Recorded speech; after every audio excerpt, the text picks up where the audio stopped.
Ladies and gentlemen, boys and girls, welcome to the Logitech McLaren G Challenge. It is the monthly finals. We've already had EMEA and we've already had APAC, but it's now time for the Americas. It's now time for LATAM and NA. I am joined by Justin Prince. Justin, are you excited for this as I am? I'm very excited. We've got some great competitors in all the classes, all set to go. It's going to be an interesting day of action, to say the very least.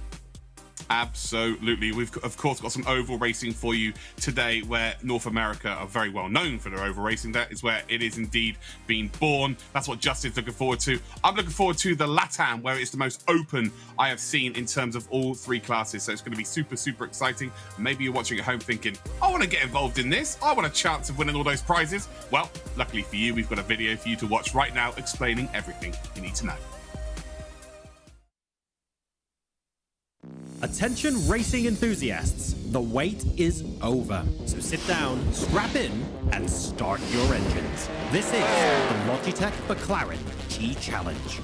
This video will explain everything you need to know on how to race your way into the grand finals. First, let's break down the basics. There are 4 regions: North America, Asia Pacific, Latin America, and EMEA, Europe, Middle East, and Africa. That's over 170 countries. Each region will have their own stock car, sports car, and open wheel challenge. Open wheel and stock car challenges will be racing on iRacing, and the McLaren 720S Sports Car Challenge will be racing on Assetto Corsa Competizione. The season starts in July and goes through November. Each region will compete through 5 rounds of monthly races. Each round will consist of a qualifying period and a live race broadcasted on Twitch. So now that you've got the basics down, let's dive even further. Where do you begin? One word: qualifier. Anyone can participate on your own schedule. Set your best lap time in any challenge. Drive to the limit and get your best lap submitted. This is your chance to qualify for the monthly round races. So, are you fast enough? If the answer is yes, then you'll move forward to the monthly round races. Every month, in every region, the top 30 drivers from the open wheel, stock car, and sports car challenges will race for a shot at reaching the semi-finals. To reach the semi-finals, you must get a podium position in one of the monthly races or accumulate enough points throughout the season. The top 30 make it in. So, the top 3 from each race in each region and the points leaders move on to the semi-finals. Over 100 drivers have a chance to win a trip to the grand finals weekend. All right, you've made it to the semi-finals, but you haven't crossed the finish line yet. In each region, 30 drivers will race for a chance to win a trip to the grand finals weekend. So, if you're one of the lucky ones that makes it this far, you now have a chance to win it all. Because only the fastest drivers from each region will get sent to the Grand Finals weekend in Las Vegas. A 4-day, 3-night trip to Sin City, including an on-track supercar driving experience. The Grand Finals weekend will be a massive, in-person sim racing community event where drivers will put pedal to the metal and compete on stage in front of a live audience cheering you to victory. Want to be part of this but didn't qualify? Compete in a wildcard event for another chance to make it. More information and locations are at logitechgchallenge.com. Winners of the stock car, open wheel, and sports car grand finals will win a McLaren Racing VIP experience, including a 4-day, all-expenses-paid trip to London, a tour of the McLaren Technology Centre, coaching from Lando Norris, and a behind-the-scenes tour with McLaren during the Formula One British Grand Prix in 2022. So pull out of the garage and onto the track, and join us for the world's largest sim racing competition with the 2021 Logitech McLaren G Challenge.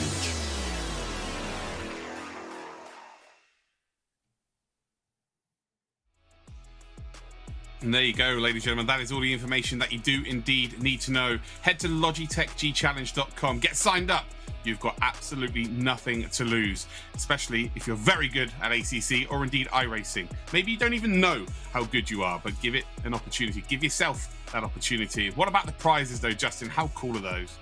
Very cool prizes. To be able to see McLaren up close and personal is a great experience, first of all. To be able to learn things, as well as being able to learn from someone like Lando Norris. It's a great opportunity to be able to meet him and be able to learn from him. So some great prizes, absolutely, that you will cherish forever. Yeah, well, let's not jump ahead of ourselves, though. There are still some stages for these drivers to indeed overcome, and well, today is one of those. So Justin, talk us through today's format.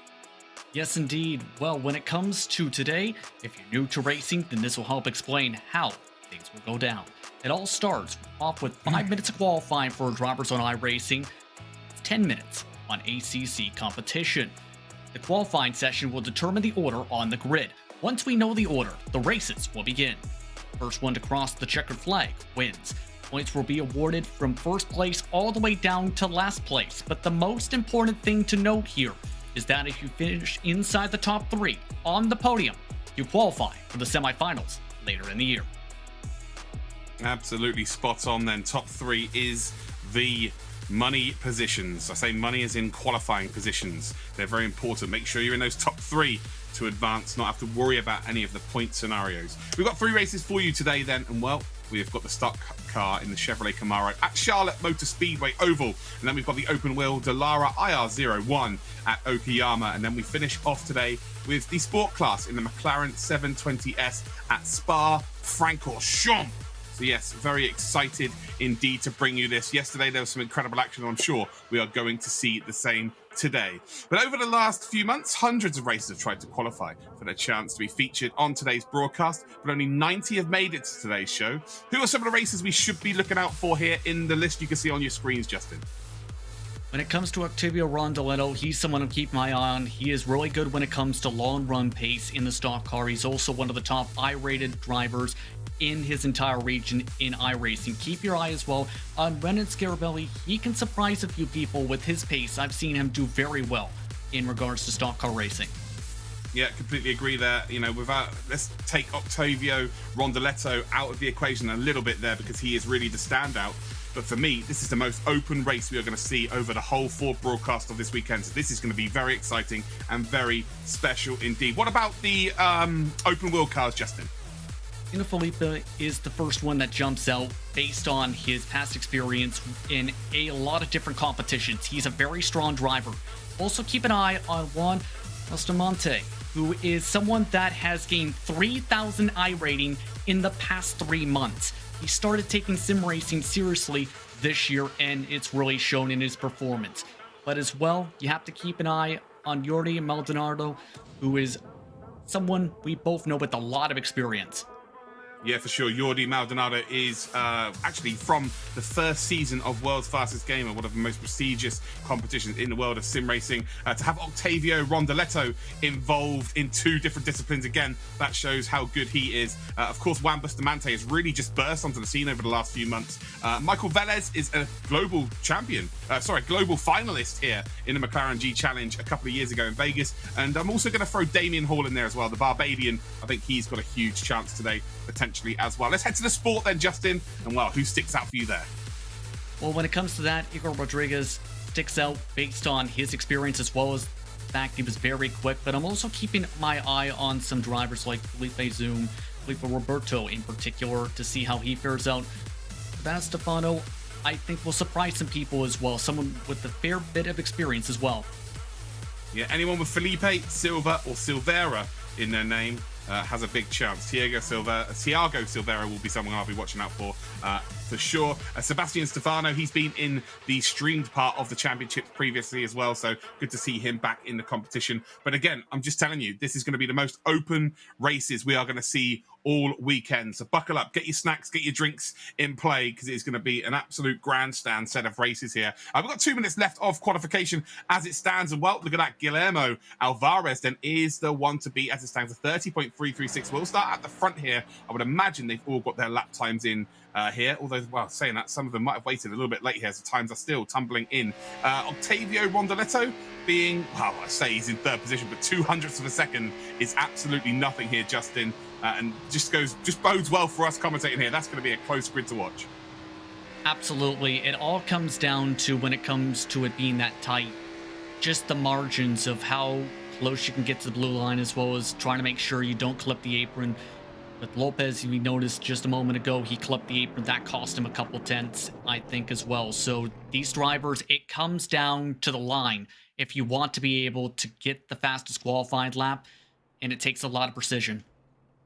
Yeah, qualifying is very important, but ultimately where you earn your positions of qualification for the next stage of this competition is the race. So that's where you've got to get it done. I want to remind you guys that we are indeed collecting tweets from you using the hashtag Logitech G challenge. Send us some questions, maybe who you're cheering for, and maybe let us know what you think of what is going down on screens. The hashtag Logitech G challenge. We're going to pick a few and read them out later on. Don't be rude. Don't be naughty. Don't be saucy. Right, qualifiers are pretty much over here then. It looks like we are going to have Guillermo Alvarez then as the top dog here, just shy of 200ths of a second off the pace then is Osmar Camargo. Octavio Rondoletto then is there in third spot, 200 separating the front three as it stands. There's a little bit of a gap. I say a little bit of a gap. It's only 400ths further back, though. Yao Lima, this is going to be an absolute classic here, Justin. I can see it already. I think so. It's going to be very busy up towards the front, especially with our top 6 competitors on the board. I think you could extend it down to Giorgio, so in terms of his pace as well. So it's going to be intriguing to see how that start fares out, because if the drivers are able to fare well off the launch, they set themselves up to a great position to try and battle for some cleaner air. So I wouldn't be surprised to see these competitors try and fight as hard as they can to get to that blue line early on and try and make sure they're able to get themselves to the bottom to run consistent lap times. Yeah, 100%. Could not agree more. So yeah, we're just waiting for them to all grid up here, and then we are ready to rock and roll for our first race here at the Charlotte Motor Speedway. Again, the first 2 broadcasts of this weekend. The oval races were absolutely incredible, especially the APAC region, where we had P1 looking like it was going to be completely easy, trot off to the checkered flag and win the race, but with like 3 laps to go, got tangled up with a back marker, and unfortunately it was all she wrote. So yeah, anything could go down here. And well, let's check out the track conditions here, Justin. Well, it's about 25.75 degrees Celsius, so fairly decent temperature, but it's also really hot, the track temp, 40 degrees Celsius. Cloudy skies as well for today. The wind's currently gusting about 5 kilometers an hour. Keep in mind with that track temperature that the tire wear is expected to be fairly high as a result. So tire saving is going to be critical if you want to hold on to a top 3 position. Absolutely. We saw Barry Neal yesterday, didn't we? He managed to save his tyres in the APAC region and come from a long way back to get towards the front and actually qualify. Here we go then. The top 10 will be Guillermo Alvarez with Osmar Camargo in second spot. Octavio Rondoletto is in third with Yao Lima in fourth. Renan Scarabelli and Giorgio Emiliano Dorso is in sixth. We've got Bruno Castro Alves and Juan Mativ in eighth position. Gustavo C. Pereira and Marvin Bazan as your top 10. Andre Sonega will be in 11th position with Manuel Lopez keeping on him from 12th spot, with Richard Max and Gustavo Micheletti rounding out the 14 competitors on the grid. Again, looks like we have only got 14 from the 20 that qualified here today, which is very advantageous to the drivers that are here. It means, of course, that their percentage of chances of getting through are indeed increased, but also it should mean for it to be a cleaner race. I say that, who knows? You know, these things just tend to happen in terms of collections around an oval. So we'll see. Again, the times are very, very close indeed. And well, it should be pretty exciting. Again, if you are new to oval racing and maybe you're not too sure what's going on right now, they're lining up. They will indeed go around this lap with a pace car. And what does a pace lap mean, Justin? Well, the pace lap essentially means it gives you an opportunity to get yourself up to speed, get your tires up to temp, and to make sure you're all set to go for when you get towards the front straightaway. It's not like a standing start where you launch off right from the get-go from the stand. For these drivers, you get to essentially take some time to get the car rolling, make sure you get everything all set up properly, and be able to then in turn make sure you time things up. On the start, it's going to be important though you time it up well with the cars around you, because It's so easy to mistime it even by a tenth of a second. And it can cost you possibly 1, 2, 3 positions right from the get-go. So it's so important to make sure you pay attention to what the leader's doing as well as the car in front of you is doing. Yeah, Osmar Camargo will take us away then with Emmanuel Lopez in P2. They've got to watch out there for Octavio Rondoletto. He is the fastest in terms of the qualifying phase getting into this championship. And of course, he will be looking to get to the front as soon as possible. It seems like being in the front is the most advantageous position to be in. Again, you can control the pace of the pack in behind you. You can hope that there's mistakes in behind you as well. And also with the adverse air that you are creating, we see people running into the barriers or into the walls on the exit of corners quite often, to be completely honest here. So Osmar will indeed try and keep hold of that lead moving forward in this race. There's Guillermo Alvarez, the number 83 car. He will start then on the second row of our grid. Well, here we go. It is going to be race time here in the Logitech McLaren G Challenge. It's all about to kick off here. We've got 6 races for you this evening. This is the LATAM 3 races first and foremost. Then we head to the North America region, and that will be this month's finals over in the books. We will know a lot of our drivers who have qualified through to the next round. Here we go then. It is Osmar Camargo who will take us away here. It says that is indeed Guillermo Alvarez, but I don't think it is. It is Guillermo Alvarez actually in the number 83, so he is at the front end. Osmar Camargo then is going to drop down here. Octavio Rondoletto will be in P3, and well, he has utilised this start, this green flag going down here, Justin, and off into the distance he will travel. Nice clean start for our drivers up at the front of the field and quickly getting themselves single file. And keep in mind, Alvarez getting that clean air is very vital. It's the matter, though, of holding on to it because it's so easy to go too quickly on the short run and burn up your tires and pay the price by about lap 25 towards the end of the run. So keep that in mind with his early pace. Yeah, we saw that yesterday, didn't we? It was quite obvious, the drivers that indeed went out too fast here. So it's all about just trying to get down low into that line, but also not trying to put too much pressure on the tyres in terms of the weight transfer on the car and just scrubbing the speed off, really, more than anything. The speed, if you scrub speed, you're scrubbing the tyres ultimately at the same time. So you've got to try and maintain that speed, maintain that momentum, but also keep it nice and smooth here. And well, Alvarez doing a sensational job as it stands then, 3/10 clear. But Octavio Rondoletto, the one to watch out for here, who was clearly faster than everybody by nearly 0.2 of a second in the qualifying phase for this championship. He is now up to P2, and he'll want to try and get into the lead as soon as he possibly can. Going to take a little bit of work to be able to close up the gap fully, but it's been a great launch for him.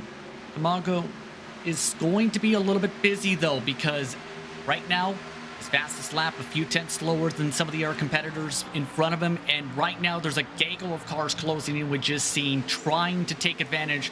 He is trying a bit of a different line, though, trying a little bit of a longer arc to get to the blue line. He's also tried a little bit of the top line to see if he can get that to work. Yeah, it's a perfect bit of driving between P2 and indeed P3 here. P4 and P5, should I say, which is going to help the front three to just drive away. Camargo seems to have dropped off here 0.8 of a second. Needs to be super careful. Does not want to lose that slipstream too early in this race, otherwise it will indeed be over. As we're on board then with our race leader, Rondoletto, then just keeping tabs here. Doesn't need to really put any pressure on, especially at this early stage of the race. Now, 1 second the advantage between these two and the rest of the field, and that is just getting bigger and bigger and bigger now, Justin. P3 here could be in trouble from, just not being able to stick with the front two. Yeah, already has just about lost the draft with how things are faring out, and you can see just how much he's drifting off the corner. Nearly scraped the wall that time, in fact, with how much he drifted up the track. Yeah, it looks like we've got a move here being made by Renan Scarabelli. So he's in P5 right now in the number 205 car, and he was looking to make a move around the outside then of Juan Mativ. And I don't know whether he indeed got that move stuck here. The front two, though, still in close proximity to each other, gained another 1/10 of a second then on Osmar Camargo. Camargo really is falling down the, well, not falling down the order, let's say, but losing time to these front two. Look at this, though. Rondoletto's line there, so tight onto that blue line, as Justin Keith mentioned. That's where you need to keep that car. It is the fastest line, that's for sure. And again, he's just keeping tabs here. He's not really even trying to push, that's for sure here. He just wants to stand behind, realizes that he's in a qualifying position early in this race, and almost, by the way, the drivers are driving behind him. They've been gifted an opportunity just to be able to drive away here. We're on board then with Renan Scarabelli, and again, he has made that move then. So Juan Mativ has lost out. He's now down to P5, and they're all ready now to pounce like a panther on that P3. P3 of Osmar Camargo is absolutely stranded right now. If they can work together here, they'll catch him very quickly indeed. Absolutely, and A little bit nearly a scrape we just may have seen on the blimp shot for a split second, and running.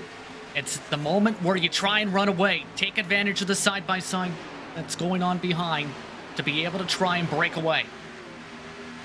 Yeah, it's Juan Mativ. Juan Mativ has just had a stinker of a lap there for sure. As a back marker, then getting down low, making sure that he doesn't get involved with anyone on circuit that involved in the race at the front here. So great stuff from them. But yeah, Juan Mativ is just dropping down the order now. Emmanuel Lopez takes up 5th position. Renan Scarabelli right up behind Osmar Camargo. But there's like 5 or 6 cars now closing in here. So yesterday we kind of saw maybe a battle between 2 or 3 cars at this stage of the race for P3. P1 and P2 kind of sorted themselves out, but this race looks like there's a lot more accomplished drivers battling here for that position. As you can see, Renan Scarabelli is very, very close here to Osmar Camargo, and with there being so many cars behind, you've got to make the move as soon as you possibly can for me. And both of these drivers right now look like they're tight, especially Camargo. He is really missing the bottom of the racetrack, overshooting corner entry, and then overshooting corner exit, trying to carry too much momentum and speed on the throttle possibly, and that's going to really hurt the tires. This is setting up a side-by-side possibly off of turn 2. Runs up high here, leaves the door open for the 205. Renan Scarabelli then has just got his nose in front here on the back straight. Looks like he is going to get it done, but look at the momentum here then for Camargo, still trying to hold that outside line. And again, this is, you know, if you do indeed get this position, you do make it stick, ultimately it's still going to go, well, it's going to go 3 wide here. The number 11 comes in. Emmanuel Lopez does come in. The 3 of them are going to get caught together. And oh dear, oh dear, oh dear. Osmar Camargo, I think, is the one who's got away with that. He is going to move on up the order into, P3. He's going to hold on to P3 on his own. But making it 3 wide this early in the race, Justin, that is not very good judgment at all. Yeah, that is not the smartest of decisions in that situation because, yes, he had a bit of a run, but it is a tight corner exit here at Charlotte Motor Speedway, especially entering that quad oval with how that track converges down. And as a result, Camargo is in a prime position. He's been able to break away as a result of all of that and is the only person in that battle who came away unscathed. Just, you have to be a bit more patient in that situation if you're Lopez. Yeah, absolutely. I think he's lost a bit of momentum here, though, Camargo, trying to avoid it. So he was in the middle lane, and he's had to check up a little bit just to avoid any potential taps to the rear and being spun. So I think he might be starting to get caught by Juan Mativ, who's made a couple of mistakes himself here. Bruno Castro Alves now in 5th position. He'll have his interest peaked now. That is for certain. Then we've got Gregorio Emiliano Dorso now 4.9 seconds off the pace in the lead here. But I think that Osmar Camargo might now start to get caught. And there's a times will change here. Yes, he definitely is going to get caught here. He's slower than the front two. The front two, they are just checking out right now. No mistakes here, and they are golden. But let's just go back to that incident there. Emmanuel Lopez, it wasn't even the case of the corner was too tight. He used the apron to get himself into that position, and it was always going to tighten up, wasn't it? Like, it's just a silly move there because you can't expect the car behind you to be wary of that sort of situation. As we do in DC, potentially a change of lead here, and I think you'll find that Rondoletto with the inside line is going to make it stick then through 1. And well, a fantastic move then from him, and he is going to take this lead. Alvarez not going to battle too hard there. Doesn't need to. Again, these two are going to be guaranteed themselves into the semi-finals if they stay as they are. And again, battling side by side is only going to lose them time. But I tell you what, they want to put on a show here, Justin, as the number 83 is looking to go now nice and tight, nice and deep here to potentially take the position back. He had the preferred line, but Rondoletto was able to get the run off the corner to be able to use the banking as a ramp. Alvarez is trying to utilize the higher line, it looks like, willing to burn up a little bit tire here to try and see if he can keep within range for this race lead. Yeah, for sure. This is the only thing that's really going to get in their way of qualifying here. If they keep battling like this and they burn those tyres up, there is the potential then if the cars behind all group up to work together, and they could chase them down. 20 laps here, you know, if you get 5 or 6 cars together and in behind, all, you know, towing each other, bump drafting each other, it won't take long for that gap to come down. So they need to be a bit more clever about this. Rondoletto seems to have got himself a gap now as well. Alvarez just sticking in behind there. I think they've realised, you know what, we've had a bit of fun for 2 laps here, Justin, but ultimately we've got to look at how we're going to qualify for the semi-finals. And then in the semi-finals, we can create fireworks. Yes, absolutely. I think Alvarez's tires are also starting to go off a little bit. It's trouble down the back straightaway. Oh, that is a big smash there. 2 cars facing the wrong way.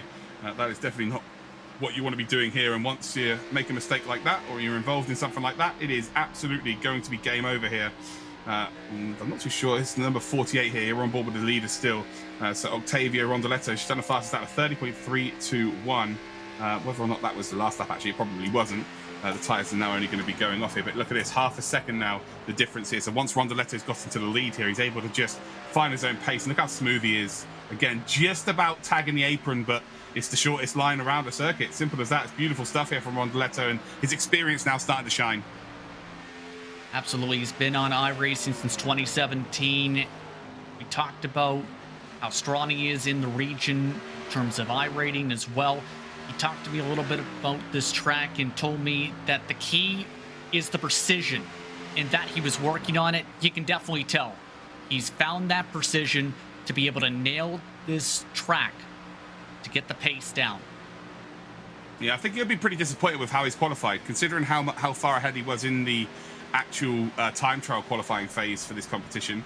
To qualify third in this race, I think he'll be a little bit disappointed, but it's given him an opportunity to showcase his overtaking skills. It's given us obviously a look at what his real pace is once he does hit the front as well. Now nearly 6/10 in the lead, which is so difficult to do when it's just two of you. Well, looks like it might be almost a check up into the wall there, as we're on board with Osmar Camargo. Gap between then Camargo and indeed Emiliano Dorso is about, what is it, around about 1.4 seconds. So actually Camargo now starting to get into a decent rhythm, but really Marvin Bazan needs to work with Dorso here. They need to start closing down on that P3. Remember, top 3 qualify for the semi-finals later this year. That'll be the same every single month as well. So you've got 5 months of opportunities to qualify. So if you indeed race on iRacing or ACC, or maybe you're just getting involved in it, get yourself involved in an esports competition.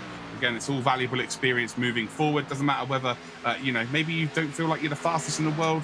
Doesn't really matter. Get some experience. You may, in a couple of years' time, be the fastest in the world. You've got to start somewhere. Head to LogitechGchallenge.com. Get signed up, and maybe we'll see you in the monthly finals. We're here, though, for the LATAM Stock Car Round 1. We're in the NASCAR here. We're at Charlotte Motor Speedway. We've got ourselves around about 13, 14 laps to go of this race. It is still Octavio, the favourite, Rondoletto, who is leading here now by 7/10 of a second. He's just screaming, I want to go fast here for sure in P1. Then we've got Guillermo Alvarez in P2 again. That is the qualifying positions, but look at the gap coming down here, Justin. They are working together. They're doing a sensational job here. Marvin Bazan in P5 then, and then Emiliano Dorso. They are chasing him down, although this side-by-side is not going to help. Yeah, Emiliano Dorso tried to use the wall. Looked like he lifted a little bit to try and let by, as in knowing the pace is picking up for Marvin at the moment. Now it's the question of, can Marvin close up that about 1 second gap to get up to Camargo? That's going to be the key thing now that he's got a little bit cleaner air. They could be helped here as well. There's a back marker to contend with here as well. Number 12 picking the middle line there, and then trying to cut in deep a little bit later into the corner. So the 12 and the 36, both using different lines here, but they are closing down. It's now 1 second. It was 1.4 seconds. And as the back marker then will indeed open up onto the high line. Very good stuff there from the back marker. Really good to see that the awareness is there. And the number 12 struggling to get down to that blue stripe, as you've been saying. That's the preferred line there, but now maybe starting to struggle with the tyres. But they are now really catching up here. Osmar Camargo is going to get caught here, I think, and it will be a proper ding-dong now for that final qualifying position. Even though he's not getting to the blue line precisely, I'm liking what I'm seeing from Marvin compared to Camargo. Really ramping off the corners to be able to carry a ton of momentum. Looking like he's just trying to pick his spot here to build up his opportunity to make this pass. Yeah, exactly that. Again, he's worked hard. He's done the hard work now.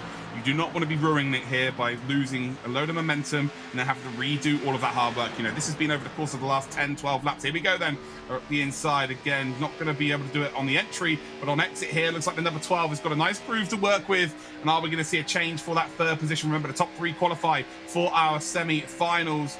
The number 12 on the inside there on the right-hand side of your screen. But I tell you what, Osmar Camargo is not letting it go easy here for sure. He's been given the all clear. He can drop down low if he wants to. He's not going to decide to do so. The number 12 still got the door open then. And now they do indeed go into single file. So Osmar Camargo, I thought it might be easy for the boys behind, but he is defending for his life right now. Trying to pinch as much as he can from that second and third line to try and hold up the momentum from Marvin. Force him to have to check up. Look at this, though, able to stick it very strongly at the bottom of the racetrack. Yeah, at this point, you've only got 9 laps remaining of this race. You're going to use up all of the tyres you've got left here.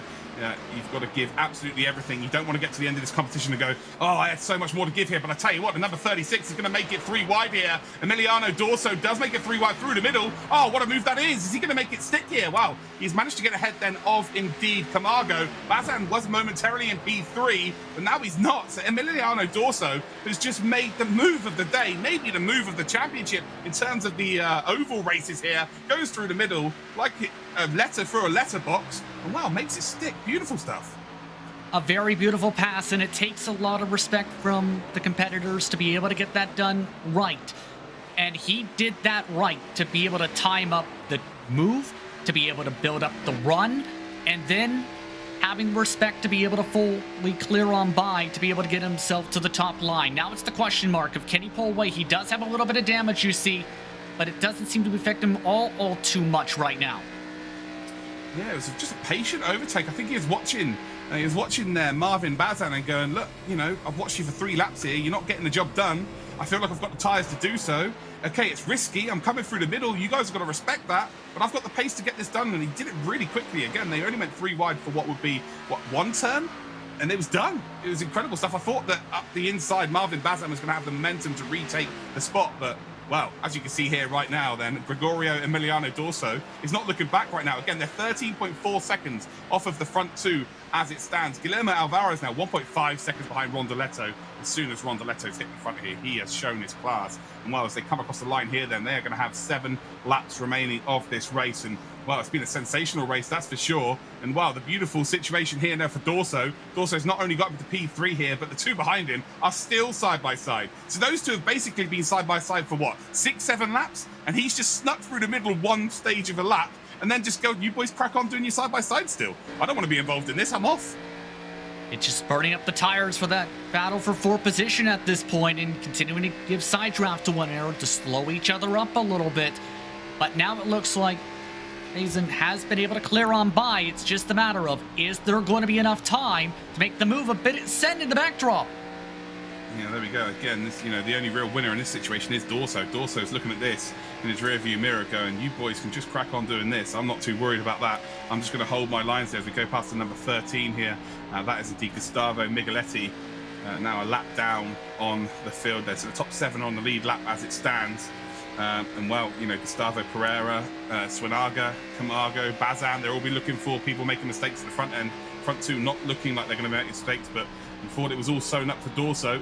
Not quite so much there. As you can see there, Marvan Bazan has just closed in, but ultimately not quite got the grip to keep it going here. The number 12, though, it's now taken him 6 or 7 laps to finally get ahead then of, indeed, Camargo. And now he's got ahead. He's now got to try and deal with what would be P3 Dorso now. Can he potentially get this done again? He's more patient than Dorso, but he's got to try and force the issue here as there's a tag on the wall there, and it's going to be easy pickings. It absolutely is. Marvin Bazan then has been patient for the last 15 laps. He now makes his way up into that qualifying spot, and unfortunately for Dorso, he makes a mistake, tags the wall, and is that going to be enough damage there for his race to be over?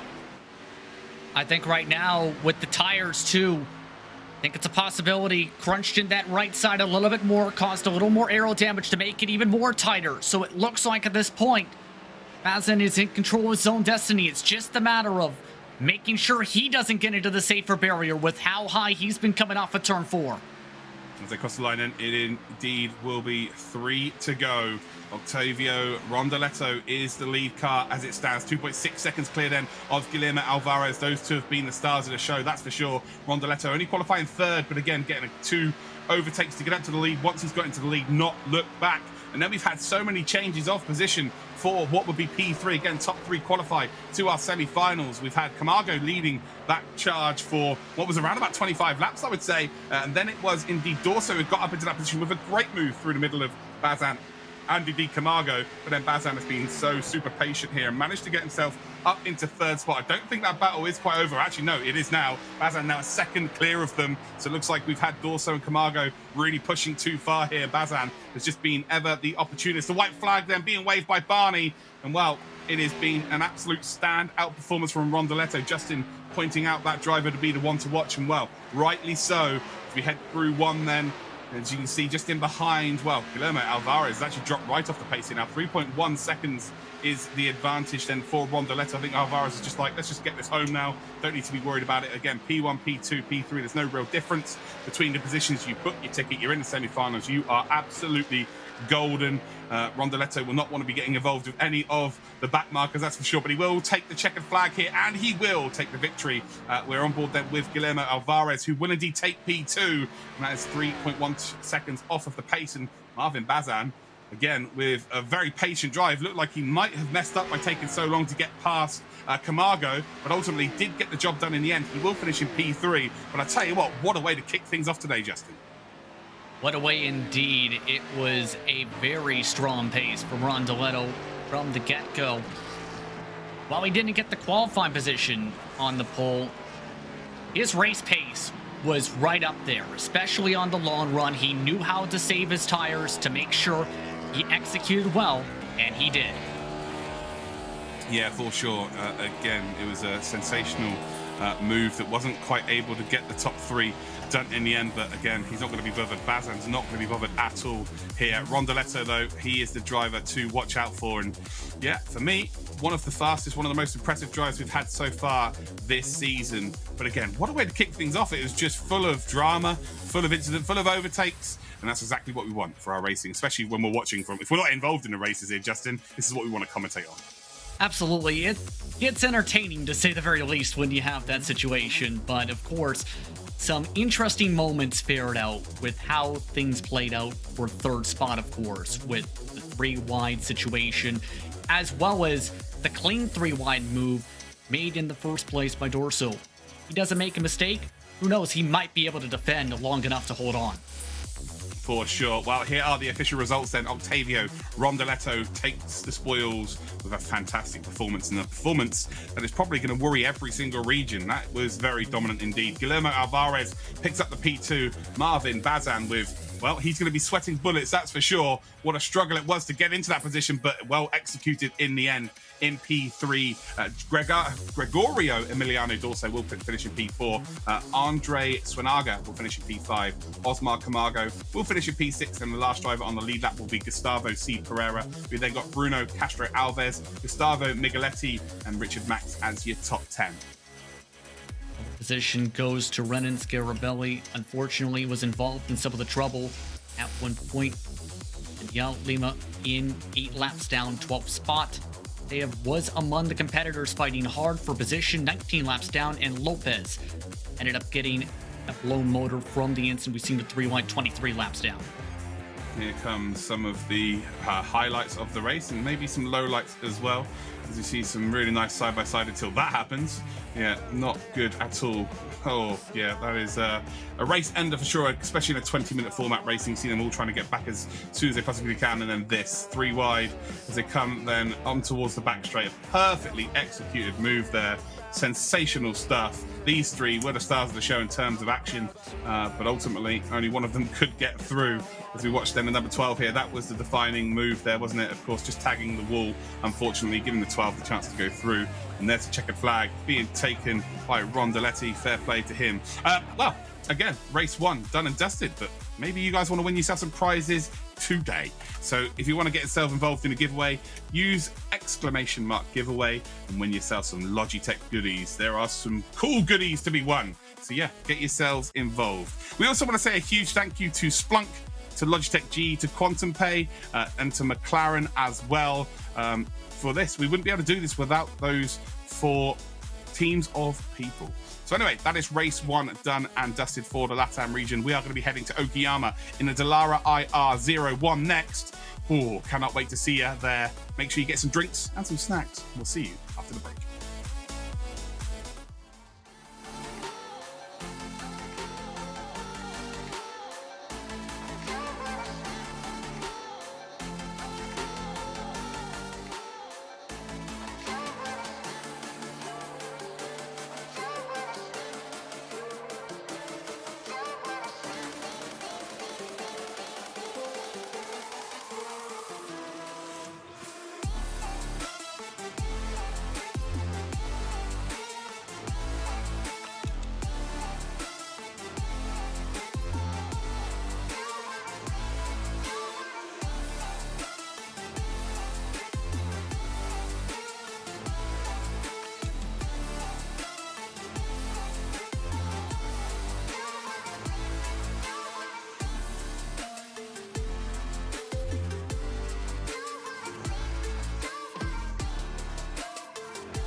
Attention racing enthusiasts, the wait is over. So sit down, strap in, and start your engines. This is the Logitech McLaren G Challenge. This video will explain everything you need to know on how to race your way into the grand finals. First, let's break down the basics. There are 4 regions: North America, Asia Pacific, Latin America, and EMEA, Europe, Middle East, and Africa. That's over 170 countries. Each region will have their own stock car, sports car, and open wheel challenge. Open wheel and stock car challenges will be racing on iRacing, and the McLaren 720S Sports Car Challenge will be racing on Assetto Corsa Competizione. The season starts in July and goes through November. Each region will compete through 5 rounds of monthly races. Each round will consist of a qualifying period and a live race broadcasted on Twitch. So now that you've got the basics down, let's dive even further. Where do you begin? One word: qualifier. Anyone can participate on your own schedule. Set your best lap time in any challenge. Drive to the limit and get your best lap submitted. This is your chance to qualify for the monthly round races. So, are you fast enough? If the answer is yes, then you'll move forward to the monthly round races. Every month, in every region, the top 30 drivers from the open wheel, stock car, and sports car challenges will race for a shot at reaching the semi-finals. To reach the semi-finals, you must get a podium position in one of the monthly races or accumulate enough points throughout the season. The top 30 make it in. So, the top 3 from each race in each region and the points leaders move on to the semi-finals. Over 100 drivers have a chance to win a trip to the grand finals weekend. All right, you've made it to the semi-finals, but you haven't crossed the finish line yet.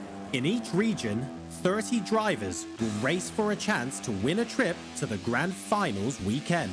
So, if you're one of the lucky ones that makes it this far, you now have a chance to win it all. Because only the fastest drivers from each region will get sent to the grand finals weekend in Las Vegas. A 4-day, 3-night trip to Sin City, including an on-track supercar driving experience. The grand finals weekend will be a massive, in-person sim racing community event where drivers will put pedal to the metal and compete on stage in front of a live audience cheering you to victory. Want to be part of this but didn't qualify? Compete in a wildcard event for another chance to make it.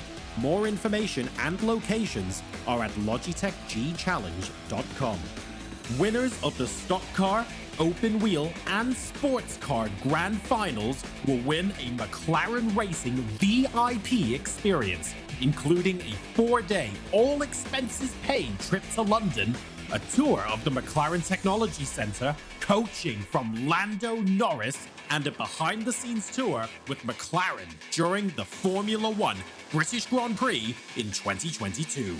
So pull out of the garage and onto the track, and join us for the world's largest sim racing competition with the 2021 Logitech McLaren G Challenge.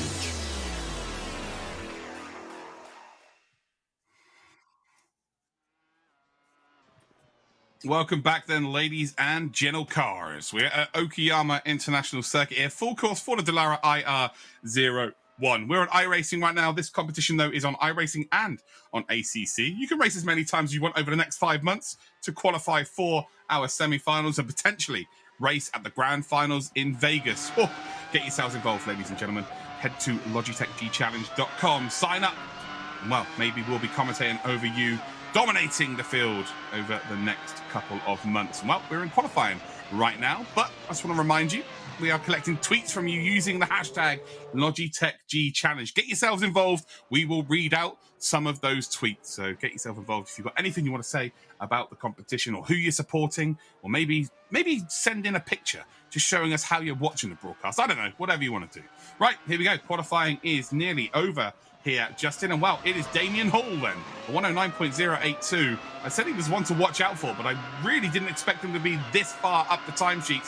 Fantastic lap times from him at 109.082. I'm actually a little bit disappointed from someone like Michael Velez. I thought he would be a little bit higher, but ultimately he may just get one more lap time in here.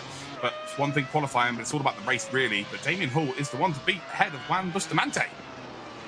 Absolutely. Hall looking like he's on the pace and has been able to get the preparation down, especially with qualifying, but it's going to be critical to make sure you keep that consistency for the race, as we've seen throughout yesterday.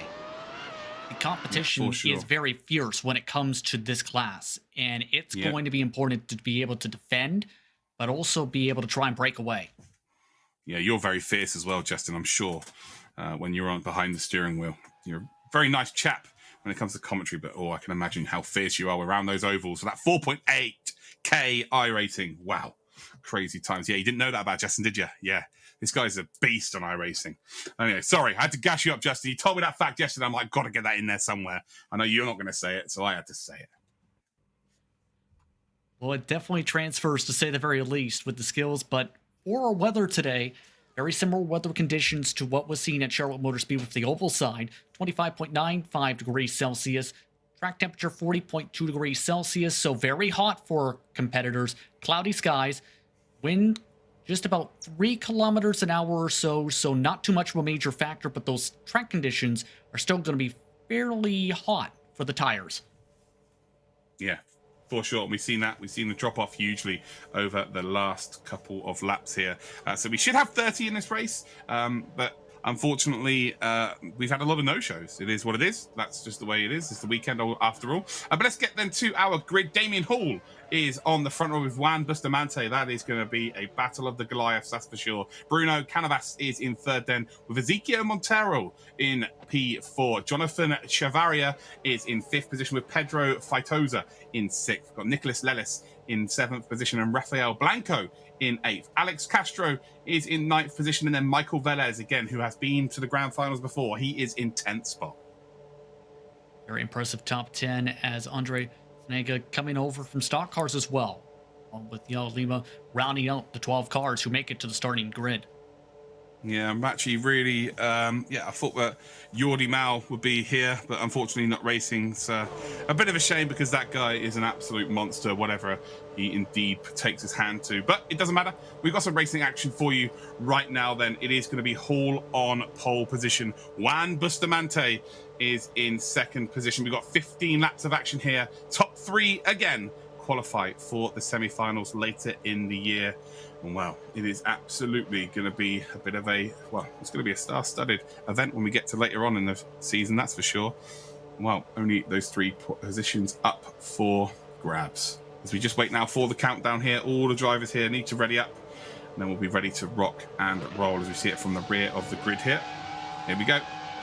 They're all now ready to go here. Damien Hall is indeed P1. And again, there's a few names up there that aren't as they should be. And there's contact here already. And Damien Hall then, the number 246, does not get off the line well at all. And ultimately, that means that he is slow. Other drivers in behind him then have to check up. And there has been contact here for sure. Again, Justin, not a good start here from Damien Hall. Other people getting involved because of that poor start. But we talked about it yesterday, the high torque in these cars. It's so hard to get that power down. But Juan Bustamante, he's the one who doesn't care. He's out in the lead. Able to take advantage of all that trouble at the start for Hall. Just lit up the back tires completely. And in turn, just couldn't get a good launch through turn one. And it's cost him as a result. For Juan, able to fully take advantage and pull away by at least 10 car lengths. Absolutely incredible start for him. Yeah, and also some of the big hitters have actually had to retire from the race. We saw a couple of drivers lose wheels. So this is brilliant for Juan Bustamante, of course. Does have the pace considering how well he did in qualifying on that front row. But yeah, Damien Hall not getting off the line well here at all has caused a lot of people to check up. Not, when you're off the start line, you're not expecting people to be slow here. You're expecting everybody to get off really well. But ultimately, it's all about reaction times. And yeah, unfortunately, a few people's races have been ended here. Bruno Canavas then ends up in P2. We've got Pedro Feitosa in P3. Ezequiel Montero then is in P4. Nicolas Leles is in P5. Michael Velez is a big winner in this situation. He's up to P6 right now. Yael Lima in 7th. Alex Castro in 8th then. We've got Andre Swanega in P9. Damien Hall then has yet to cross the line here. So only 9 of the top drivers have crossed the line. It looks like we may have 3 retirements here already, which is an absolutely huge shame. But ultimately, with a shunt like that going into turn number 1, it is going to happen like that. Absolutely. And for Hall, it all comes down again to how he took that start. He doesn't have that wheel spin off the start. He's in a good position, likely battling among the top 3 competitors. And now the battle for the podium positions is going to get very critical and interesting, because a lot of these drivers are able to keep themselves within drafting distance. It's just a matter of dealing with the aero wash now for some of these competitors to be able to take advantage of all this and take advantage of some of the attrition. Yeah, it's a really original opportunity here, really, for drivers such as Bruno Canavas, for Pedro Feitosa, because they wouldn't necessarily be in the same splits as someone like Juan Bustamante within iRacing, considering the difference in his iRacing compared to everyone else's, because he's got such a big lead in that regard. So this is a chance here to really showcase his skills and go, do you know what? iRacing is just a number at this stage, and maybe you can learn a little bit about yourself as well. And, you know, going up against the best is the only way you can really improve as well, right? Absolutely, and there's a reason some take that into account, but others don't, because there are many drivers across the service who also race in leagues, who run in various hosted events as well, and run mainly just events such as this as their focal point. So the talent is there for many competitors. It's just a matter of taking the time to show things. Yeah, I'm absolutely loving this here. This is the battle for P3 as it stands then. Pedro Feitosa leading out this group.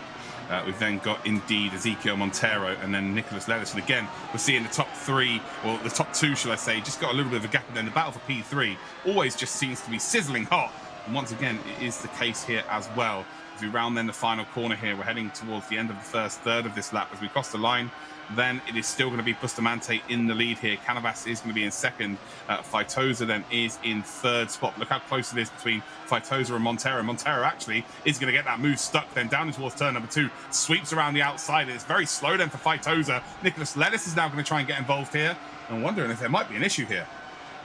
Now looking like he's just struggling with the flow right now a little bit to keep up the momentum. Just not a great lap for him at all. And now he's lost himself at least 20 car lengths to the now third place car. Just did not have a good sector 1 at all. Yeah, it's almost like Ezequiel Montero ghosted him. So he just didn't expect the move to him to try and stick it around through turn 1 and then execute it through turn 2. It's kind of like expecting him to back out. And then it's just scared him out of just, I don't know, just didn't really expect it. Maybe he was caught in his blind spots in the mirrors. I don't really know there, but it was a very strange, considering the pace he's had in the first 4 laps, just a very strange thing to see, really. But ultimately, the one person who's not going to be too worried about that, it is indeed going to be Ezequiel Montero, as it will indeed sort itself out on the timing as they cross the line.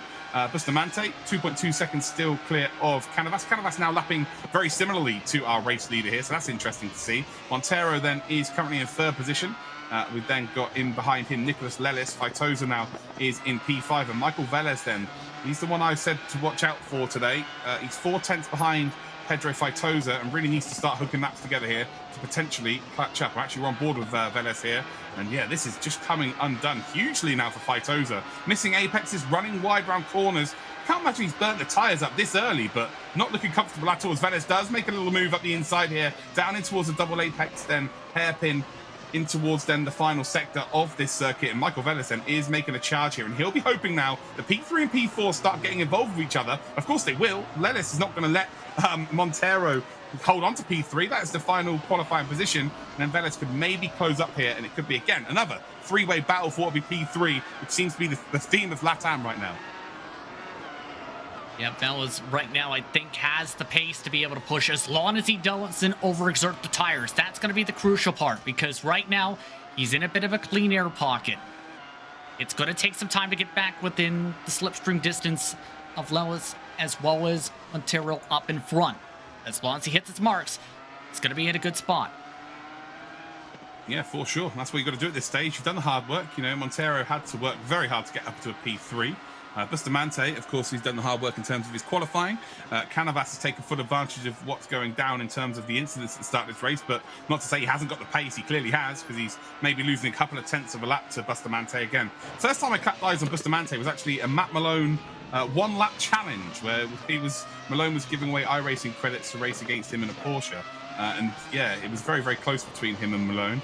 And I just didn't really think too much of it. And now I'm just seeing him every single event. So this was about 3 months ago. So you're right, over the last 3 months, Justin, Juan Bustamante has just taken iRacing by storm, and definitely a future star on the service.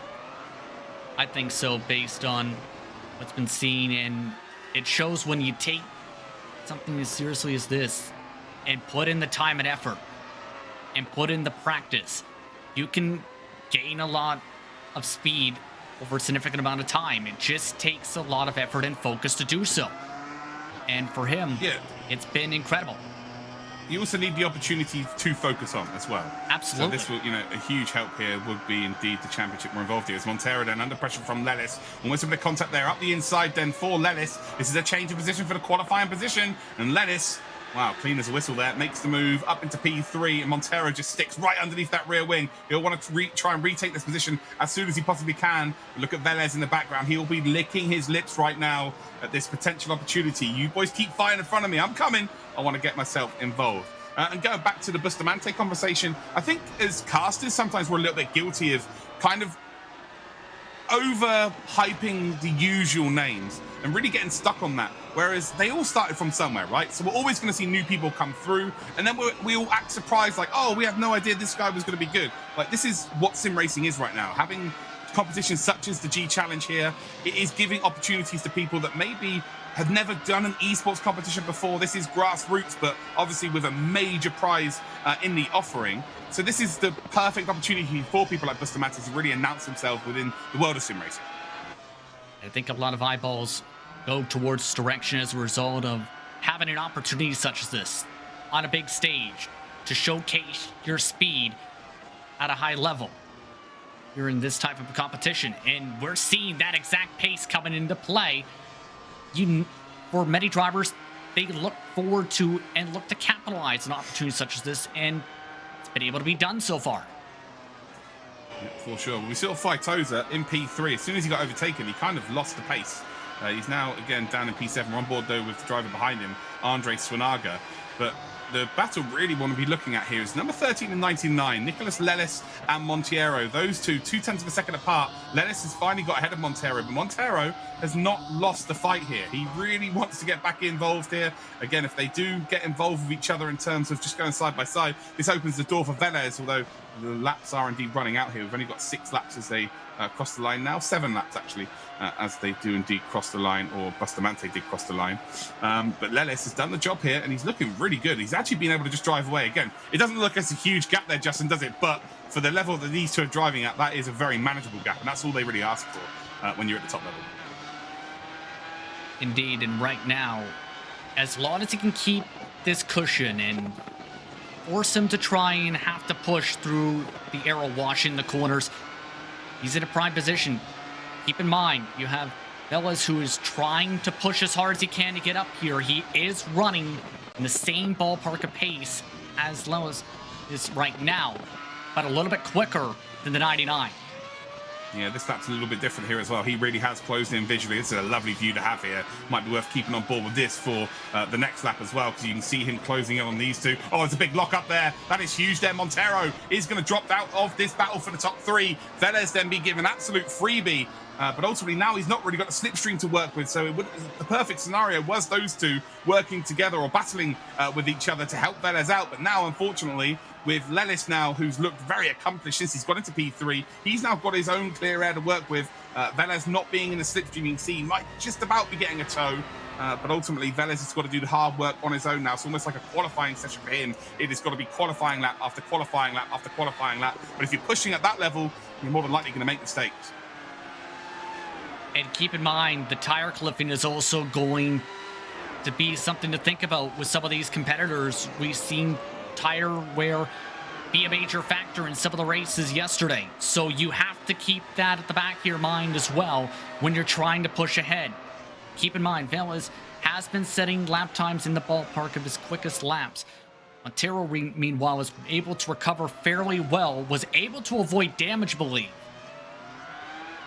Yeah, it looks like he was. He just ran off into the kitty litter. Again, he's dropped 4 seconds. He recovered really well, but he's now under pressure from Alex Castro. And he's got to be looking now, ultimately, if you never put yourself in that position of the top 3 for the next 5 months, because I'm sure we will see these back, it's about maximizing your points each and every month so you can qualify through that way of getting to the semi-finals. Juan Bustamante still leading the way, though. 3.3 seconds in ahead of Bruno Cannavaz.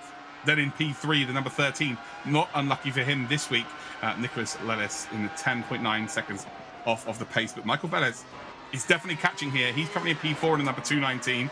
I'll tell you what, I reckon we will see a battle for the lead here. So we're on board then with Lelis. And as you can see in the background, the gap has actually gone out here. Gone out to now about 2.2 seconds. So Velez not having a good lap on that last one. And I think you're right. The tyres now are going over that cliff, unfortunately. And Velez has been pushing it, obviously chasing down Lelis for the entirety of this race so far. At the same time, to counter that, Lewis, do you see that fastest time? That was the last time by. He is flying around this racetrack as the fuel is starting to burn off. And that's one of the characteristics of this car as well. While the tires start to cliff off, you also go faster as the car gets lighter with the fuel burn. And that's becoming a major factor as well for some of these drivers, with the clouds over above starting to affect the track temperatures. Yeah, absolutely spot on there, Justin. And also, you've got to factor in the fact that he's not been under any real pressure either in front of him or behind as well for the last couple of laps. So he's been able to gain, a lot of momentum, been able to gain that speed, and also just not had any bad dirty air to be worried about. Not really looking in his mirrors. It's affecting his lines in terms of defending. So all of those things factored in, and you're going to get your fastest times for sure. Again, on board with Bruno Cannavaz at 108.787. That is just a sensational lap time, by the way. Still 3.7 seconds behind Bustamante, as they've now, when they come across the line next time, it'll be 3 laps remaining here of Okayama. And it's looking very, very good for the top 3 as it stands. And now you can see that Michael Velez has dropped to around about 3 seconds off the pace. And yeah, Velez, as soon as there was a mistake made there by Monteiro, he had to just put his foot down, didn't he? He had to try and make the most of it here and try and drive away from Velez, because Velez was the one that was flying, and he was flying at them at a rate of knots. But as soon as Lelis has got some clear air, that guy has just shown how much of a beast he really is. He's very much shown he's able to hit his marks and has done his job. And that is being able to maintain pace and consistency. And the consistency is absolutely there. Bustamante is still setting very quick lap times across this racetrack as well, and growing his margin up at the front now. Yeah, he's not taking his foot off the gas, pardon the pun there. You see him running onto the grass there to try and open up the hairpin as best he possibly can. Like, he's trying to gain as much experience here as possible, because he knows as this competition indeed gets to the semi-final stages, it is going to be even tougher. Then he's going to be up against all of the fastest drivers across the 5 months. So again, he's now just trying to figure out how consistent, how fast can I be over the full 15 laps. This is the perfect scenario, perfect case study. You can't really get this in practice, can you, Justin, with no other cars on circuit? The track never really rubbers in like this if you're on your own as well. So this is like a perfect opportunity for him to find out information that you won't necessarily find out on your own. Yeah, it's something where you want to get the preparation and the feel for the car and what your expectations are, but you also at the same time have that difficulty indeed of trying to make sure you get that feel with it fully rubbered up, because the track rubbers up differently compared to the lines of some of the cars around and the marble buildup. So that has to be all factored in. And some drivers like to work in groups in some cases. Others, if they're on their own, have to be able to find that data on their own as a result, and be able to get race experience to rely upon for a scenario such as this. Absolutely.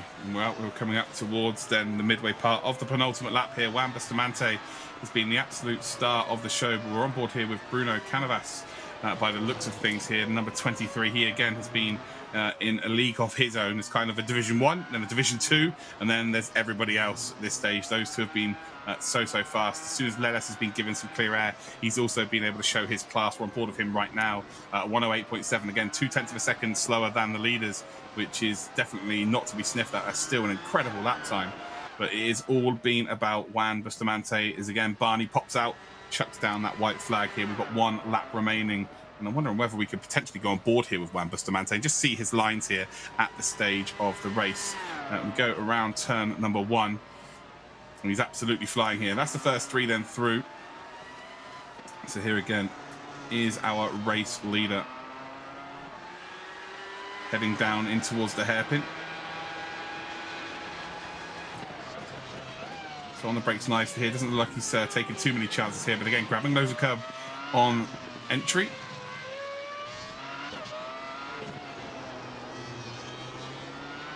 And as we head then towards the final few corners here, we've got the long-ish back straight.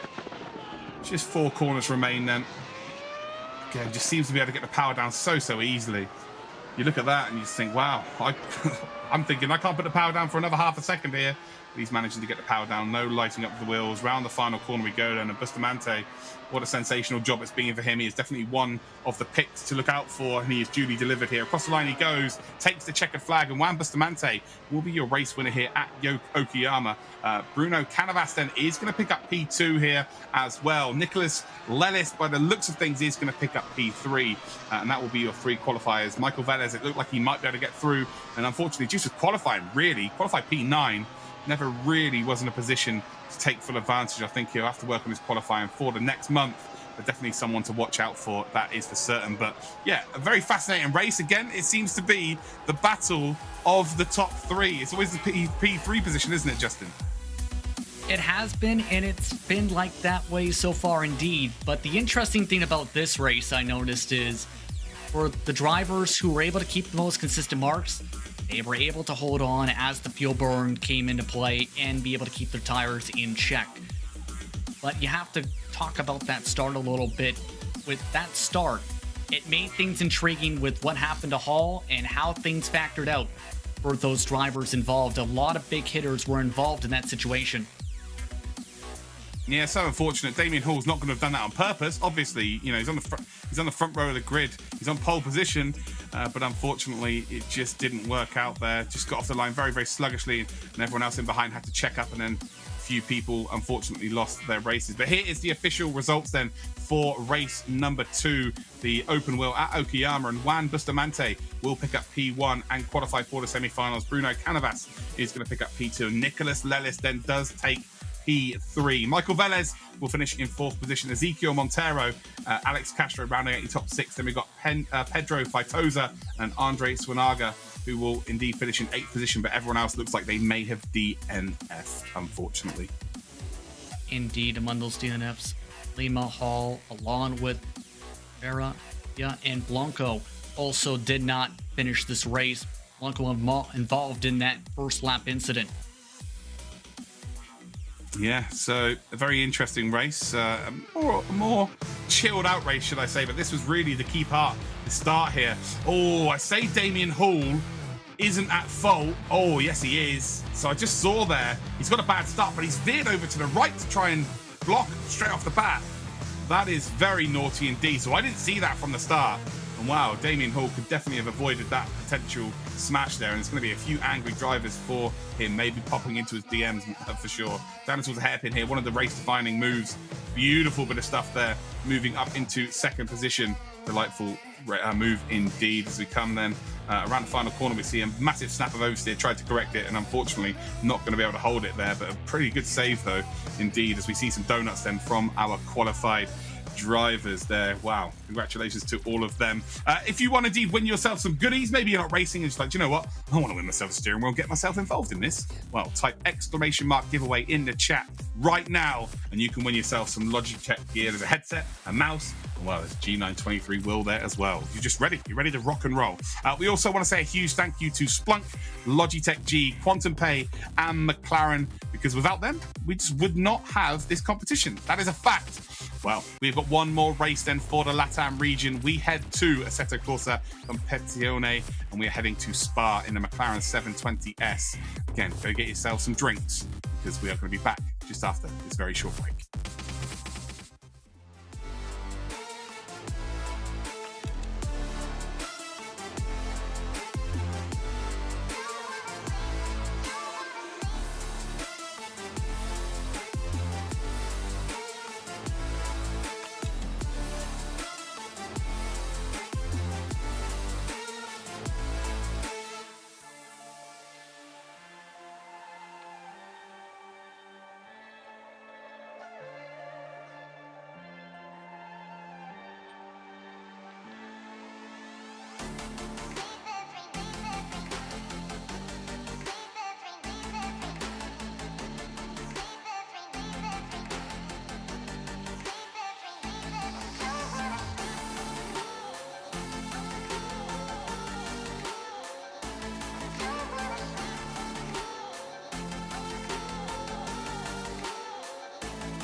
Attention racing enthusiasts, the wait is over. So sit down, strap in, and start your engines. This is the Logitech McLaren G Challenge. This video will explain everything you need to know on how to race your way into the grand finals.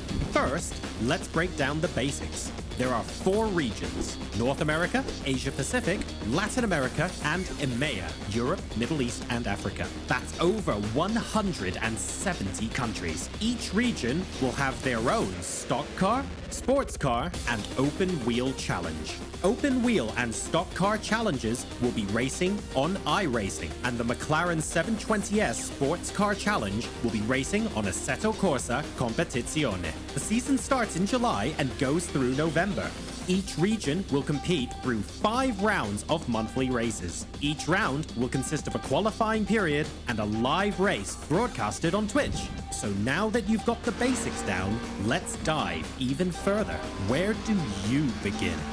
One word: qualifier. Anyone can participate on your own schedule. Set your best lap time in any challenge.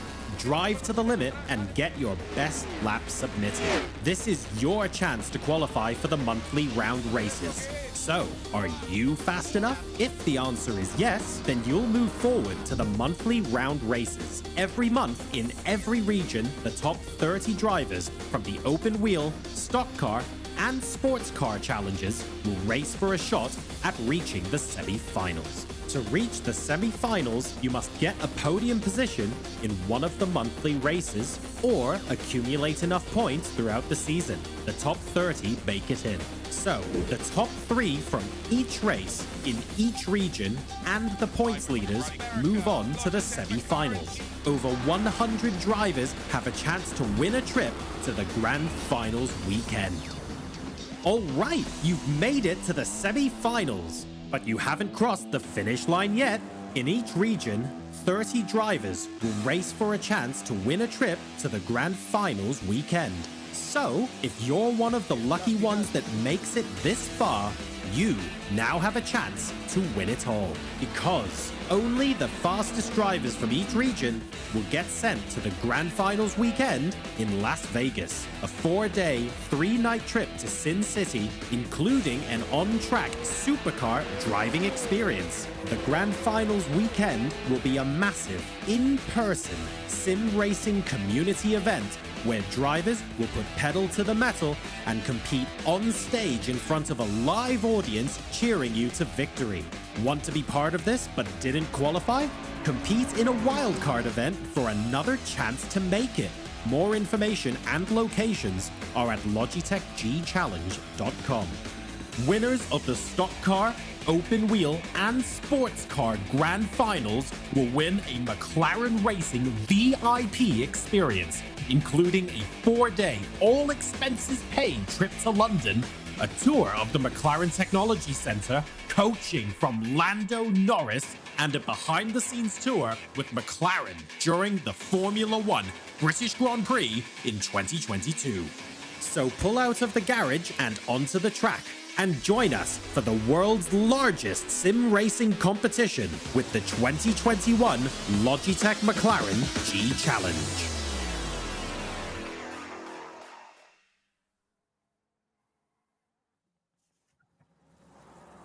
Welcome back then, ladies and gentlemen. We are here then for the sports car race. We're on ACC here for what would be a 20-minute race at Spa-Francorchamps. It's going to be good. We're on ACC and iRacing for this championship, though, to get yourselves involved. If you are indeed watching thinking, yeah, I could definitely do something like this. This should be fun. LogitechGchallenge.com is where you want to be heading to. Well, we're in qualifying right now, as we've got 10 minutes of qualifying here.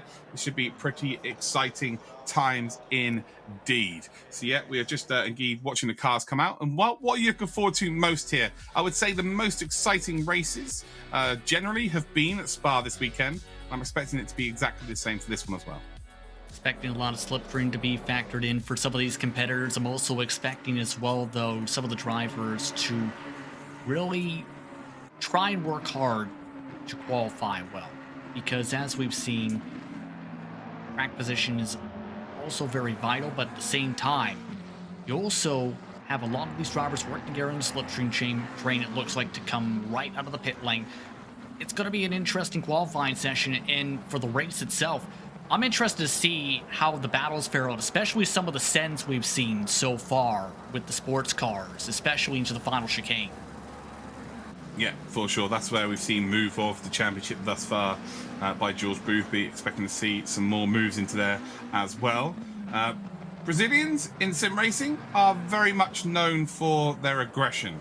They like to follow the Senna sentiments of, if you no longer go for a gap that exists, you are no longer a racing driver, which for me is getting a bin quote rubbish. And he also admitted that was wrong. But that is kind of lived by a lot of the Brazilian sim racers. So I would expect to see fireworks in this one. That is for sure. Again, not to say that they're dirty or anything like that, just a little bit on the aggressive side. So nothing will be left out on the table, that's for sure today. Lots of Brazilians here in this race. We've also got some Argentinians, some Chileans as well, some Mexicans. And we've got one solitary Jamaican driver as well, being Carly Atkins. Looking forward to see how well Carly gets on. But yes, excited for this one. They've got one full formation, well, not formation lap, out lap here just to get some warmth into the tyres, and then they do indeed embark upon their lap times. Around about 2 minutes, 16, 17 lap time, you'll be expecting to see at the front end, so it will take a long time for them to indeed get round their out lap and then finally put a lap time in. They'll probably get 3 laps in realistically. As you can see, they're all trying to make space for themselves, but at the same time, they're also going to try and get some slipstream. There's a car there that's just gone far too close to the driver in front, and that's only going to kill both of their opportunities at a lap time. That's just far too close in behind there, Justin, isn't it? Absolutely, because you have to potentially check up, especially going up Rouge and Radion, and in turn, it slows you up, potentially loses you about a second or two. So you have to be able to have that perfect balance of not being too far, but also not being too close. You can get the job done in qualifying, as we've seen in Clean Air, but the draft can help you along down the straightaways for that little extra bit of speed. Yeah, you're spot on. The actual pole positions we've seen previously in the first 2 broadcasts of the weekend, they've just been done with no slipstream whatsoever. So they've just trusted their ability. And ultimately, I think that's the best way to go. If I'm completely honest, that's the best way to go. Again, you've got no one in front of you that can make a mistake and potentially cost you your time. It's just you and the road and the clock, ultimately. But yeah, other drivers have got other ideas. That's the beauty of sim racing. There's more than one individual on the circuit in terms of esports, and well, it's the only esport out there where you can have an adverse effect on a driver not breaking the rules effectively. So in esports such as like FIFA, you're supposed to score more goals than the other people, but within sim racing you can just lean on them. There can be contact, there can be big crashes, and that can affect the outcome here. So it's a very unique esport in that regard. 6 minutes 20 seconds left to go here. We're on board then with Negrini. Looks like it's a very good lap time here, very smooth anyway. Whether it's quick or not remains to be seen, but we've got a fair few drivers in this today.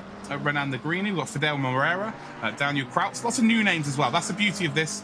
Lots of new names in this championship, and Krautz looks like he might be struggling here as they head then up towards Blanchimont. The first times are just about to be popped in, and we will indeed see who has put their bank of time in, who has piled the pressure on everybody else. Remember, it's still top 3 that will qualify through to the next stage of this competition and the semi-finals.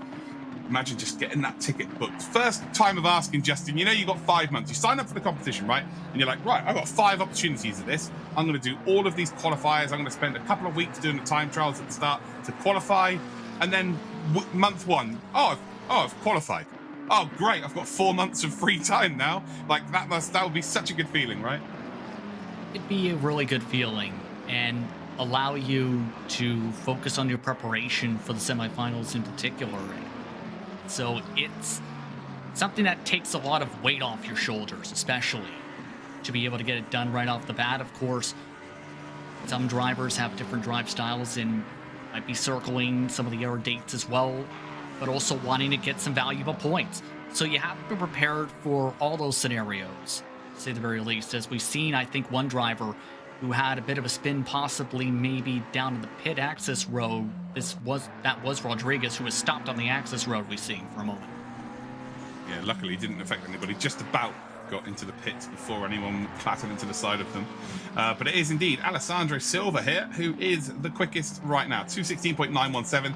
We're around about 9/10 of a second, just shy of what we were seeing yesterday for the EMEA region. Whether we're going to see that lower time remains to be seen. But you're right. In what you're saying there are different circuits each month. It's not going to be Spa every single month for these drivers. So this might be not a favoured circuit for a couple of people. And like, do you know what? I'm going to wait till the next time out.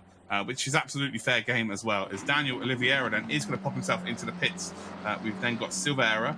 Silveira are currently in the standings here. He's actually P9 as it stands there, about 0.8 of a second, maybe 0.9 of a second off of the pace as it stands.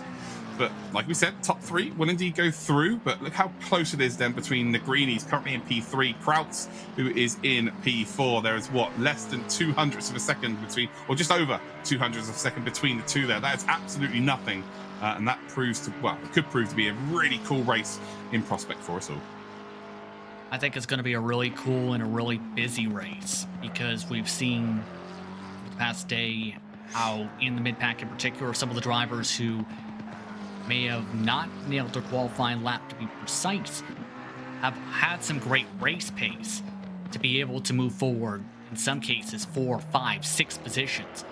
So I'm curious to see who has that ability to do so with how tight qualifying has been so far. Yeah, and also it's such a unique circuit in terms of the first corner on the race start is Radio Renault Rouge. It's just, you know, there's a 40-meter difference in elevation. People take it with different lines through there as well. People take it with different paces, and then you've got a long straight afterwards. So if someone makes a mistake in front of you, it's very straightforward to, you know, retake the position or overtake. So yeah, it's, well, watching it now. Here's Radio Renault Rouge here. Stefano, well, that lap's not going to count. That's yeah, that's a line through there, Justin, at the very least. Just a line. Yeah, it was a line, but it was way far to the left of the rumble strips in the middle of Renault and El Rouge. So you want to be more closer into the actual marks for the racetrack for it to count. Yeah, it's just a line. That's it. That's all we'll go on that one. Definitely, if there was a racing line on there, it would have been maybe 30, 35 miles away from it. That was not ideal. But the lap time will not count anyway, so that is more than likely going to be qualifying over for Stefano, unless he, yeah, I guess he will have time to cross the line. Again, once it hits the 0 mark, if you've crossed the line, you get to finish that lap as well. So qualifying will be around about 12 minutes long. Instead of what you saw on the screen, 10 minutes. That's just the nature of qualifying. That's the way it is done in most series in the world of motorsport. And it is indeed going to be done here as well. It looks like we've got Harold Wolfson, who's moved up into P15. Lincoln Miguel has moved up to P14. Bruno Santos then is in 13th. We've got Jada Borges is in 12th position. Felipe Roberto in 11th. Fabrizio Montez in 10th. Daniel Oliveira is in 9th. Then Thiago Silveira in 8th position. Diego Cargnin is in 7th position now. Nicolas Alvaro is in 6th. Daniel Kraut in 5th position. Renan Negrini holding on then to that P4 as it stands. Fidel Moreira has actually moved into a top 3 here. 2:17.106. Front 3 separated by around about 0.2 of a second. Igor Rodriguez has put himself up into 2nd position in the number 1 car nonetheless. And then Alessandro Silva still with that 2:16.917. The first lap he posted is holding on to that pole position. We're coming up towards the dying embers of qualification here for the final race of our LATAM qualifiers here in the Logitech McLaren G Challenge. And it is super, super close there as Diego Cargnin is just going to pop himself up into 2nd spot in the number 8 car. It is a 2:17.004. It is getting tight as a tiger up there, Justin. Seems like he's happy with his time, a very quick time. Stefano did indeed get himself around to the line to be able to get another lap. Vargas will also be able to have an opportunity with the 2:19.2, his quickest time. So some of these drivers will have the opportunity here to be able to build up. A couple of the drivers, it looks like, are happy with their positioning, but overall, I'm curious on if these drivers can push that envelope a little bit more with how tight the qualifying is among the top 15. Yeah, well, top 9 separated by 0.3 of a second.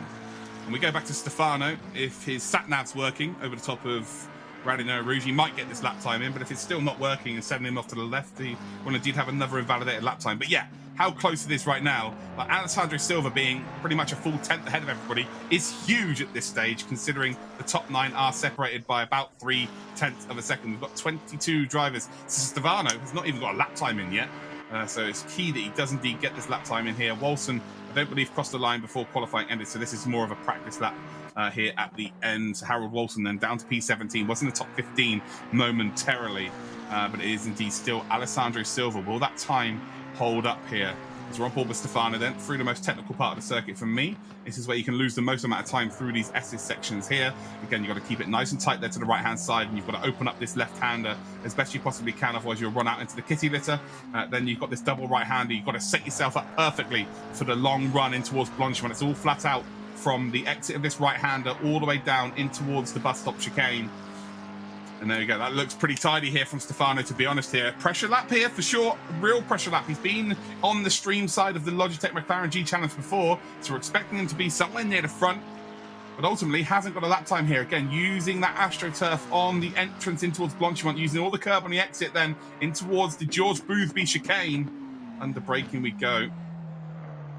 Grabs a load of curb on entry there. It's a beautiful line, actually. Opens up the left-hander, and now it's all about the run to the line. And what sort of lap time are we looking at here? He's going to get a lap time in, I think. Across the line he will go, and it's good enough for P14, a 2:17.646, and ultimately, what are you expecting with that kind of pressure on you to get a pole position or anywhere near that is going to be tough here. But I tell you, one driver who has improved at the end of the session, he's led the whole way, the whole 10 minutes. Alessandro Silva's led. It's a 2:16.9, but now he is down into a 2:16.7 and instantly becomes the favorite to win this race. Rodriguez then, Igor Rodriguez, currently in 4th position again in that #1 car, will come across the line. Will he improve on his time here?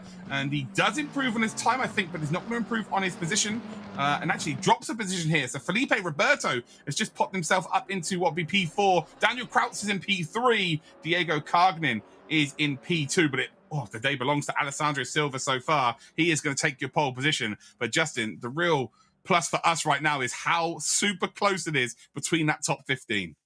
Just a few tenths of a second separating those top competitors in times, and a lot of them are separated by maybe half a tenth, a quarter of a tenth.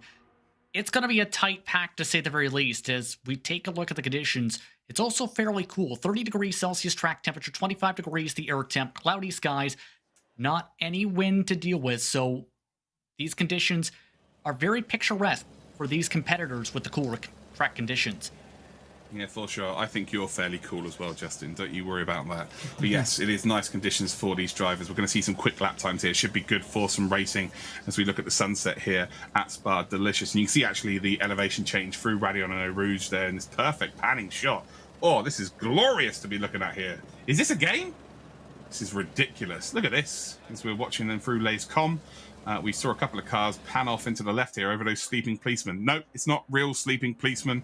They are just what they call the curbs here in the UK. I know, it's crazy. But maybe we don't like police. I don't know what's going on with that name. But ultimately, that's what happened yesterday. There's a nice little runoff there as well to work with. So it is the harshest braking zone on the circuit, maybe apart from the bus stop chicane. As we look then at Blanchimont there, it is flat out, but it is only if you hit the line perfectly. Here is your official grid then, ladies and gentlemen. It is Alessandro Silva in P1 with Diego Cargnin in P2. Daniel Krautz is in P3 with Felipe Roberto, Igor Rodriguez and Vinny Oliveira. Fidel Moreira and Nicolas Alvarado is in 4th position. Renan Negrini and Jada Borges is in 9th and 10th position. Very those competitors. They're in 11th spot, Oliveira in 12th, Montes 13th. In Stefano among the top 15 competitors, very tight amongst our top 20 overall. For sure. Well, there we go. We have got the racing action. That's what we're here for. We are here for the racing action as they are all lined up there. We just had a lovely little shot there of the source and how wide you can run through there. And we're not going to see that until lap number 2, as we will indeed take the formation lap. They are all ghosted here, so they can indeed go inside of each other. And there will not be any damage caused or any spins or anything like that, so that's good. Round turn 1 will be turn 1. There you go. You can see them all like inside. Not ideal. As they now line up 2 by 2. It is going to be Silva and Cargnin as your front 2 drivers. And well, they all get the green light at the exact same time. We're going to hear Panky tell us it's green light racing here. So, well, Silva has already got a nice advantage here because no one else is close enough to him. As we go aboard with Borges then, we're right in the middle of the pack here as they go up towards Radion and Eau Rouge. And we get a lovely back shot here on the rear wing of our leader. Alessandro Silva has got a great run then through Radion and Eau Rouge. And is he going to be caught here, though? Has he got through nicely? I think he's got a nice enough advantage, though, as they come up towards Les Coms. A little bit of argy-bargy, but I tell you what, a very clean start as it stands then up towards the Kemmel Straight. But now I've mentioned that, I'm sure that there's going to be some proper craziness then in towards Lace Com, and Silver did get caught then. Up towards Lace Com they come, grabs loads of curb there, takes the best line through there. Brilliant stuff. Kargnin is still in P2. Daniel Krautz then is in P3. Felipe Roberto P4. Igor Rodriguez is in P5. Vinny Oliveira is in 6th position. And they're all very, very close at the front here, Justin. What a clean start it's been, although Borges, who we did go on board with, and Piano are both off the circuit there early on. But the front sort of 10, 15, they've all got through very, very nicely indeed. Yeah, very smooth start for our top competitors. And just as I say that, a couple cars against the wall we just seen. Unfortunate for those drivers, as for Silva, just trying to run away and break away at the moment. Again, looks like it wasn't anything to do with our top 15, although Fabrizio Montez, I think, might have been one involved there. He's now showing as not having a time in P13, so I think that might be a retirement there for him. But Alessandro Silva, he's the one who's not going to care too much. He's not going to know about it. See, as well, it's got the lead right now, and actually the front three have kind of got themselves a nice little gap here. So Roberto finds himself then in P4 with Rodriguez and Oliveira just in behind. Oliveira nearly went into the back then of Roberto. Front six have got away here. Also, the front three have done their own little bit of work here. They're around about a second clear of the group behind, which is perfect for them. But Silva's the one to watch out for here. Half a second advantage here early in this lap. Kargnin is closing in at a rate of knots here, actually. Daniel Krautz also 0.2 of a second behind. Will Krautz look to make a move, as we see very late on the brakes here as Kargnin runs a little bit wide, but again, the bus stop, there's multiple lines you can really take through there. You don't lose too much time if you run wide there. You will lose time, but not a crazy amount. Kraut's not quite close enough to take full advantage, but at the end of lap number 1, Alessandro Silva is an absolute dreamland here. Pole position, and well, leads with a very comfortable margin. Oh, look at big this. contact! Big contact there as Krautz just misses his braking point and T-bones Kargnin. And wow, Krautz, that is not the way to make an overtake there. Kargnin's going to be absolutely furious there, Justin. That was not beautiful at all. Yeah, just looked like he missed his braking mark indeed, just a little too deep into the corner. And for Kargnin, he is absolutely not going to be happy at all with that timing, with that spin, losing him a ton of positions in time. Now it's the matter of trying to focus on the points. That is a strongly worded letter being sent first class to Krautz later on today, for sure. That'll arrive in the next couple of working days. I'll be absolutely furious if that happens to me, because that was so avoidable. Silva still in the lead here. Krautz, though, maybe with a bit of front damage from that, as well. Again, he will not lose time in the pit lane because of it being fixed, but you can see the turn in then. Very much struggling to get that nose turn in, so I reckon he will have damage. Watch out, though, for indeed Kargnin. He's still only in P6, and he will now have a B in his bonnet, that's for sure. He's under a bit of pressure here from Fidel Moreira, and if he can just ward off that pressure, with 16 minutes 40 seconds to go, we know with his qualifying pace he's got the pace to be right up there, and Dennis Krautz will have to watch out later on in this race, that's for sure. But as it stands, and he is P2, I'm wondering whether that actually might be looked at as stewards there, because that was very messy indeed.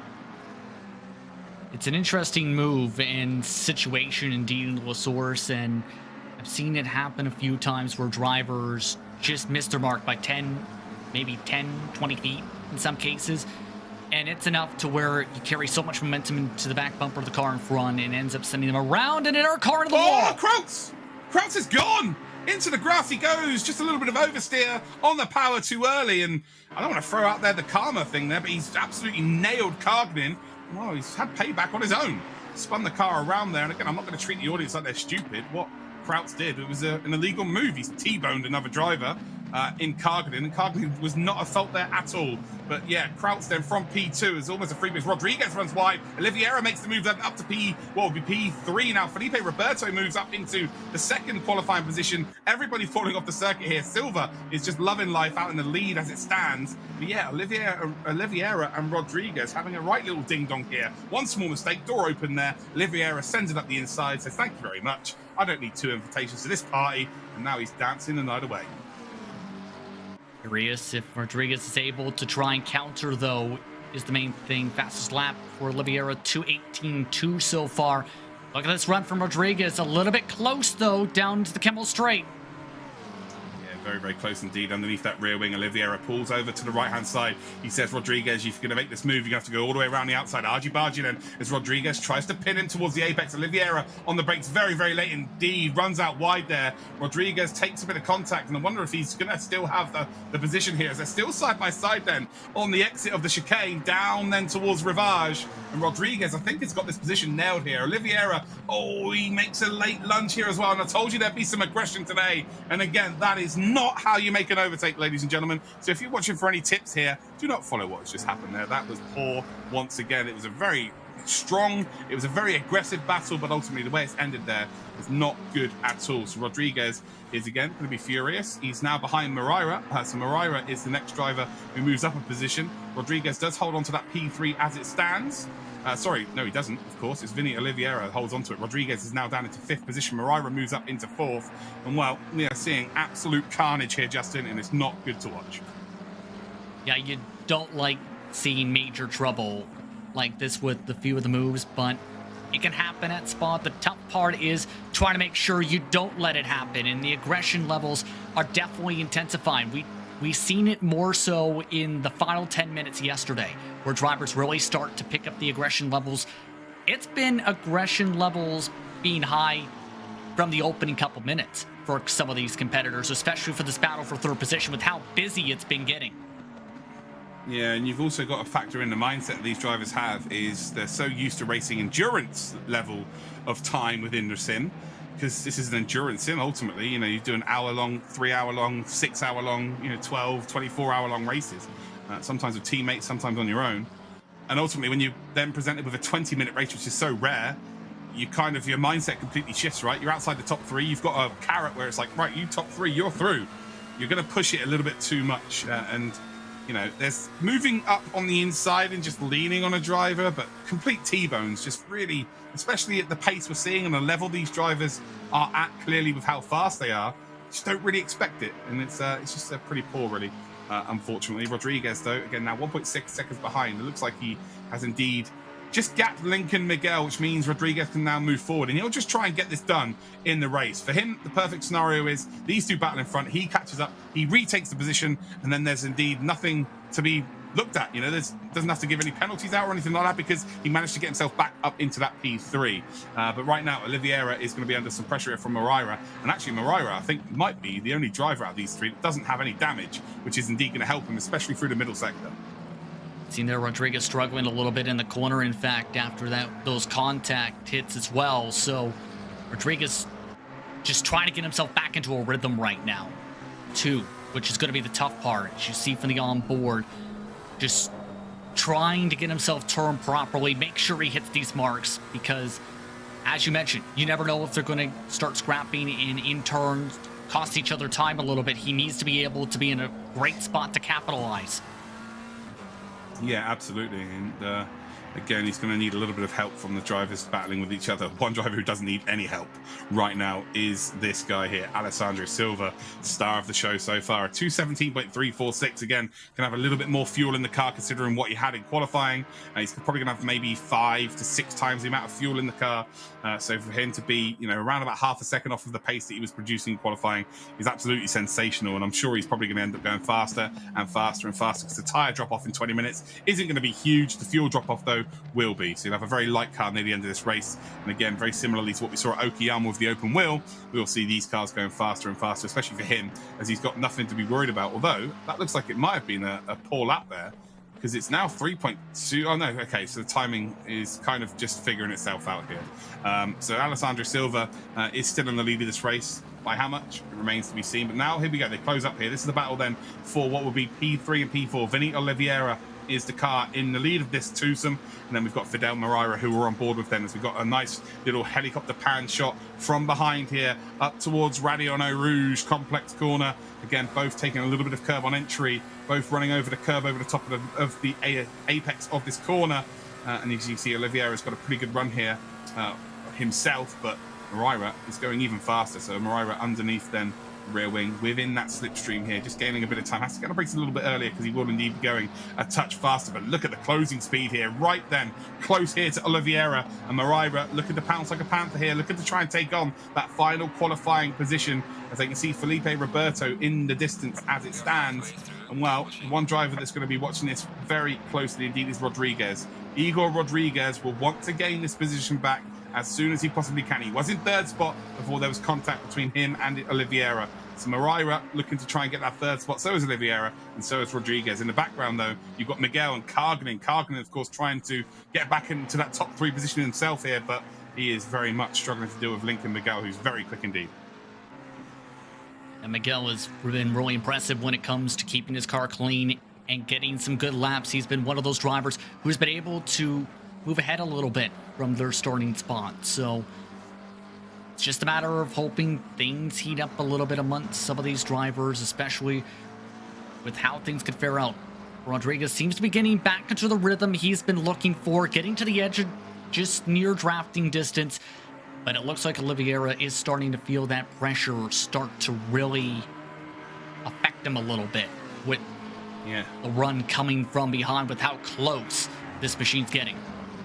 Yeah, absolutely. You know, they are going to close up here. Again, he wants Moreira to be a little bit closer to Oliveira. It looks like Oliveira in the final sector of this lap here has absolutely nailed it, although he makes a little bit of a mistake in towards the bus stop chicane. But ultimately, what Rodriguez needs is he needs these two to battle because they are not close enough right now. He needs to see what's going on behind him, basically. Lincoln Miguel and Karginen are super, super close to each other, and he needs these two in front of him to be doing exactly the same. But as it stands, it's a bit of a stalemate. We've got 8 minutes to go here. I'm not sure if Moreira's quite got the pace to catch up to Oliveira. Rodriguez is just not close enough to even be in slipstream range right now. But what about Lincoln Miguel and what about Diego Karginen? I think they might be going up here side by side as they are battling for 6th position, just a little bit further back from this battle. As again, we're on board with Moreira. 2:17.6 again, very good lap time in terms of the race. Because they're going to be a little bit heavier. Again, the lap times will come down. And Oliveira then, you can see, just opening up the corner a lot better there through Lacecom. Oliveira not taking as many chances, but ultimately still providing very quick laps. Karginen still behind Lincoln Miguel. So that's the battle. It's 0.2 of a second between those two, as we've got a battle here in the background as well. So we've got Laba battling with another Oliveira. This is a battle for P8. This is very close indeed here. Then can Laba potentially get himself involved here? And this is the beauty right now. I told you this would be the most wide open of the championships this weekend for me, because we're seeing lots of new names, but ultimately there are 2 3-way battles happening all over the circuit as it stands. That's the nature of Circuit Spa-Francorchamps that I love so much, because it towards these opportunities to be able to battle such as this. Laba near a bit of contact that time, trying to take the long way around to build up the run. Yeah, just trying to get his nose there involved, trying to force Oliveira to indeed make a mistake, but Oliveira holds strong. Laba, they're not going to indeed have the conviction. He's not going to be ruthless there and make the move, and look at that. He tries to indeed cut one up the inside through the double right-hander to set himself up towards the run to Blanchimont, but ultimately does not have the traction, gets a bit of snap oversteer. Wrecks it nicely though, and that's all to do with just trying to get a little bit too greedy in terms of gaining time. Karginen now, again, was right up the front of this, but unfortunately he's just seeing his race diminish before his very eyes, unfortunately, being stuck now behind Lincoln Miguel. Miguel's done a stellar job of holding him behind, considering the difference in their qualifying times. Through the bus stop they come. And again, it's a bit of a stalemate as it stands. Alessandro Silva is still your lead car. Felipe Roberto then is still in second. And then it's Vinny Oliveira, who is in third position. Fidel Moreira, sorry, just in behind. Igor Rodriguez then in 5th position. Lincoln Miguel. And then we've got Karginen. So these are the people battling for P6. And then we've got Oliveira and Laba just in behind as well. So 2x2 battle then for what would be P6 and, of course, for P7. Very close action here. It's not really going to be for the top 3 positions in qualifying, but there's still points on offer here, Justin, so that it's all still to play for. And that's the main thing I think that's going through a couple of these drivers' minds right now is I can get myself a few more points if I can make this pass. And for some, they also are looking to say, I've got in a top 5. I got a strong top 10 performance today. Something to be very proud of when it comes to being able to show what they can do. And right now, Many of these drivers are looking towards that direction, but things are getting interesting for this battle for third, as Vinny Olivier, I should say, is starting to pull weight to the point where it's broken up the draft just about. Now it's the matter of, can Rodriguez try and get first position outside the podium? Yeah, Vinny is the least Latin American name I have ever heard, and I absolutely love it. That would be like me being called Federico here in the UK. Brilliant name. But yeah, doing very, very well in terms of the racing as well. But also, you've got to factor in here that this is the start of this competition. There's going to be a lot of drivers out there watching, or may have not known about this competition yet. Like, you've got to feel that these streams right now are also advertisements towards the next month. So it's going to become harder and harder and harder to get into those top 3 positions. So, being outside the top 3 right now, maximizing your points really is key at this stage of the competition, because the drivers that have not yet taken part, they're going to be scoring 0 this week because they're not signed up. As simple as that. So, yeah, every single position does indeed count right now. And again, you've got to take full advantage of that. 4 minutes to go in this race. So we've got ourselves 2 laps remaining. So 4 minutes remaining in this race. So we've got 2 minutes remaining. God, I do come out with some rubbish. But yeah, 2 laps remaining here then. And hold on, what's going on here then? So Felipe Roberto now leads. So what's happened to our race leader? Is he disconnected? I wonder if he's disconnected here. I think he has. Felipe Roberto officially is leading this race then. And Vinny Oliveira then is into P3, which means Fidel Moreira is currently in P3. I think we've had a disconnection here. Again, we'll have to wait for confirmation for that, but I think we may have had a disconnection here. And that'd be very unfortunate, especially with the advantage that Silva had. If that is unbelievable. Roberto is now in a prime position to try and take this checkered flag, and now this puts even more pressure on Rodriguez to try and close up the gap. He closed up about 2-3 tenths down the Kemmel Straight. Yeah, for sure. This is it now. This is do or die to get that top 3 positions. The number 1 car then will indeed want to try and get past Fidel Moreira. But yeah, as it stands, very unfortunate then. But it is going to be a disconnect for our race leader. That is not ideal at all. Felipe Roberto then has just been inherited the lead. He leads by 1.7 seconds. Again, just manage your time right now. You don't need to be worried about going overly too fast. Rodriguez is the one then in the bubble right now. He is not going to qualify for our semi-finals. How much time can he find on the final couple of laps here? As you can see, just in behind then. We're on board with Igor Rodriguez. Is that a back marker then, considering the time that we're seeing on our screen? Says it might. Well, Lincoln Miguel is a lot closer than what we would think. Diego Cargnin still in P6 then. Daniel Oliveira is now in P7. Murilo Laba currently P8. Fabrizio Montes in P9, and then Jada Borges, who's involved in the incident early in this race, finds himself then down in P10. So Felipe Roberto, again, he was already in a qualifying spot, so yeah, it was pretty much going to be his spot to take anyway, but the fact that he's been given a little bit of extra comfort by there being a disconnect is obviously going to be a good thing for him. Gives him an extra little bit of a cushion with under 2 minutes to go on the clock. So now pressure's definitely on Fidel to try and make sure he doesn't allow Rodriguez to close in too much here. It's still a sizable margin though. That's the bright side. Yeah, for sure. It is the final lap of today's race. And well, it is going to come down to Rodriguez and Moreira. Rodriguez then will be good to see his on board here right now. He will be frantically trying to get ahead of Moreira. It looks like Oliveira and Roberto have got kind of enough of an advantage here as we watch Moreira then come in towards Radiano Rouge. Again, lots of curb on entry. You've got to make sure you hit the curb on the right-hand side before you go over the top of the hill. Do not want to be gaining any warnings there in terms of track limits. Rodriguez then is in the slipstream, but definitely not close enough to take advantage here. But is there going to be a potential do or die effort near the end of this lap? He's got to use utilize the technical parts of this circuit to try and gain some time here for sure. Again, Vinny Oliveira only 1.2 seconds behind Felipe Roberto. So Roberto may be starting to struggle now a little bit at the end of this race. That gap has definitely come down 0.7 of a second then between 3rd and 4th position. Down in towards Rivage then, and now the pressure is telling here as Moreira runs wide, but again, ultimately he will gain a little bit back there, as indeed he will be able to open up that corner nicely. Through No Name they come, and it's Rodriguez's turn to make a mistake there. Just over the edge of the limit of the car, just slides the car ever so slightly. It may look cool, but sliding the car is definitely not fast. Through Pouon we come here. Rodriguez again not getting the car turned in as early as he would like though, but his exit's very, very good indeed. P1 and P2, they're looking pretty comfortable here for qualifying. But again, it does come down to these two as it stands then through the middle part of this circuit.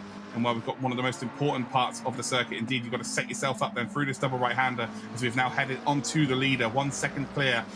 We want to be seeing Rodriguez and Moreira. It's 0.4 of a second between them two in the battle for P3. As we head down towards Blanchimont, again, I think Oliveira is indeed not going to get up towards Roberto. Roberto still leading the way. So these two are going to qualify P1 and P2. What about Moreira and Rodriguez? It's 0.3 of a second between them as they are battling. Here we go. We're on board through Blanchimont then. And are we going to see a do or die effort here? He is closing in. That is for sure. He's gained maybe, half a second this lap alone? Moreira then, under pressure here, takes a very, very acute angle through the bus stop here. No mistakes on the curb, and he's going to be golden. And Moreira will just about hang on. Felipe Roberto will take P1. And again, he was losing time as well. Vinny Oliveira does take P2. And Fidel Moreira just about hangs on from the advances of Igor Rodriguez. Rodriguez, what a fantastic performance it was in the final couple of laps. He's going to feel very unlucky to not be qualified, to be completely honest. Lincoln Miguel and Diego Cagnin are P5 and 6, but it's all about Felipe Roberto. We're on board with him right now. And I tell you what, Justin, what a performance it was from him. Again, very fortunate considering we had the disconnect for him to go and win this race, but he was in a great position anyway. Yeah, he was able to keep himself towards the front from the get-go and keep himself smoothly through the corners. But what a charge by Rodriguez to try and close in, gaining about a second in the span of about a lap to try and pounce there. I think if there was one more lap, he might have had the opportunity. But oh, absolutely, it was incredible to say the very least from Rodriguez, his effort to try and get that podium position after what happened to Silva. Yeah, I was like, oh, please give us one more lap, please. But it's already, of course, a timed race, so that's just not the case there. But again, it's another driver that's going to be chomping at the bit in the next round to potentially try and qualify for the finals or the semi-finals at the very least. Remember, you at home could be doing this as well. LogitechGchallenge.com. Come and get yourself involved. You can enter from like 170 countries. Like, you know, I didn't even know there was that many countries in the world. Craziness. But yeah, what a performance it was. What a great race it was. Spa proving again to be an incredible place to watch some racing.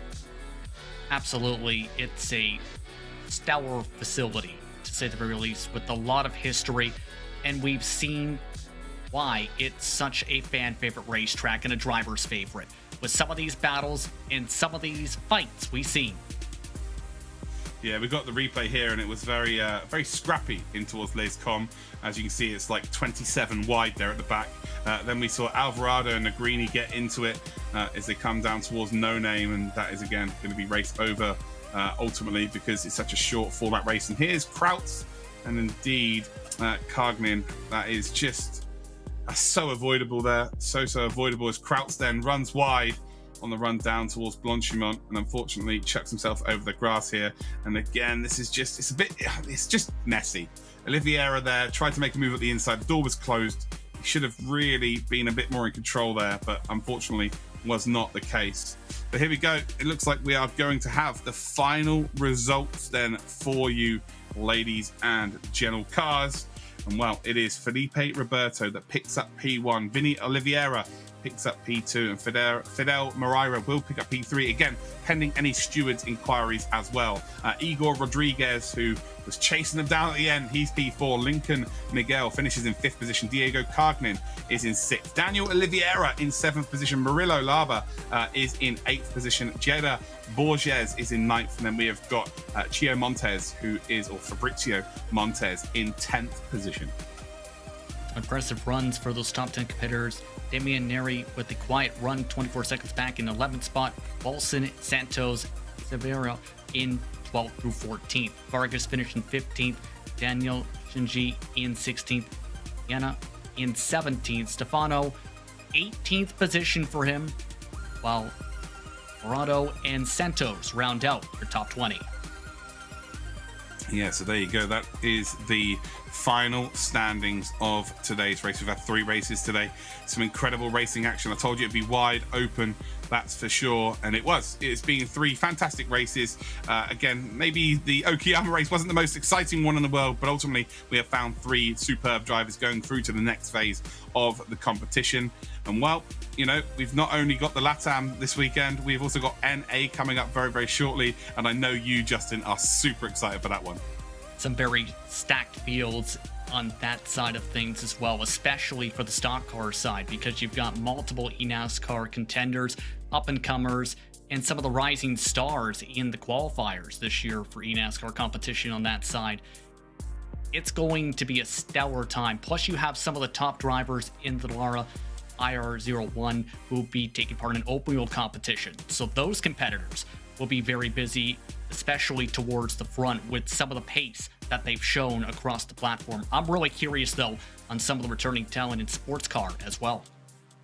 Yeah, Justin, he does a really good job of hiding his excitement. Inside him right now, it's like a bunch of fireworks going off in your living room. He's that excited. But yeah, it's going to prove to be, especially, like you said, the stock car. That is such a stacked field. Like, there's no real standout 3 drivers that we could pick out there. So again, it's just going to be a fantastic watch later on. But go back to the LATAM standings then, and well, in the stock car, it was Octavio Rondoletto who indeed has been the star of the show really today. Indeed, with his performance, qualified P3, round out winner. As soon as he got into the lead, just absolutely gunned it. Then we got Guillermo Alvarez, who will indeed take P2. Marvin Bazan takes P3. Gregorio Emiliano Dorso will be the first driver that hasn't qualified but gets those 32 points. Andre Swanaga picks up P5. Osmar Camargo will take 6th position. Gustavo Pereira in 7th. Bruno Castro Alves in 8th. Gustavo Migueletti is in 9th position. Richard Max in 10th. Renan Scarabelli is in 11th. Yao Lima in 12th. Juan Matid in 13th. And Emmanuel Lopez is in 14th. So that's your stock car. We head now to the open wheel results. And there you go. It is Juan Bustamante. A very dominant performance from him. Picks up the victory with 50 points. Bruno Canavas takes 2nd position with 40 points as well. Nicholas Lelis on 35. The points don't really matter for those drivers. They will advance to the next stage. Michael Velez then will take 32 points. Ezequiel Montero in 5th. Alex Castro in 6th. Then got Pedro Faitosa, Andre Swanaga in 7th and 8th. Yao Lima in 9th. Damien Hall in 10th. Jonathan Chavaria in 11th. And then Rafael Blanco in 12th. Well, incredible stuff then, Justin. It's been 3 pretty interesting races, especially the sports car one at the end. Unfortunate disconnects and, again, a bit of contact, a bit of controversy. But moving forward, the LATAM has got some talent to be looking forward to watching in the future. Absolutely. The stock car side of things was very thrilling, especially that battle for 3rd position all race long. And in the end, the drivers who were able to save their tires the best and stay out of the trouble were able to try and move on. For open wheel side of things, yes, it was calm, but the talent rose to the top, especially after how things fared out at the start. And for sports car, it was indeed a race where if you were able to avoid contact and get a good launch and then try and break away, you were able to take advantage, and a few drivers were able to do so and take advantage of some of the misfortunes of others.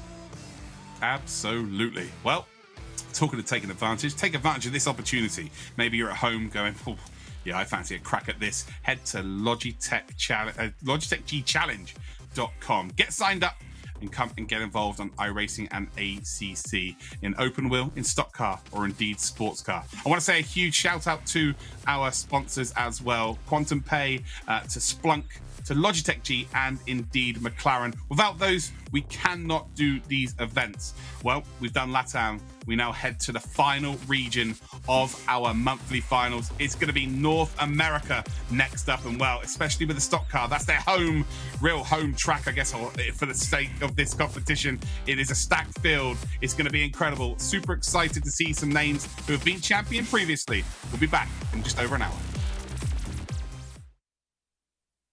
Attention racing enthusiasts, the wait is over. So sit down, strap in, and start your engines. This is the Logitech McLaren G Challenge. This video will explain everything you need to know on how to race your way into the grand finals.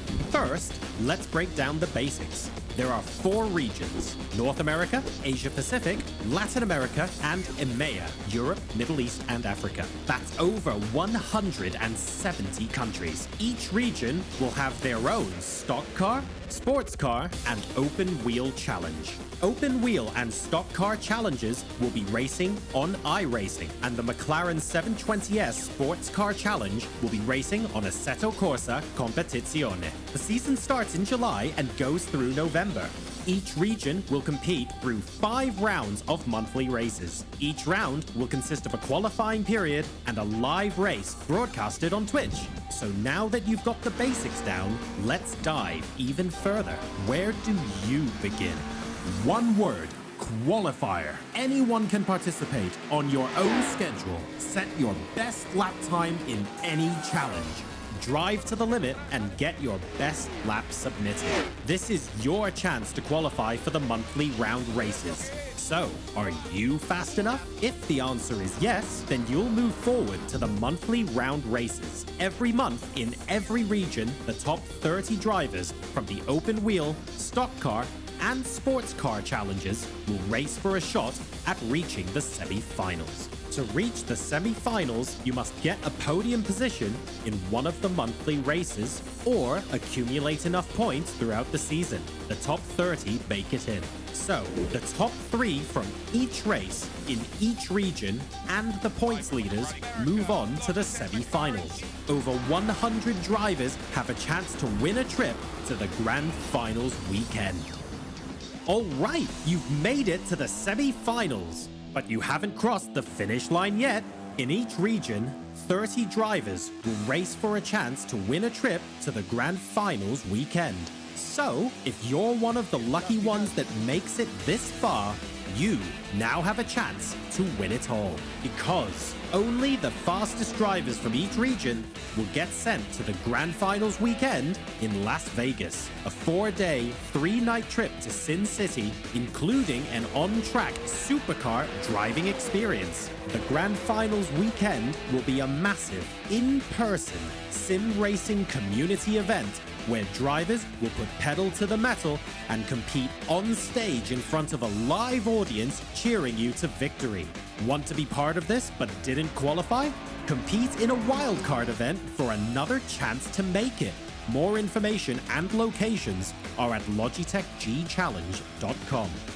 Winners of the stock car, open wheel, and sports car grand finals will win a McLaren Racing VIP experience, including a 4-day, all-expenses-paid trip to London, a tour of the McLaren Technology Centre, coaching from Lando Norris, and a behind-the-scenes tour with McLaren during the Formula One British Grand Prix in 2022. So pull out of the garage and onto the track, and join us for the world's largest sim racing competition with the 2021 Logitech McLaren G Challenge.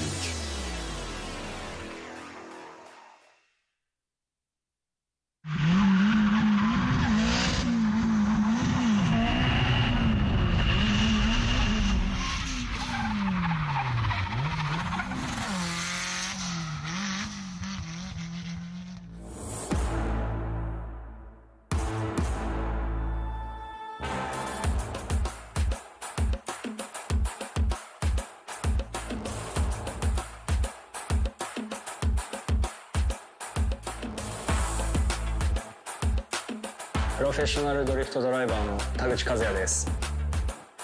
ドリフトって非日常的な車の動きをしているので、見ているお客様を楽しませられるっていうのがドリフトの魅力だと思っています。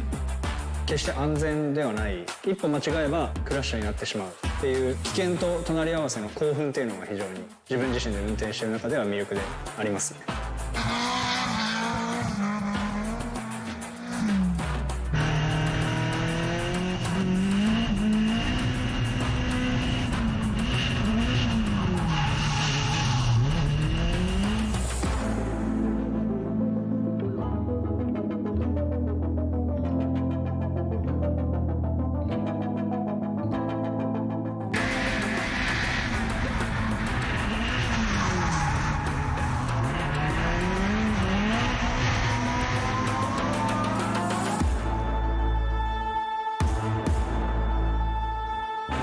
僕のレースの会場だと普段は一般道として使われている普通の道でレースをすることがあるんですけど、物理的にそういったところでは練習をすることができないんです。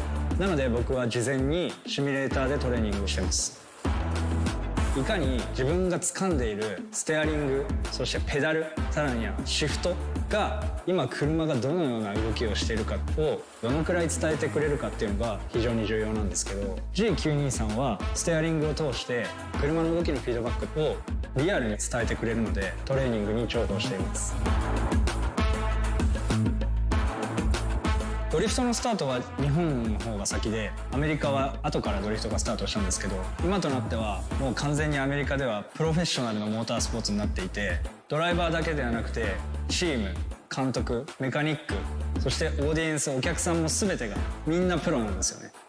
日本人としてアメリカのドリフトシーンで活躍することによって、母国日本のドリフトモータースポーツカテゴリーももっともっと盛り上がってメジャーになっていってくれればいいなというふうに思っています。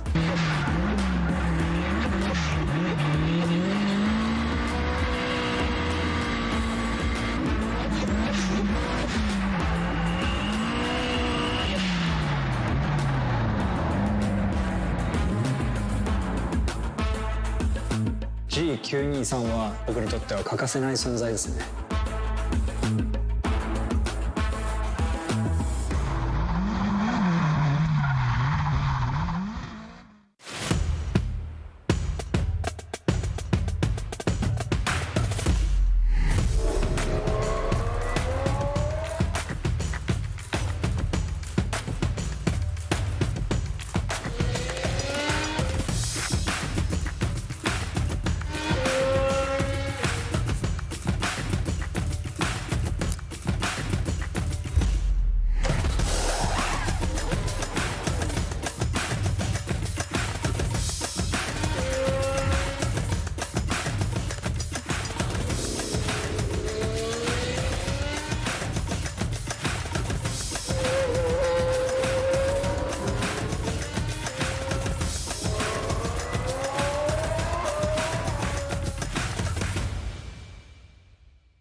Am I allowed in here? Normally I'm behind the wheel.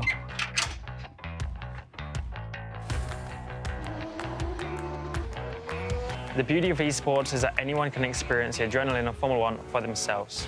Just grab a gaming setup, put it onto Drive, and let the data guide and help. Hi, I'm Lando Norris, and you're about to experience the art of data.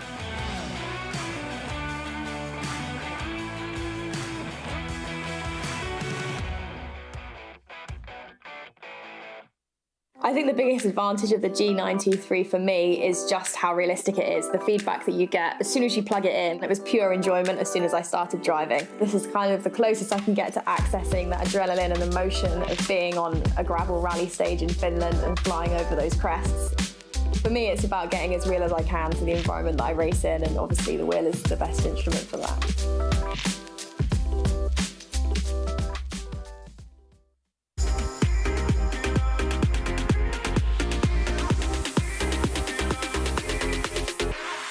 Today we will be watching F1 driver Lando Norris and William Byron from the NASCAR Cup Series race with their team of influencers, musicians, and professional drivers. ASAP Ferg, I've just seen, yeah, there he is. He is now taking up the pace car position. He will be told on his screen right now they need to get behind the car they qualified behind, but he has definitely found third and fourth gear now. ASAP Ferg, again, is in the lead of this race. Can he stay out in the lead, though? That is the question. As you can see, the gap now up to 4.1 seconds, so they're just not able to get... Oh, no! Each other off here! The two leaders are gone! William Byron and Kligerman were doing so well, and all of a sudden now, Lando Norris is going to take the lead here. But it's William Byron at the end of the day and Patrick Kligerman who take home the goods.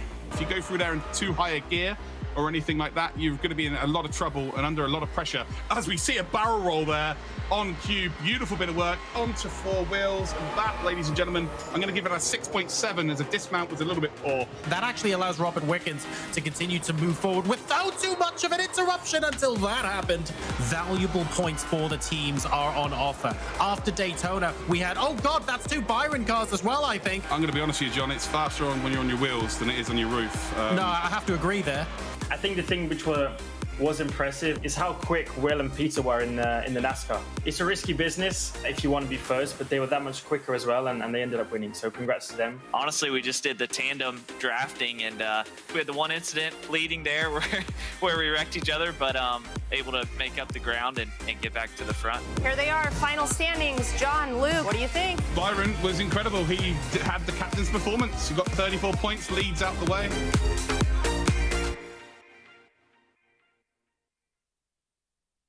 Or into the walls on the exit of corners quite often, to be completely honest here. So Osmar will indeed try and keep hold of that lead moving forward in this race. There's Guillermo Alvarez, number 83 car. He will start then on the second row of our grid. Well, here we go. It is going to be race time here in the Logitech McLaren G Challenge. It's all about to kick off here. We've got 6 races for you this evening. This is the LATAM 3 races first and foremost. Then we head to the North America region, and that will be this month's finals over in the books. We will know a lot of our drivers who have qualified through to the next round. And here we go then. It is Osmar Camargo who will take us away here. It says that is indeed Guillermo Alvarez, but I don't think it is. It is Guillermo Alvarez, actually, in the number 83. So he is at the front end. Osmar Camargo then is going to drop down here. Octavio Rondoletto will be in P3, and well, he has utilised this start, this green flag going down here, Justin, and off into the distance he will travel. Nice clean start for our drivers up at the front of the field and quickly getting themselves single file. And keep in mind, Alvarez getting that clean air is very vital. It's the matter, though, of holding on to it, because it's so easy to go too quickly on the short run and burn up your tires and pay the price by about lap 25 towards the end of the run. So keep that in mind with this early pace. Yeah, we saw that yesterday, didn't we? It was quite obvious, the drivers that indeed went out too fast here. So it's all about just trying to get down low into that line, also not trying to put too much pressure on the tyres in terms of the weight transfer on the car, and just scrubbing the speed off, really, more than anything. The speed, if you scrub speed, you're scrubbing the tyres ultimately at the same time. So you've got to try and maintain that speed, maintain that momentum, but also keep it nice and smooth here.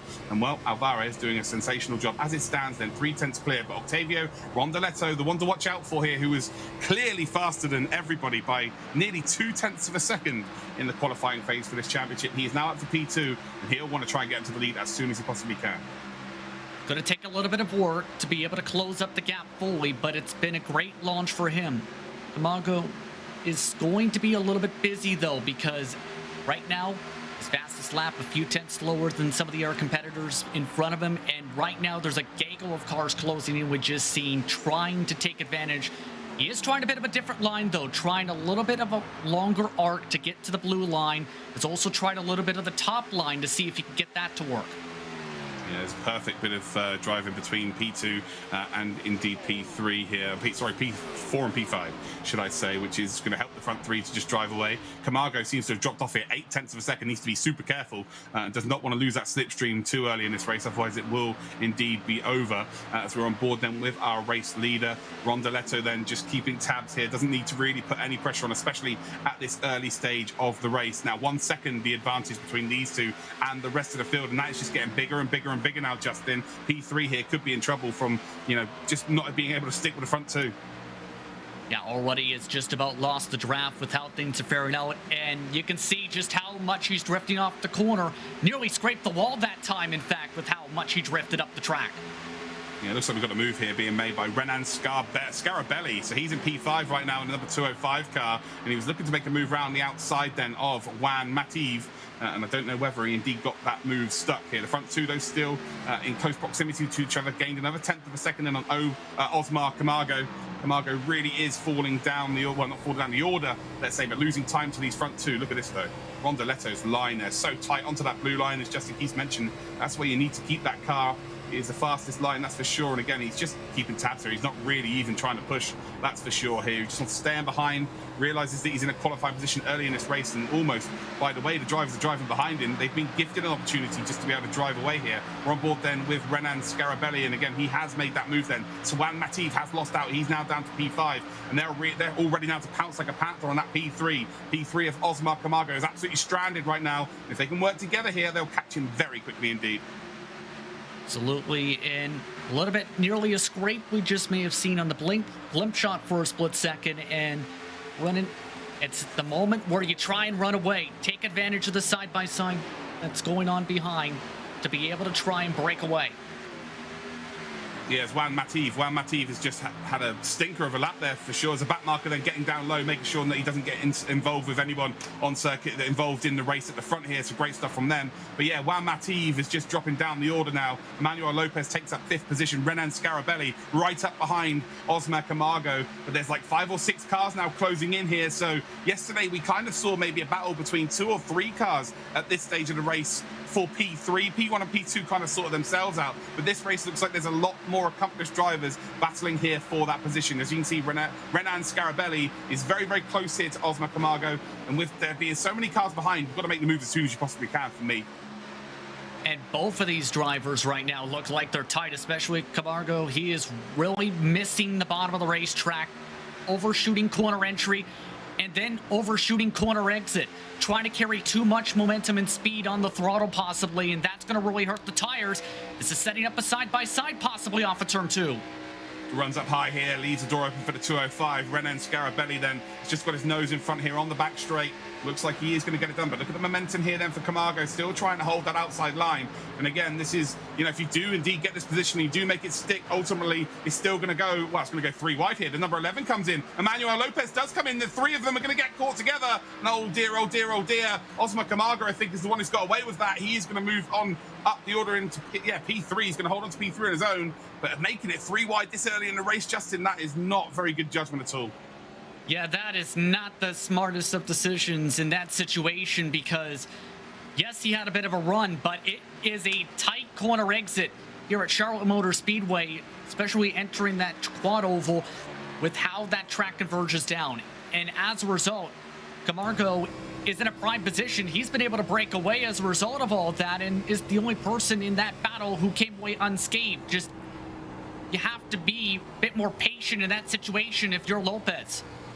Yeah, absolutely. I think he's lost a bit of momentum here, though, is Camargo, trying to avoid it. So he was in the middle lane, and he's had to check up a little bit just to avoid any potential taps to the rear and being spun. So I think he might be starting to get caught by Juan Mativ, who's made a couple of mistakes himself here. Bruno Castro Alves now in 5th position. He'll have his interest peaked now. That is for certain. Then we've got Gregorio Emiliano Dorso now 4.9 seconds off the pace in the lead here. But I think that Osmar Camargo might now start to get caught. And there's a times will change here. Yes, he definitely is going to get caught here. He's slower than the front two. The front two, they are just checking out right now. No mistakes here, and they are golden.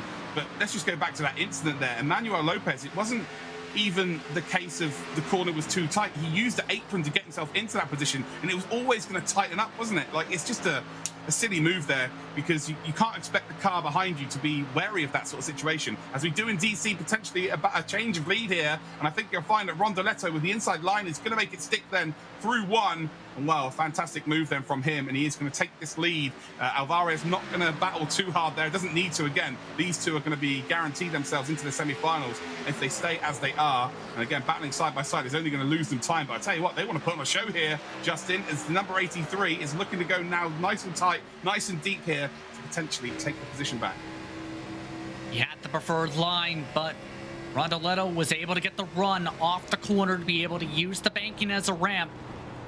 Alvarez is trying to utilize the higher line, it looks like, willing to burn up a little bit tire here to try and see if he can keep within range for this race lead.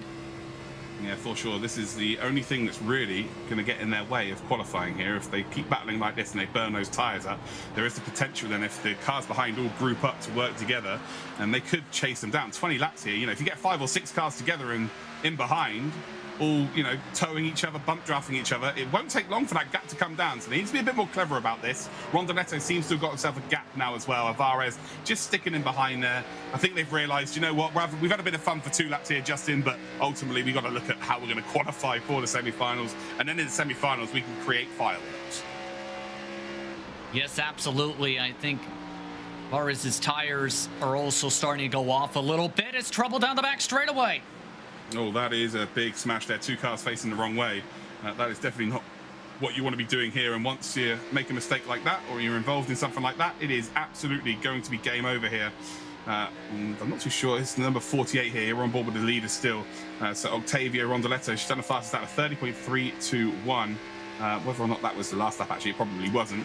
The tyres are now only going to be going off here, but look at this, half a second now, the difference here. So once Rondoletto's got into the lead here, he's able to just find his own pace. And look how smooth he is. Again, just about tagging the apron, but it's the shortest line around the circuit. Simple as that. It's beautiful stuff here from Rondoletto, and his experience now starting to shine. Absolutely. He's been on iRacing since 2017. We talked about how strong he is in the region in terms of iRating as well. He talked to me a little bit about this track and told me that the key is the precision and that he was working on it. You can definitely tell. He's found that precision to be able to nail this track to get the pace down. Yeah, I think he'll be pretty disappointed with how he's qualified, considering how far ahead he was in the actual time trial qualifying phase for this competition. To qualify 3rd in this race, I think he'll be a little bit disappointed, but it's given him an opportunity to showcase his overtaking skills. It's given us, obviously, a look at what his real pace is once he does hit the front as well. Now, nearly 6 tenths in the lead, which is so difficult to do when it's just 2 of you. Looks like it might be almost a check up into the wall there, as we're on board with Osmar Camargo. Gap between then Camargo and, indeed, Emiliano Dorso is about, what is it, around about 1.4 seconds. So actually Camargo now starting to get into a decent rhythm. But really, Marvin Bazan needs to work with Dorso here. They need to start closing down on that P3. Remember, top 3 qualify for the semi-finals later this year. That'll be the same every single month as well. So you've got 5 months of opportunities to qualify. So if you indeed race on iRacing or ACC, or maybe you're just getting involved in it, get yourself involved in an esports competition. Again, it's all valuable experience moving forward. Doesn't matter whether, maybe you don't feel like you're the fastest in the world. Doesn't really matter. Get some experience. You may, in a couple of years' time, be the fastest in the world. You know, you've got to start somewhere. Head to logitechgchallenge.com. Get signed up, and maybe we'll see you in the monthly finals. We're here, though, for the LATAM Stock Car Round 1. We're in the NASCAR here. We're at Charlotte Motor Speedway. We've got ourselves around about 13, 14 laps to go of this race. It is still Octavio, the favourite, Rondoletto, who is leading here now by 7 tenths of a second. He's just screaming, I want to go fast here for sure in P1. Then we've got Guillermo Alvarez in P2 again. That is the qualifying positions, but look at the gap coming down here, Justin. They are working together. They're doing a sensational job here. Marvin Bazan in P5 then, and then Emiliano Dorso. They are chasing him down, although this side-by-side is not going to help. Yeah, Emiliano Dorso tried to use the wall. Looked like he lifted a little bit to try and let by, as in knowing the pace is picking up for Marvin at the moment. Now it's the question of, can Marvin close up that about 1 second gap to get up to Camargo? That's going to be the key thing now that he's got a little bit cleaner air. They could be helped here as well. There's a back marker to contend with here as well. Number 12 picking the middle line there and then trying to cut in deep a little bit later into the corner. So the 12 and the 36, both using different lines here, but they are closing down. It's now 1 second. It was 1.4 seconds. And as the back marker then will indeed open up onto the high line. Very good stuff there from the back marker. Really good to see that the awareness is there. And the number 12 struggling to get down to that blue stripe, as you've been saying. That's the preferred line there, but now maybe starting to struggle with the tyres. But they are now really catching up here. Osmar Camargo is going to get caught here, I think, and it will be a proper ding-dong now for that final qualifying position. Even though he's not getting to the blue line precisely, I'm liking what I'm seeing from Marvin compared to Camargo. Really ramping off the corners to be able to carry a ton of momentum. Looking like he's just trying to pick his spot here to build up his opportunity to make this pass. Yeah, exactly that. You know, again, he's worked hard. He's done the hard work now. You do not want to be ruining it here by losing a load of momentum and then having to redo all of that hard work. You know, this has been over the course of the last 10, 12 laps. Here we go then. At the inside again, not going to be able to do it on the entry, but on exit here, looks like the number 12 has got a nice groove to work with. And are we going to see a change for that third position? Remember, the top 3 qualify for our semi-finals. The number 12 on the inside there on the right-hand side of your screen. But I tell you what, Osmar Camargo is not letting it go easy here for sure. He's been given the all clear. He can drop down low if he wants to. He's not going to decide to do so. The number 12 still got the door open then. And now they do indeed go into single file. So Osmar Camargo, I thought it might be easy for the boys behind, but he is defending for his life right now. Trying to pinch as much as he can from that second and third line to try and hold up the momentum from Marvin. Force him to have to check up. Look at this, though, able to stick it very strongly at the bottom of the racetrack. Yeah, at this point, you've only got 9 laps remaining of this race. You're going to use up all of the tyres you've got left here. You've got to give absolutely everything. You don't want to get to the end of this competition and go, oh, I had so much more to give here. But I tell you what, the number 36 is going to make it 3 wide here. Emiliano Dorso does make it 3 wide through the middle. Oh, what a move that is. Is he going to make it stick here? Wow, he's managed to get ahead then of, indeed, Camargo. Bazan was momentarily in P3, but now he's not. So Emiliano Dorso has just made the move of the day, maybe the move of the championship in terms of the oval races here. Goes through the middle like a letter through a letterbox, and wow, makes it stick. Beautiful stuff. A very beautiful pass, and it takes a lot of respect from the competitors to be able to get that done right. And he did that right, to be able to time up the move, to be able to build up the run, and then having respect to be able to fully clear on by to be able to get himself to the top line. Now it's the question mark of, can he pull away? He does have a little bit of damage, you see, but it doesn't seem to affect him all too much right now. Yeah, it was just a patient overtake. I think he was watching Marvin Bazan and going, look, you know, I've watched you for 3 laps here. You're not getting the job done. I feel like I've got the tyres to do so. Okay, it's risky. I'm coming through the middle. You guys have got to respect that. But I've got the pace to get this done. And he did it really quickly. Again, they only went 3 wide for what would be, 1 turn? And it was done. It was incredible stuff. I thought that up the inside, Marvin Bazan was going to have the momentum to retake the spot, but well, as you can see here right now, then Gregorio Emiliano Dorso is not looking back right now. Again, they're 13.4 seconds off of the front 2 as it stands. Guillermo Alvarez now 1.5 seconds behind Rondoletto. As soon as Rondoletto's hit the front here, he has shown his class. And well, as they come across the line here, then they're going to have 7 laps remaining of this race. And well, it's been a sensational race, that's for sure. And wow, the beautiful situation here now for Dorso. Dorso's not only got him to P3 here, but the 2 behind him are still side by side. So those 2 have basically been side by side for what, 6, 7 laps? And he's just snuck through the middle 1 stage of a lap and then just go, you boys crack on doing your side by side still. I don't want to be involved in this, I'm off. It's just burning up the tires for that battle for 4th position at this point and continuing to give side draft to one another to slow each other up a little bit. But now it looks like Mason has been able to clear on by. It's just a matter of, is there going to be enough time to make the move a bit, send in the backdrop? Yeah, there we go. Again, this, the only real winner in this situation is Dorso. Dorso's looking at this in his rearview mirror going, you boys can just crack on doing this. I'm not too worried about that. I'm just going to hold my lines there as we go past the number 13 here. That is indeed Gustavo Migaletti. Now a lap down on the field there. So the top 7 on the lead lap as it stands. And well, Gustavo Pereira, Swinaga, Camargo, Bazan, they'll all be looking for people making mistakes at the front end. Front 2 not looking like they're going to make mistakes, but I thought it was all sewn up for Dorso.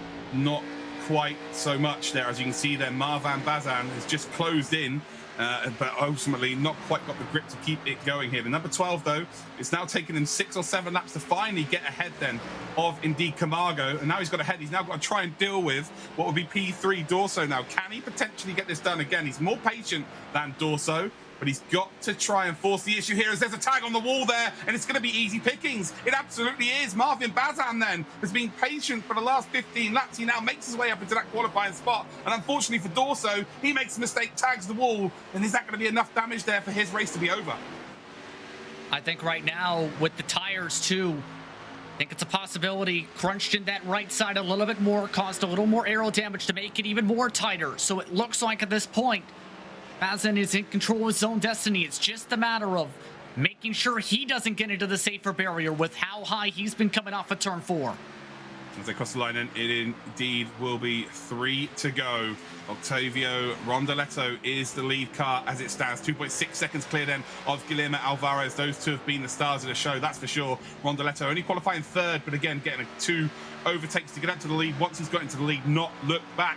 And then we've had so many changes of position for what would be P3. Again, top 3 qualify to our semi-finals. We've had Camargo leading that charge for what was around about 25 laps, I would say. And then it was indeed Dorso who got up into that position with a great move through the middle of Bazan and indeed Camargo. But then Bazan has been so super patient here and managed to get himself up into third spot. I don't think that battle is quite over. Actually, no, it is now. Bazan now a second clear of them. So it looks like we've had Dorso and Camargo really pushing too far here. Bazan has just been ever the opportunist. The white flag then being waved by Barney. And well, it has been an absolute standout performance from Rondoletto. Justin pointing out that driver to be the one to watch. And well, rightly so.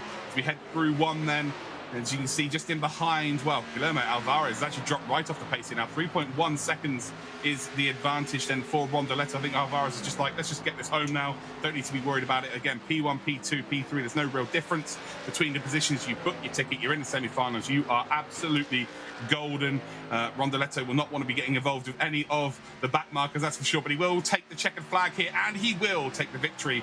We're on board then with Guillermo Alvarez, who will indeed take P2, and that is 3.1 seconds off of the pace. And Marvin Bazan, again, with a very patient drive, looked like he might have messed up by taking so long to get past Camargo, but ultimately did get the job done in the end. He will finish in P3, but I tell you what a way to kick things off today, Justin. What a way indeed. It was a very strong pace for Rondoletto from the get-go. While he didn't get the qualifying position on the pole, his race pace was right up there, especially on the long run. He knew how to save his tires to make sure he executed well, and he did. Yeah, for sure. Again, it was a sensational move that wasn't quite able to get the top 3 done in the end, but again, he's not going to be bothered. Bazan's not going to be bothered. Attention racing enthusiasts, the wait is over. So sit down, strap in, and start your engines. This is the Logitech McLaren G Challenge. This video will explain everything you need to know on how to race your way into the grand finals. First, let's break down the basics. There are 4 regions: North America, Asia Pacific, Latin America, and EMEA, Europe, Middle East, and Africa. That's over 170 countries. Each region will have their own stock car, sports car, and open wheel challenge. Open wheel and stock car challenges will be racing on iRacing, and the McLaren 720S Sports Car Challenge will be racing on Assetto Corsa Competizione. The season starts in July and goes through November. Each region will compete through 5 rounds of monthly races. Each round will consist of a qualifying period and a live race broadcasted on Twitch. So now that you've got the basics down, let's dive even further. Where do you begin? One word: qualifier. Anyone can participate on your own schedule. Set your best lap time in any challenge.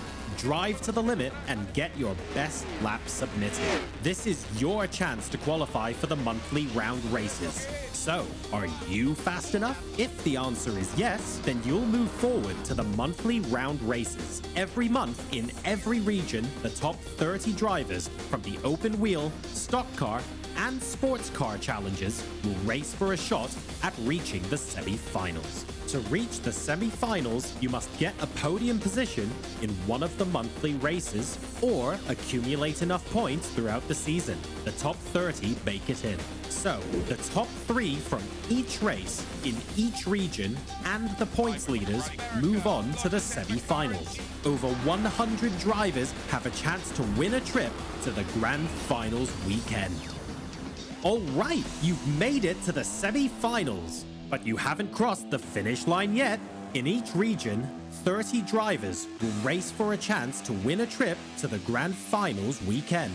So, if you're one of the lucky ones that makes it this far, you now have a chance to win it all, because only the fastest drivers from each region will get sent to the Grand Finals weekend in Las Vegas, a 4-day, 3-night trip to Sin City, including an on-track supercar driving experience. The Grand Finals weekend will be a massive, in-person sim racing community event where drivers will put pedal to the metal and compete on stage in front of a live audience cheering you to victory.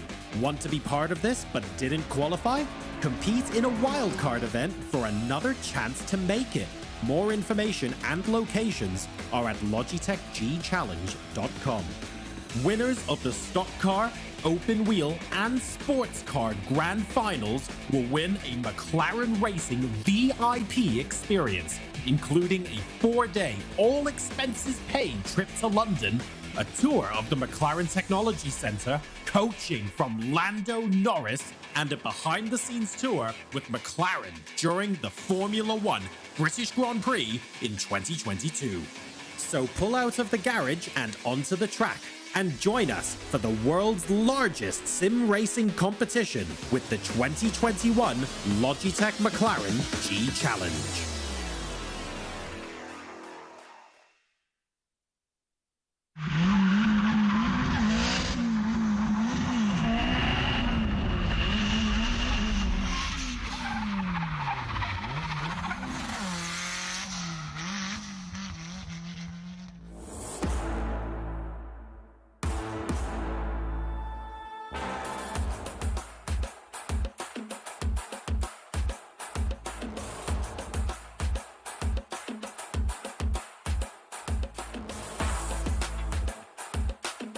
プロフェッショナルドリフトドライバーの田口和也です。ドリフトって非日常的な車の動きをしているので、見ているお客様を楽しませられるっていうのがドリフトの魅力だと思っています。決して安全ではない、一歩間違えばクラッシュになってしまうっていう危険と隣り合わせの興奮っていうのが非常に自分自身で運転している中では魅力でありますね。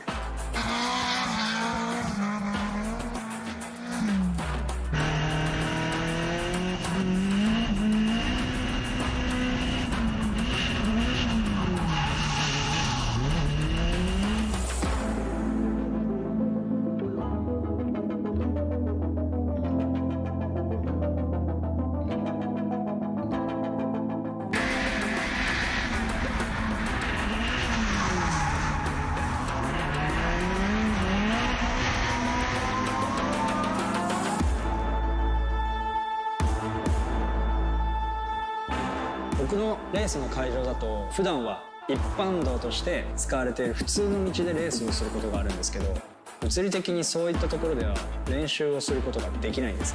なので僕は事前にシミュレーターでトレーニングをしてます。いかに自分が掴んでいるステアリング、そしてペダル、さらにはシフトが今車がどのような動きをしているかをどのくらい伝えてくれるかっていうのが非常に重要なんですけど、 G923 はステアリングを通して車の動きのフィードバックをリアルに伝えてくれるのでトレーニングに重宝しています。ドリフトのスタートは日本の方が先で、アメリカは後からドリフトがスタートしたんですけど、今となってはもう完全にアメリカではプロフェッショナルのモータースポーツになっていて、ドライバーだけではなくてチーム、監督、メカニック、そしてオーディエンス、お客さんも全てがみんなプロなんですよね。日本人としてアメリカのドリフトシーンで活躍することによって母国日本のドリフトモータースポーツカテゴリーももっともっと盛り上がってメジャーになっていってくれればいいなというふうに思ってます。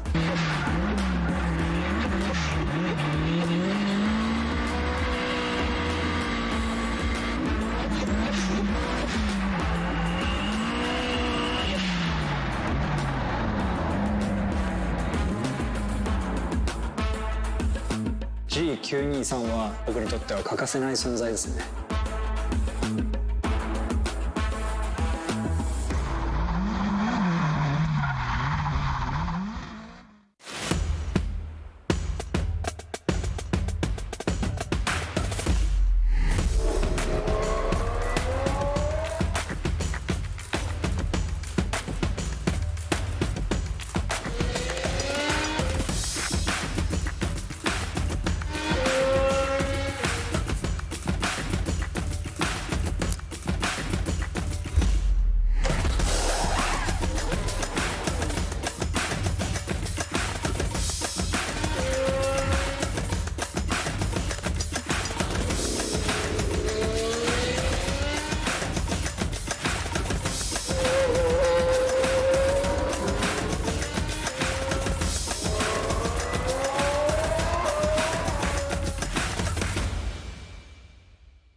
loud in here. Normally I'm behind the wheel.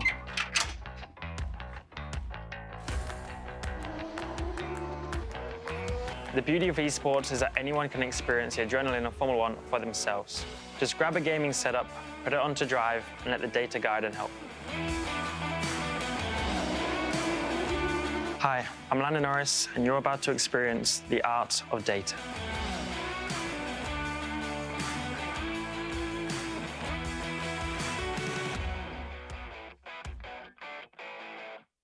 I think the biggest advantage of the G93 for me is just how realistic it is. The feedback that you get as soon as you plug it in, it was pure enjoyment as soon as I started driving. This is kind of the closest I can get to accessing that adrenaline and emotion of being on a gravel rally stage in Finland and flying over those crests. For me, it's about getting as real as I can to the environment that I race in, and obviously the wheel is the best instrument for that.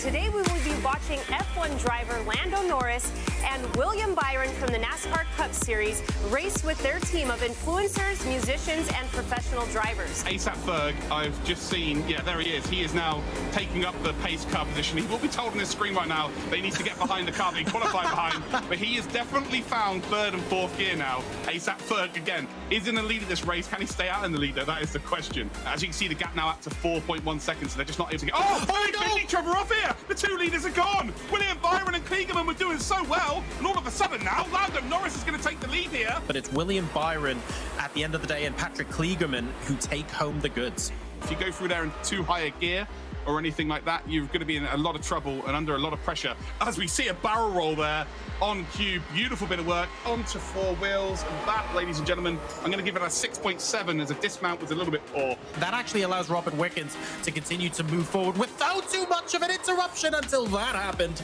Valuable points for the teams are on offer. After Daytona, we had, oh God, that's two Byron cars as well, I think. I'm going to be honest with you, John, it's faster on when you're on your wheels than it is on your roof. No, I have to agree there. I think the thing which was impressive is how quick Will and Peter were in the NASCAR. It's a risky business if you want to be first, but they were that much quicker as well, and they ended up winning, so congrats to them. Honestly, we just did the tandem drafting, and we had the one incident leading there where we wrecked each other, but able to make up the ground and get back to the front. Here they are, final standings. John, Luke, what do you think? Byron was incredible. He had the captain's performance. He got 34 points, leads out the way.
Welcome back, ladies and gentlemen. It's time for the final of the month here for the North America Logitech McLaren G Challenge.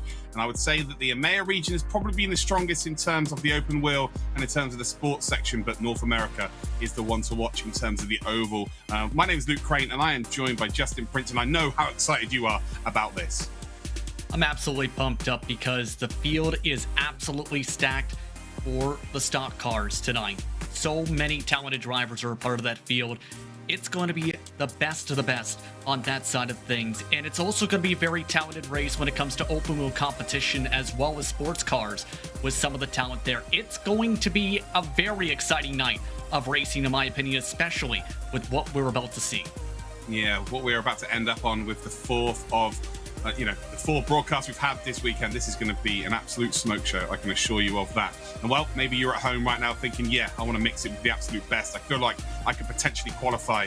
Well, here is all the information you need in the video. Attention racing enthusiasts, the wait is over. So sit down, strap in, and start your engines. This is the Logitech McLaren G Challenge.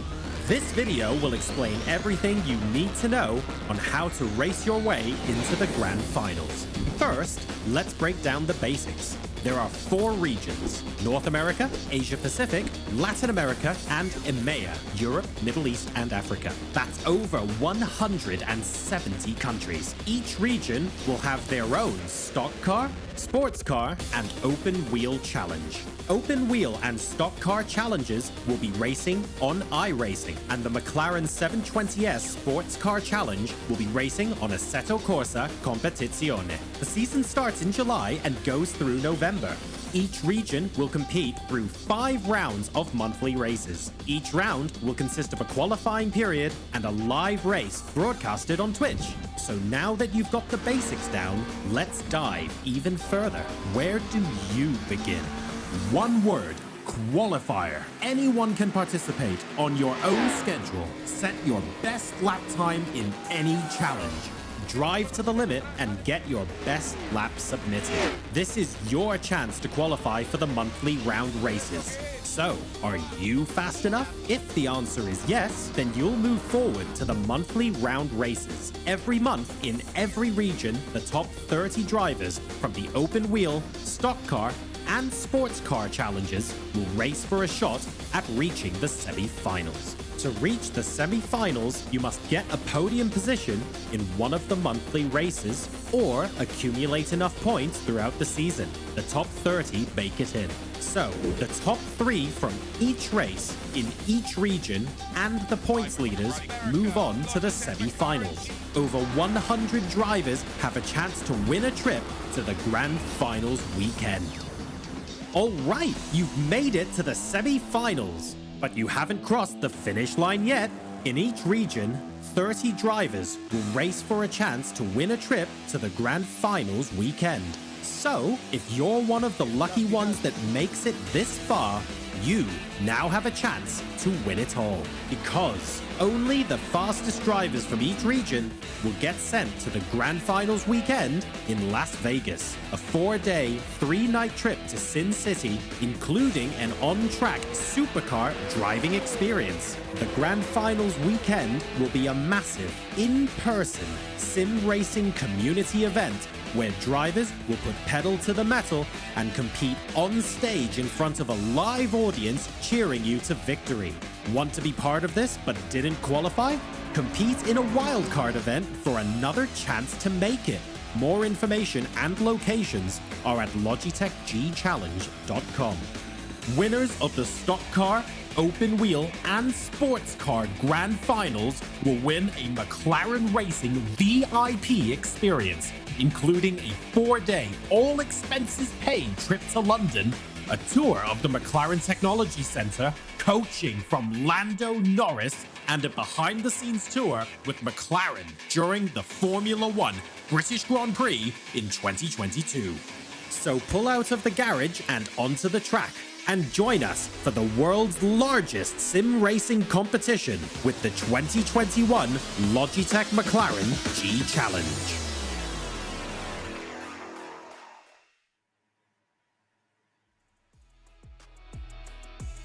there is all of the information that you need to get yourself involved. Head to logitechgchallenge.com, get signed up and come and get involved. What have you got to lose? Well, it's on ACC and iRacing with some incredible prizes there as well. You know, getting to go to Vegas if you manage to get to the finals is a prize in itself. But then if you were outright winner, you end up then meeting Lando Norris and going to the NTC. Justin, how cool would that be? Absolutely cool, especially with the ability to meet and learn from Lando Norris. That's valuable information to take to your sim racing career, and potentially, if you go the path towards real world racing, it'd be cool, absolutely, to see if you can become Lando's friend. Absolutely, that would be great, wouldn't it? Anyway, that's well in the future now. We are now here for the first monthly finals, and while Justin, talk us through the format of today. Well, when it comes to the racing, for those that are new to it, this is going to help explain things. It all starts off with 5 minutes of qualifying for our iRacing sessions. On ACC, it's 10 minutes of qualifying. The qualifying session will determine the order on the grid. Once we know the order, the races will begin. The first one to cross the checkered flag wins. Points will be awarded from first place all the way down to last place. But the most important thing to note here is that if you place top 3 on the podium, you qualify for the semifinals later in the year. That's right, top 3, those are the positions you want. Of course, we do have the narrative of the point scoring between everybody from first all the way down to 30th, but top 3 guarantees your ticket to the semi-finals. We've got 3 races for you this evening. We have got stock car racing in the Chevrolet Camaro at Charlotte Motor Speedway Oval. We then head to the open wheel in the Dallara IR01 at Okayama. And then to finish things off, we're in a sports car class in the McLaren 720S at Spa-Francorchamps.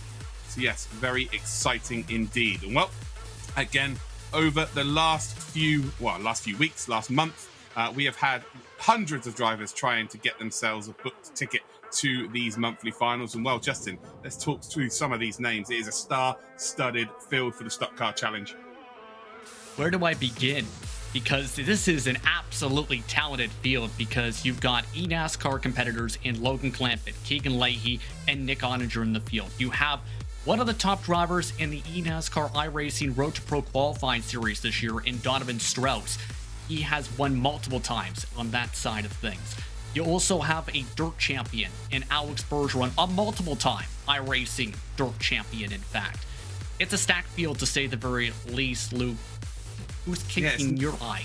Yeah, well, it's not even the case of current champions as well. We've got leading in the championship, Keegan Leahy. Of course, last year's eNASCAR champion, Nick Ottinger's in the championship as well here today. This field is absolutely stacked. You are correct. Let's head to the open wheel then and see what we've got cooking up for us today. Well, cooking things up is Ben Fuller, who had the quickest time in the time trials. He's going to be very quick with his experience on the platform and with the Dallara IR01. Brandon Hawken is also very quick in multiple different disciplines of cars. You have Bergeron also coming on board. Keep in mind, before he became a multiple-time dirt champion on the service, he was actually a world championship competitor in open wheel competition. And Marshall Stanley is someone with a long resume of experience that I'm keeping my eye on too. Yeah, for sure. Ben Fuller is definitely the one to watch out for, currently in the running for the official Dallara series on iRacing as well, the Pro Series. He is a phenomenally talented driver. Another driver that's coming back for another season, Max Bowman. He has competed on the previous 2 years of the McLaren G Challenge as well, so good to see him back. Well, now let's head to our final set of cars, and that is going to be the Sports Car Challenge. And when it comes to the Sports Car Challenge, you can't talk about this field without talking about Christian Wiggins. A lot of experience when it comes to this event in the past. You also have drivers like PHR Wildwind, who look to try and come away with a solid win. Today, he's going to have a lot of speed. Brett Matson is also someone to keep an eye on, in my opinion. For sure, Christian Wiggins, a 2-time champ with the North America, made it to the global finals as well. Corey Nesbitt, who is THR Wildwin, he actually came to the global finals as well. And Max Bowman doing double duty here as well, qualified for the final of the sports car. Of course, we've seen him in previous years as well. We are here on track then. 4 minutes left of qualification. Hopefully, we're going to see some times at the top there. And Justin, in practice, we're both having a little look at the times. It was super, super close. Pole position here is going to be anybody's. Yeah, with the talent in this field and the separation amongst them being 7 100ths for the top 11 competitors, one little mistake could be the difference between the front row and row 5 or row 6. And with some of the qualifiers and their experience in terms of qualifying pace, it's going to take perfection to be able to get to the front early. For sure. Well, as you can see, they're all out on track here, but we've got an absolute treat for you, ladies and gentlemen. We've got a player profile video here of Logan Clampett.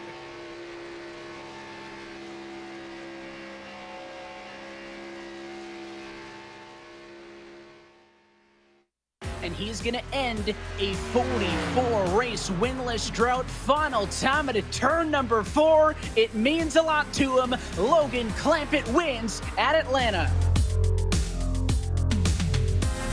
My name is Logan Clampett. I'm 21 years old from Chabico Canyon, California, and I professionally sim race for William Byron Esports. Well, right now I live in Concord, North Carolina, but originally I'm from Chabico Canyon, California. I grew up there my whole life. What attracted me to sim racing was kind of like the overall realism and the competitiveness. Originally I was playing, NASCAR console games, and I found out about iRacing when I was 13 years old. I asked my dad, oh, can you buy me a wheel and pedals and maybe a couple tracks on this game and see how I like it? And so he bought me them, and I was immediately hooked. My cousin actually got me into racing back in 2009. She turned on a NASCAR race and I immediately loved it. And my parents, they weren't really into racing or anything like that, so I kind of picked it up and got my parents involved, mostly my dad. And we started going to races at Auto Club Speedway back in 2009, and we went for 11 years straight. A couple times in my life I've been in race cars. The first one was back in 2017. I test drove a dirt Focus Midget at Ventura Raceway.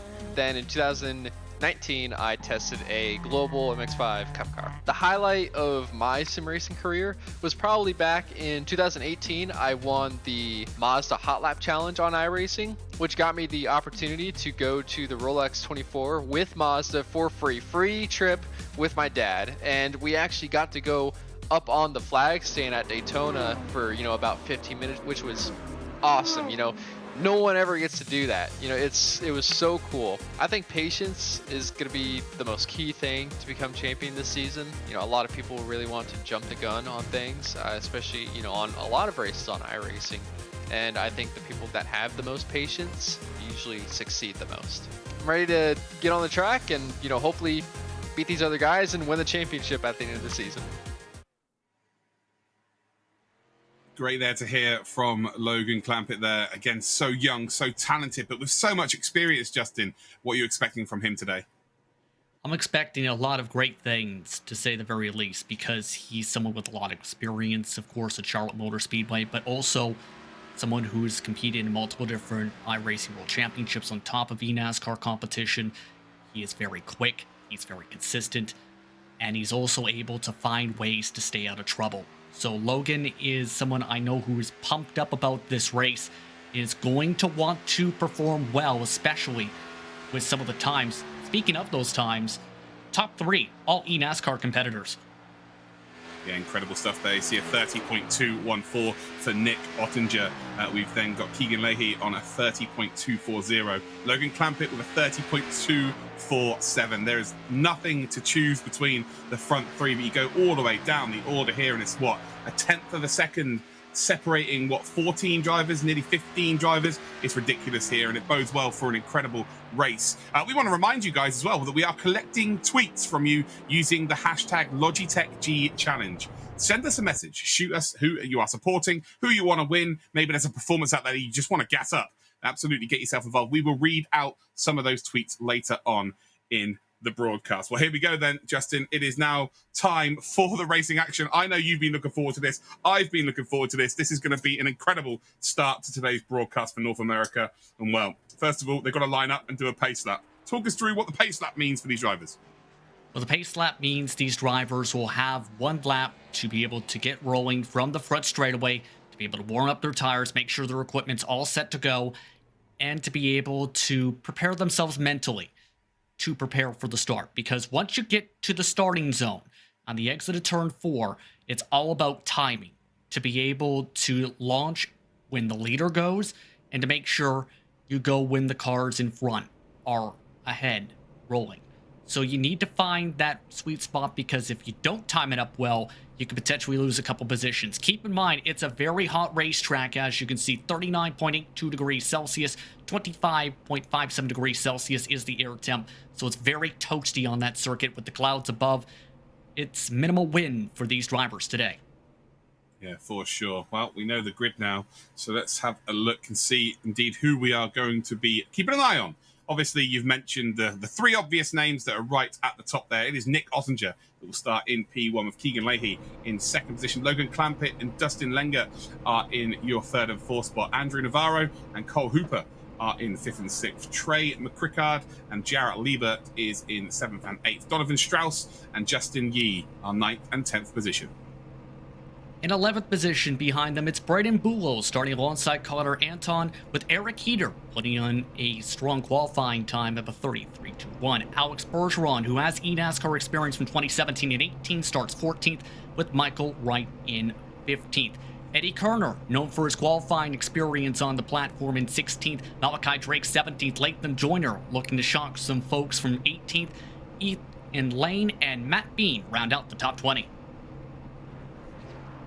And then we head to our final drivers then on the grid. In P21, it is DJ Daniel, followed by Chet Martin. Just in behind them then is David L. Brown and Liam Sheen. In 25th, then it's Jeremy Richmond. Starting alongside him is Alexander Kerfan. And then we've got Andy Glazik and Zachary Robson rounding out your 28 drivers. A massive grid here, ladies and gentlemen. You would not expect anything less from the North America. And this is going to be an absolute spectacle. I am so super excited, Justin, to be alongside you here for this one. And well, who are you going to throw out there as your winner? Come on, I want to see a prediction. I know it's tough. It's really tough, but I want a prediction from you. That's a really good question, because the top three in particular are going to be really close, and you also have to throw in the driver starting in fourth is an eNASCAR crew chief, known for being one of the top people on the platform as crew chiefing. So to answer your question, I think it's a race where Keegan Leahy's in a great spot. He's known for great long run pace and being able to save his tires. It's going to be difficult for Nick Ottinger to try and battle up front, but I think Keegan Leahy's in a great position to try and pounce. Yeah, for sure. It is, again, it's going to be tough to get past for Nick Ottinger, but of course, they're all used to passing each other. They're used to racing each other. It's all about really having a nice, clean race here, ultimately, and then battling for maybe the last 10 laps here. We're going to see a lot of cars in a big pack here, I would imagine. Again, I don't want to taint it here. I don't want to see any kind of accidents early on here, but I feel like this is going to be really, really frantic, though. And well, we're nearly ready to rock and roll here. Just one more corner to go. And do you know what? I'm going to say, because we've seen a video from him, I'm going to say Logan Clampett. That is going to be my pick today. Again, we've picked the pretty obvious, Justin, let's be honest. But again, it's very hard to choose between these top three. Maybe we'll see a surprise. Maybe we'll see a new name come through the ascendancy then, waiting for the pace car to indeed come in. And then they will be off and rocking and rolling.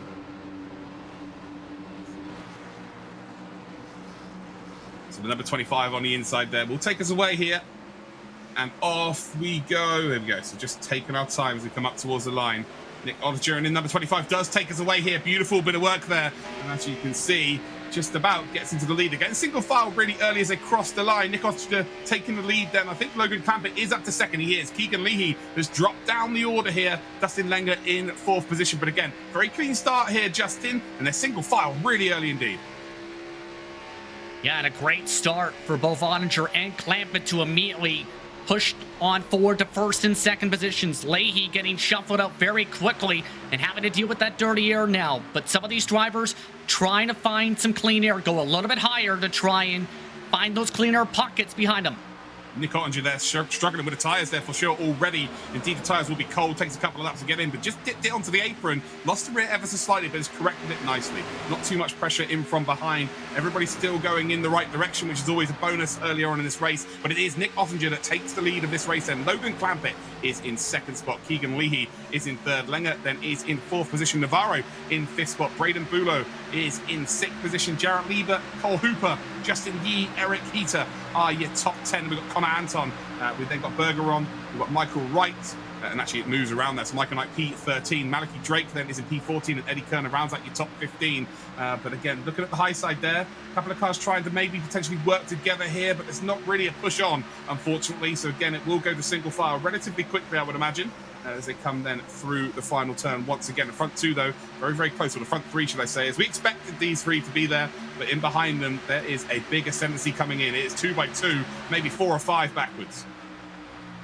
Yeah, I'm keeping my eye on a couple drivers you may have noticed up the pylon. Braden Bulos, Eric Heater, they've both risen 6 positions already using the middle line, as these drivers already turning 30.7s at the front of the field.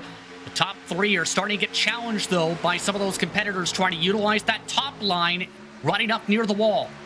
Yeah, P3 Keegan Leahy is going to get swamped here if he's not careful. I'm feeling like the front 3 are going to have to start going here 2 by 2 as well, just to block any potential moves from the group behind, because that group behind is absolutely motoring here. As we're on board then with Logan Clampett, got a great run there, but again, just decides to stick in behind. And actually, as you can see now, single file back to 4th, maybe 5th, and the high line maybe starting to struggle here. And they will indeed filter down. And the front 3 again, nice and always in the front in the ascendancy here. Yeah, it's been the pattern so far where if you start at the front, it's easy to hold on as long as you don't overexert the tires. And these are drivers who know exactly how to save their equipment based on their experience in eNASCAR and for some of them in the qualifiers. So this is going to be very difficult to be able to make some passes with these drivers. Going to be very much buttoned up against one another. They know how to get the job done. That's the difference. Leaning on that experience of being able to cross the line, win races, you know, that is very, very important, especially in the highest pressurized environment. The eNASCAR series is the highest level you can possibly race within NASCAR in the world of esports. So, yeah, these drivers have got so much experience, especially the front 3. But I tell you what, could we potentially see, you know, one of the lesser-known names perhaps get involved in that front 3? Again, they're still 2 by 2, apart from the front 3 here. And I just think at some stage they're going to start to get swallowed up here. Keeping my eye on one driver that's trying to shuffle a little bit for that spot. In fact, Andrew Navarro, one of the young up-and-comers on the service, known for his ability on the super speedways and in qualifying. He's going for that 3rd spot. Yeah, he's going to go from 5th down up to into 3rd position. Keegan Leahy is going to be the one that drops them into the pack here. Again, getting swallowed up. Still 2 by 2, though. Not quite got this job done as it stands. Front 2, though, driving away here beautifully well. They're not really under too much pressure as it stands, but still, you know, a whole lap on from the initial move being made here. Keegan Leahy holding that high line, and I tell you what, he's actually just about still got his nose ahead here. And on the exit, you'll see him pull away. The car on the inside then dropping in, and actually still 2 by 2. This is phenomenal stuff from these drivers. They're going to lose time to the leaders as it stands here, the way that they're battling, but then with the cars pushing in behind as well, they are an absolute train of cars coming through. You can see with the motions of Navarro, just try to stick to that blue line, use the shortest distance around, but the thing is, Leahy is able to pinch down, try and get as close as he can in the middle of the corners to try and force Navarro to get off the throttle and lose momentum on exit, and that's what's hurting Navarro at the moment. Leahy's doing a great job defending. Yeah, just pinching him down the low line there, and again, the longer this race goes on, that's going to hurt him in the long run. But again, he's still got his nose up ahead here. Navarro really is trying his best to keep hold of this top 3. Again, with this race is flying by right now, 10 laps in. Leahy, though, still holding that top line.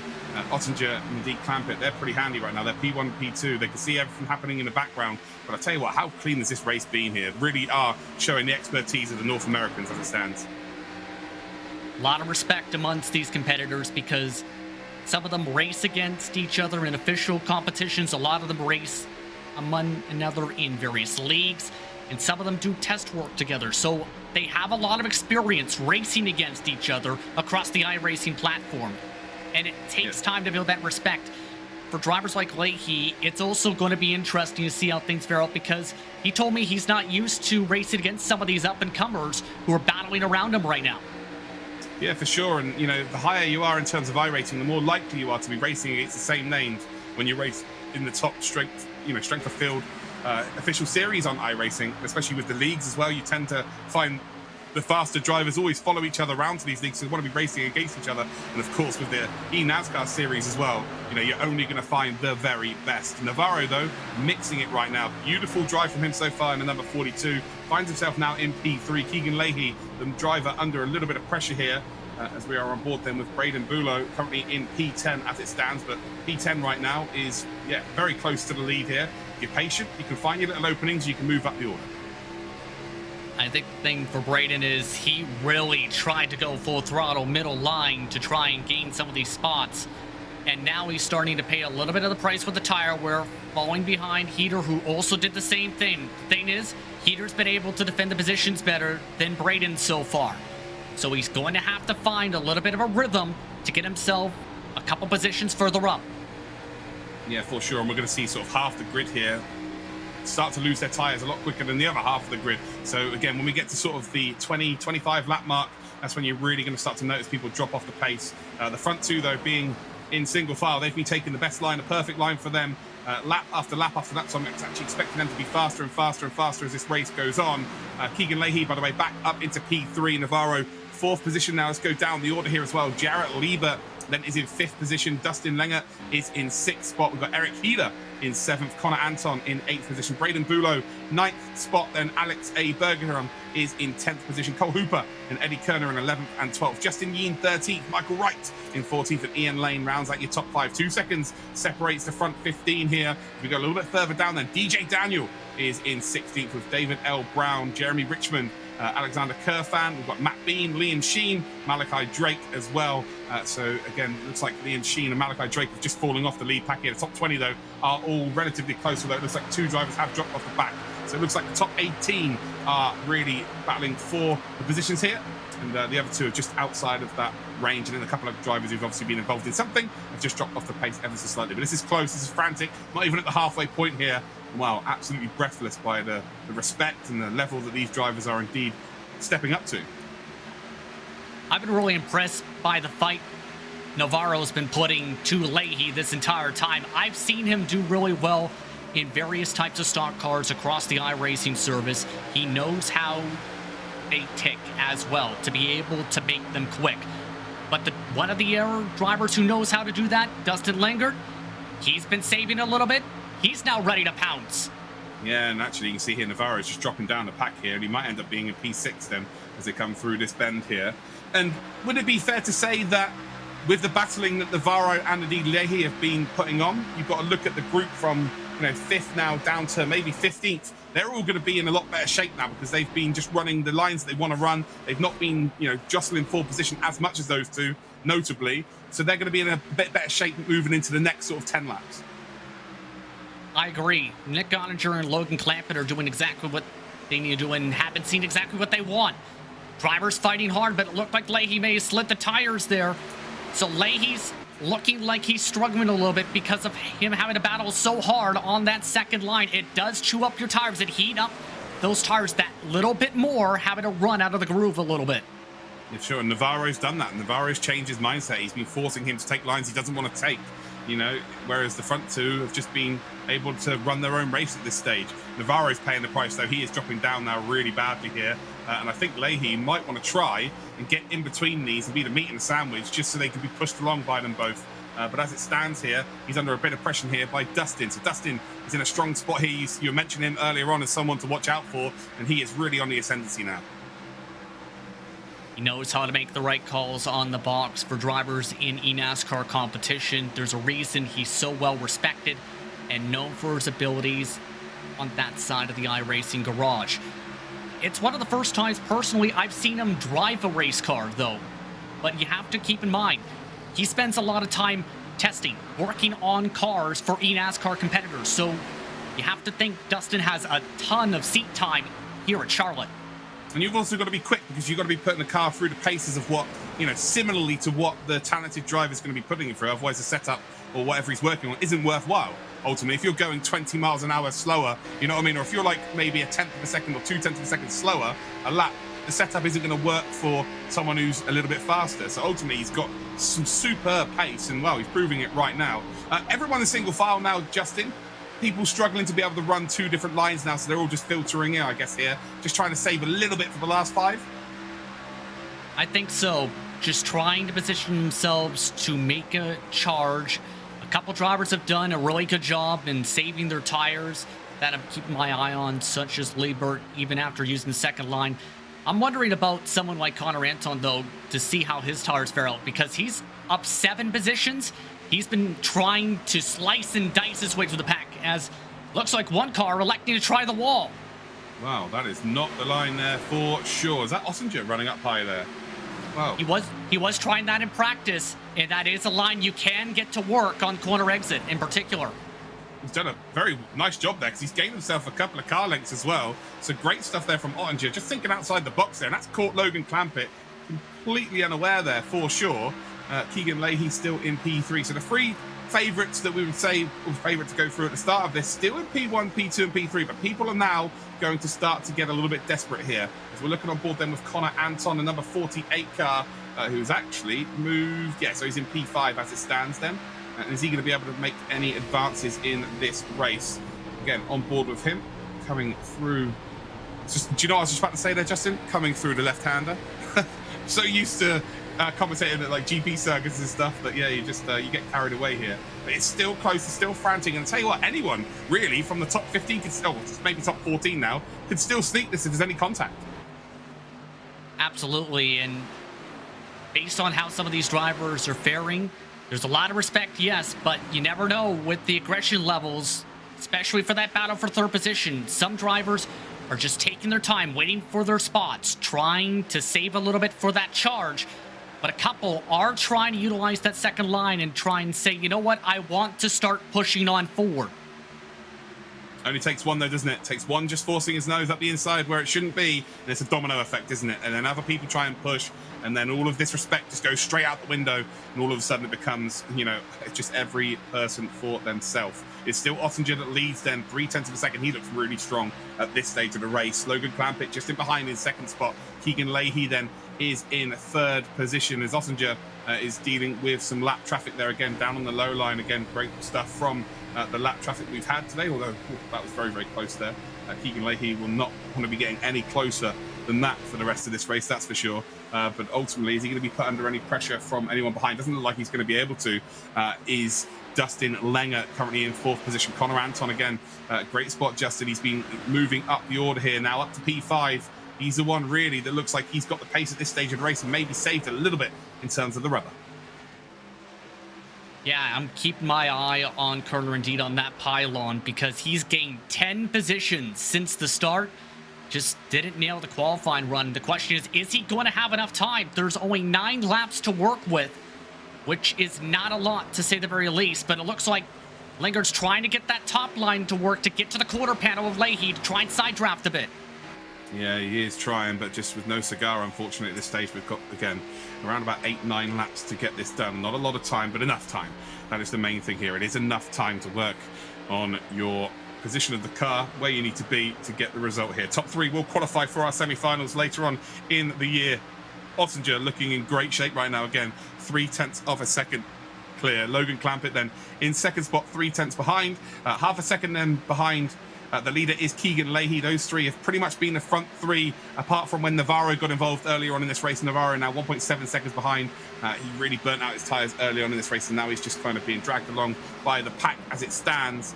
We then got Lenger, who is in P4. He's going to try and make that move. And once again, Ottinger trying that high line again. Seems to be working well. I don't think it's worked as well as it did the first time, actually. But again, he is still in the lead of this race, so he's in pretty good shape here as, well, we've got a back marker hit with a missing front. That definitely shouldn't be like that. That is why the car is a lot slower than it is. But the front 3 are going to get through nicely here. It is proper single file right now, and you're expecting them to start pushing here, aren't you, if you're outside that top 3? You have to right now. You have to start pushing with whatever tire where you have left. We've seen Dustin try the top. He's tried the middle. Now it's the matter of, can he find the run to close up that aero bubble right now of a 3-car length disadvantage? That's going to be the tough part for Dustin to close up that full distance, to be able to get himself inside the top 3 as he tries the wall again. Yeah, Lenger has been keeping tabs on Leahy's performance this whole race. So he knows that this driver's been involved with Navarro. He'll know that Logan Clampett will be, again, maybe if you can get himself a proper run here, could potentially get himself up into second position. But he'll know that the tyres on that number 20 car are really going to be struggling here, just because it's pretty much been a battle for the whole 30 laps here, whereas the front 2 have kind of just been chilling out the front. Again, very, very close action here as now Connor Anton maybe starting to make a move. They are a lot closer now. Again, trying that high line again, but Lee's more open on the inside here. And this is now where it starts to get very interesting indeed. Bit of a checkup from Langer. Cost him a little bit, in fact. Connor Anton taking advantage, getting to the quarter panel for the side draft. He is down the inside here again. This is going to be a long-winded move for sure, but he's just got to hold that inside line, get to that blue tape, and just hope that he doesn't check the 56 up into the wall at this stage of the race. Again, the tyres are going to be absolutely screaming here, but again, the 48 working this line really, really nicely here as the 56 is being squeezed once again. 56 still got something to work with here. The front three, though, they're going to be liking this right now because they are now gapping them maybe half a second between the front three and then the 2 cars behind. But the 56 then of Langer is still going to hang on. They go single file and they realize if they keep battling like that, there's no chance of them getting that top 3. Yeah, that cost him about 2 to 3 tenths of a second minimum fighting side by side like that. And now he's going to need to hope for a mistake. Dustin does right now to be able to close up that full gap. It's about 6 tenths of a second he needs to reel in 3 laps. They've got Eddie Kerner. Eddie Kerner's just getting involved now as well. He's right on the tail end of the 2 in front here. They've got 3 laps to go. And as they cross the line then, they can come on. Yes, there'll be 2 laps to go as they cross the line next time round. And I just think the gap might be a little bit too big now, unfortunately, here. Nick Ottinger's led out from start to finish. Logan Clampett in second spot. Keegan Leahy, again, they were the 3 favourites for sure to indeed get the job done. And, well, right now they are getting that job done. 6 tenths then separates P3 and P4. It's been a fascinating race here, but is there anything extra then for Langer? Is he going to be able to, in his final 2 laps, to be able to produce a bit of a miracle run here to potentially get up into that top 3? He's got to try everything right now. He's got to throw the kitchen sink at this. He's going to need to make a major run here or hope Leahy makes a mistake, and that's going to be difficult to see from Keegan with all his sim racing experience. Keep in mind, Keegan Leahy, 8 career eNASCAR victories on iRacing. Yeah, absolutely. He is a phenomenally talented driver. Just ridiculous pace, ridiculous consistency. And of course, again, he knows how to win. And that is one of the hardest traits to gain in sim racing. Learning how to win is huge. Well, he knows that. He's got that in abundance right now. Front 3 again, all taking different lines here, saving themselves, potentially getting a run from behind here. But it's looking good for Ottinger. It's looking good for Clampett. It's looking good for Leahy. They've only got themselves 1 curve to go through here on the 35th lap of this race. It is going to be Nick Ottinger that will take the checkered flag. Logan Clampett in second, and Keegan Leahy will take third position. We kind of expected those 3 to be there or thereabouts. They were challenged, but ultimately they did prevail. And that experience pays off. And all the track time spent at Charlotte Motor Speedway and all their time in eNASCAR competition helped them be able to keep up at the front. And for Keegan Leahy in particular, he expected things to get busy. He expected things to get pretty chaotic for that battle for third position to try and get to the podium.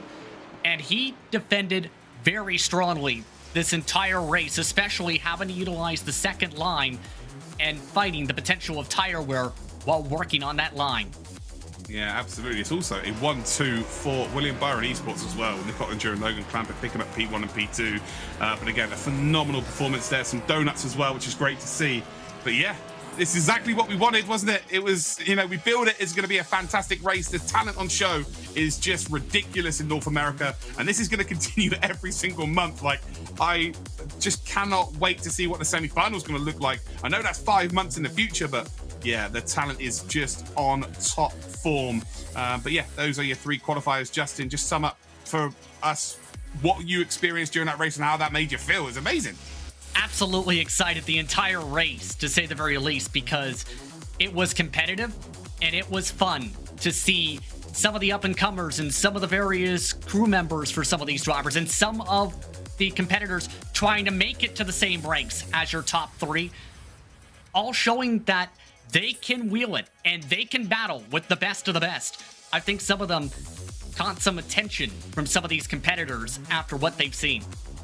Yeah, 100%. And I think the respect levels for each other, I think you can just see there's like a genuine community amongst the drivers as well, which is very, very strange at the top end of any sport, whether it be, football, soccer as you'd call it, or indeed just sim racing or any esport.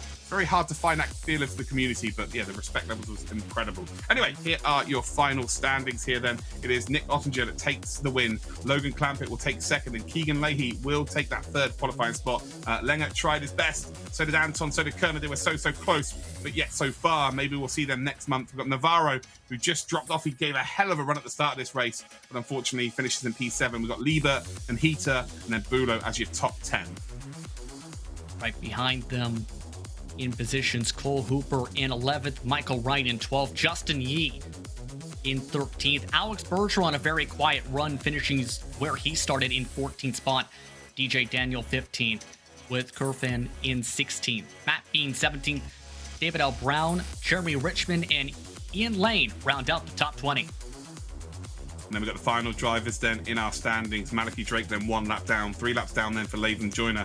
Unfortunately, these are all DNS. We've got Ched Martin, Che McCrickard, Donovan Strauss, Zachary Robertson, and Andy Glazik. And judging by their qualifying times in terms of getting to this competition, we are going to see all of those names back in this Logitech McLaren G Challenge. And I cannot wait to see them as we get some highlights here. And it is just pure clean racing, Justin, exactly what we wanted.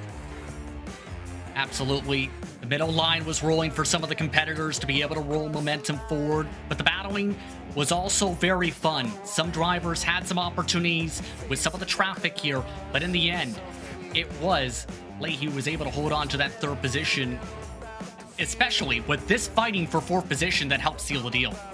Absolutely. We just saw a car there missing the whole front. Again, having a lighter car doesn't necessarily make it faster, as you can see they're being lapped. But the front three were the big dogs, and they managed to get the job done. And well, if that wasn't prize enough, ladies and gentlemen, we actually do have ourselves a giveaway as well. Type !giveaway and visit the link for a chance to win some Logitech G gear. Look at it, it's on screen right there. Go get yourselves involved. We also want to say a huge thank you to Splunk, Logitech G, Quantum Pay, and McLaren for helping put this program on. Without them, it just is not possible. Well, do you fancy going to Okayama again for some open wheel action? Well, after this break, we'll be going straight there.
Attention racing enthusiasts, the wait is over. So sit down, strap in, and start your engines. This is the Logitech McLaren G Challenge. This video will explain everything you need to know on how to race your way into the grand finals.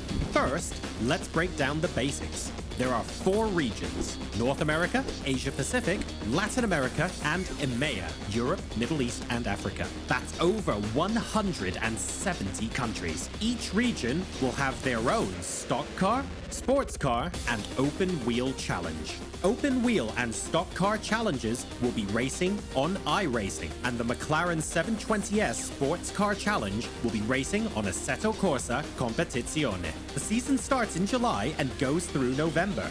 Each region will compete through 5 rounds of monthly races. Each round will consist of a qualifying period and a live race broadcasted on Twitch. So now that you've got the basics down, let's dive even further. Where do you begin? One word: qualifier. Anyone can participate on your own schedule. Set your best lap time in any challenge. Drive to the limit and get your best lap submitted. This is your chance to qualify for the monthly round races. So, are you fast enough? If the answer is yes, then you'll move forward to the monthly round races. Every month, in every region, the top 30 drivers from the open wheel, stock car, and sports car challenges will race for a shot at reaching the semi-finals. To reach the semi-finals, you must get a podium position in one of the monthly races or accumulate enough points throughout the season. The top 30 make it in. So, the top 3 from each race in each region and the points leaders move on to the semi-finals. Over 100 drivers have a chance to win a trip to the grand finals weekend. All right, you've made it to the semi-finals, but you haven't crossed the finish line yet. In each region, 30 drivers will race for a chance to win a trip to the grand finals weekend. So, if you're one of the lucky ones that makes it this far, you now have a chance to win it all. Because only the fastest drivers from each region will get sent to the Grand Finals weekend in Las Vegas. A 4-day, 3-night trip to Sin City, including an on-track supercar driving experience. The Grand Finals weekend will be a massive, in-person sim racing community event where drivers will put pedal to the metal and compete on stage in front of a live audience cheering you to victory. Want to be part of this but didn't qualify? Compete in a wildcard event for another chance to make it. More information and locations are at logitechgchallenge.com. Winners of the stock car, open wheel, and sports car grand finals will win a McLaren Racing VIP experience, including a 4-day, all-expenses-paid trip to London, a tour of the McLaren Technology Centre, coaching from Lando Norris, and a behind-the-scenes tour with McLaren during the Formula One British Grand Prix in 2022. So pull out of the garage and onto the track, and join us for the world's largest sim racing competition with the 2021 Logitech McLaren G Challenge.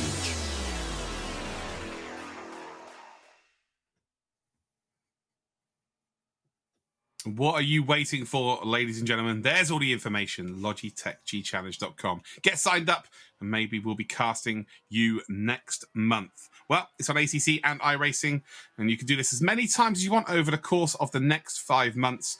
Well, it'll all be broadcasted, every single monthly final in all of the regions, plus the Las Vegas finals in January. Justin, we've got a lot of action coming up over the next 6 months, haven't we?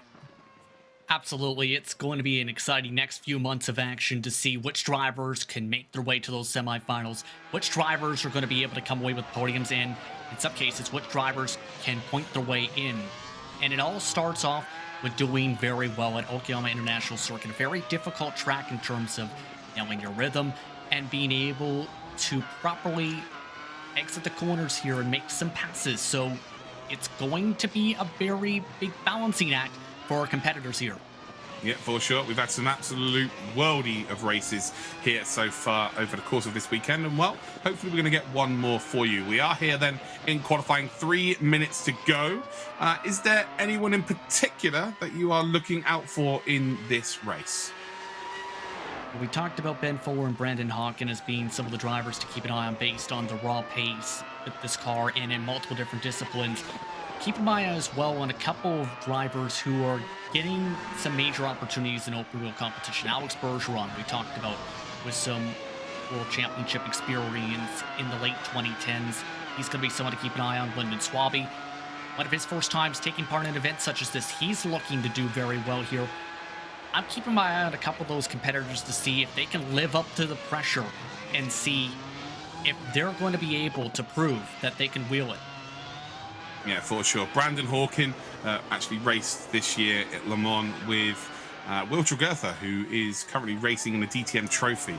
So having those two together just goes to show how much pace Brandon Hawken has. Ben Fuller is one of the very best with this specific car at the moment and looking to get into the Pro Series as well. He is a sensationally talented driver. And as we say that, they have both posted 108.2s. They are the front two up there. Matt M. Adams then finds himself in P3. A little shout out to Max Bowman. He qualified 29th fastest out of everybody. He is here for the third time in the Logitech McLaren G Challenge. Great to see names coming back, but I'm going to tell you there's a lot of new names coming through here. Jack Harrison's another one to watch out for as well, Justin, for sure. Keep an eye on Matt Adams as well. He's up towards the top of the board, and he's actually someone known as more of an oval racer in terms of high-level competition. Also trying to qualify for IRX races. So Adams is a multifaceted competitor who is looking to showcase what he can do in open wheel competition. I'm curious to see how that number 10 does in this car. He's looking very sporty in qualifying. Yeah, looking very sporty indeed. Dane Verano as well, up to P6, then a 109.0. Ben Fuller's gone faster then, a 108.1. That's qualifying done for him. And he is now a full 10th of a second quicker. And, well, to be honest with you, Justin, we're like, oh, who should we watch out for? Basically, to sum it up, everybody. We've got to watch out for everybody in this race. It's not as simple as, well, Adams makes a little bit of a mistake there, but I think he's already got his 2 laps in anyway. He's just pushing there to find out the limits of the car in terms of what he can produce in the race. Just trying to find out as much information as possible. But look at this at the front here. Brandon Hawken, there we go, out of nowhere. It's just going to take a pole position as well. So Hawken is there with a 108.030. Ben Fuller, a 108.106. And there's a couple of tenths of a second to the rest of the field. But with Slipstream here, well, anything is possible. And I tell you what, North America, they've come to play, haven't they, Justin? They've definitely come to play. And based on calling some of the action with some of these competitors, it's going to be a fierce battle for the top 3, I think. We might see some shuffling for the race lead from the get-go, in fact, with Hawken and Fuller, because both of them are very quick. And keep in mind, for Hawken, he was just a couple positions out to a qualifying for sports car qualifier action as well. Finished 32nd in those times, so he's going to be quick and someone to watch out for in multiple disciplines throughout the year. Yeah, we're definitely going to see him qualify for sure over the next few months. That is, almost a guarantee. But yeah, North America, I remember the first time we got North America involved with the G Challenge, and it was a struggle to find numbers. We are not struggling to find numbers anymore. There is so many talented drivers coming through right now. iRacing being quite heavy in America as well, I guess, which does help. But it's not just getting loads of numbers in, it's the pace that we're seeing from them. It's phenomenal stuff. It's what we want to see. And, well, of course, we do have a global final where they all get mixed together at some point, which is going to be fantastic. Justin, we've got some track conditions for us. Take us through it. Once again, very hot track conditions to start. 40.22 degrees Celsius, 25.97 degrees Celsius is the air temperature. But those clouds are going to be a major factor. Each of the races so far throughout this competition, the clouds have lowered the track temperature a few degrees Celsius. So that's going to add some extra grip to keep an eye on for these drivers. The wind, not too much of a factor, but it's going to be interesting how the drivers handle the track conditions. For sure, tyres are the most important thing in iRacing. That is for certain. We've seen that over the course of the last 2 days, and it will not be any different here as well. Here is your official grid then. Brandon Hawkin and Ben Fuller, those are the two names that we really did expect to see at the front, and well, they've duly delivered. Matt M. Adams and indeed Jack Harrison as well. Again, two names that we were expecting to be up there, and they are. Dane Verano then and David Porcelli are in 5th and 6th. Todd Aitchinson and Nolan Allaire is in 7th and 8th position. Marshall Stanley starting next to Max Bowman on your 5th row. Zachary Robinson, known for competing in major events, in 11th. Warren Watkins in 12th. Jacob Greer in 13th position with Zach Folk in 14th. Giancarlo Sculler is in 15th with Nicholas Sudik in 16th. Gary Larson and Greg Laborde, we've seen a bit of him in qualifying, 18th. Alex Bergeron in 19th position. And Lyndon Twaby rounding out the top 20.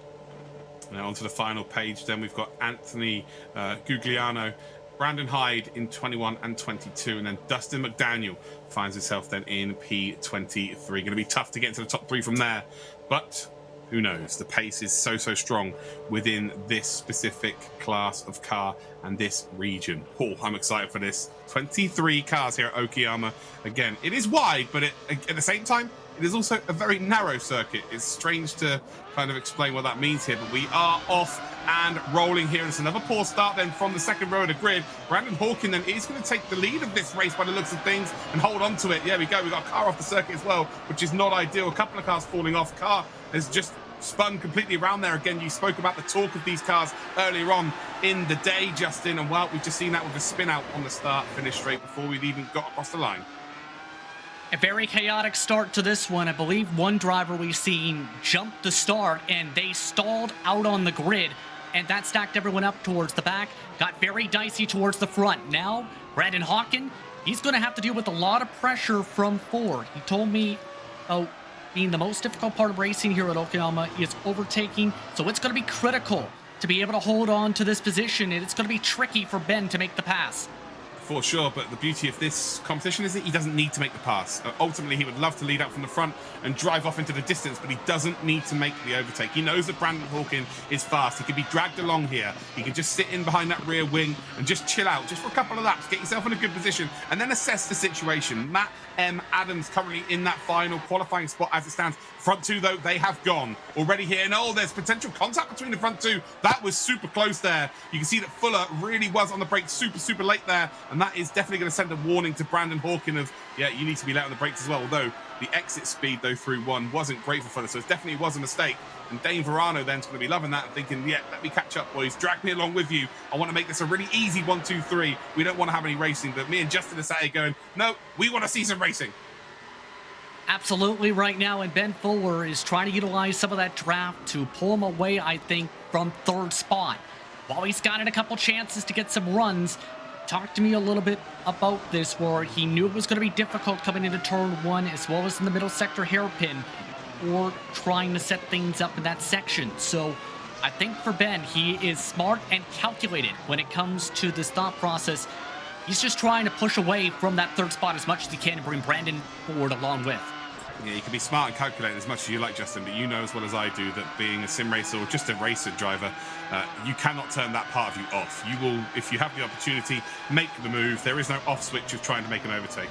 That is as simple as that, especially if they've got a gap to work with here as well. And if he thinks he's a lot faster and maybe the potential of the other 3 behind him catching up, he has to make that overtake, doesn't he? So, again, it's a double-edged sword right now. Fuller, though, does seem pretty happy to stay in behind. But for me, he does look like the faster of the 2 drivers. He does right now, just by a little bit, but that's in part with the draft helping pull him down the straightaways. Watch with this hairpin. Gains a few miles an hour, and he's taking a peek. Oh, yes, he sent it up the inside here, hits the apex, runs out a little bit wide there, forces Brandon Hawkin to not be able to retake that position. It's a brilliant move there. It's a block pass, if ever I've seen one, straight out of the top draw, straight out of the textbook. And Ben Fuller then now needs to show what sort of pace he has. Of course, the slipstreaming with this car is indeed going to help Brandon Hawkin be able to stick behind him, but ultimately they don't want to be doing too many overtakes like that because the 3 behind are actually now potentially starting to close in. Great move though by Ben Fuller, aggressive, but he was indeed cool, calm and concise and got the job done. Once again, utilizing his experience with this car, he's won multiple championships in open wheel competition on the surface and multiple different types of chassis. And he's putting in absolute flyers right now to be able to break away from Brandon Hawken now. Yeah, look at Verano, though. Verano is almost like, do you know what? You lads in front of me, you can drive off. I just want to hold on to P3, trying to break the toe from the 2 drivers behind.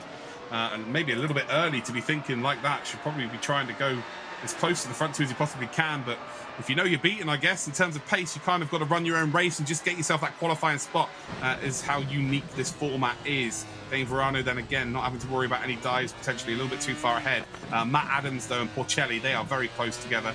0.3 of a second with them. We've got a lovely onboard here, though, with Verano. You can see the front 2 drivers off into the distance there again. He will not be getting any slipstream help there. Not quite close enough, but he might be just getting a touch of dirty air, actually, through the corners. Looked like he lost downforce going through there.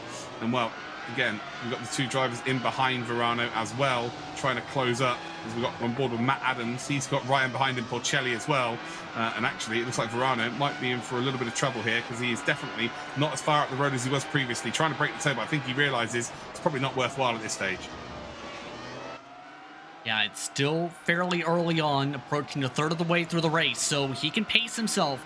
He's got to make sure that the tires don't go off, though. That's going to be the important part, especially with these track conditions we talked about. The bright side for him is Matt Adams has been busy trying to defend a little bit, so he's had to focus more so on what's going on behind a lot of the time than in front. As they start to swerve a little bit and try and break some toe, Adams is really confident on these brakes.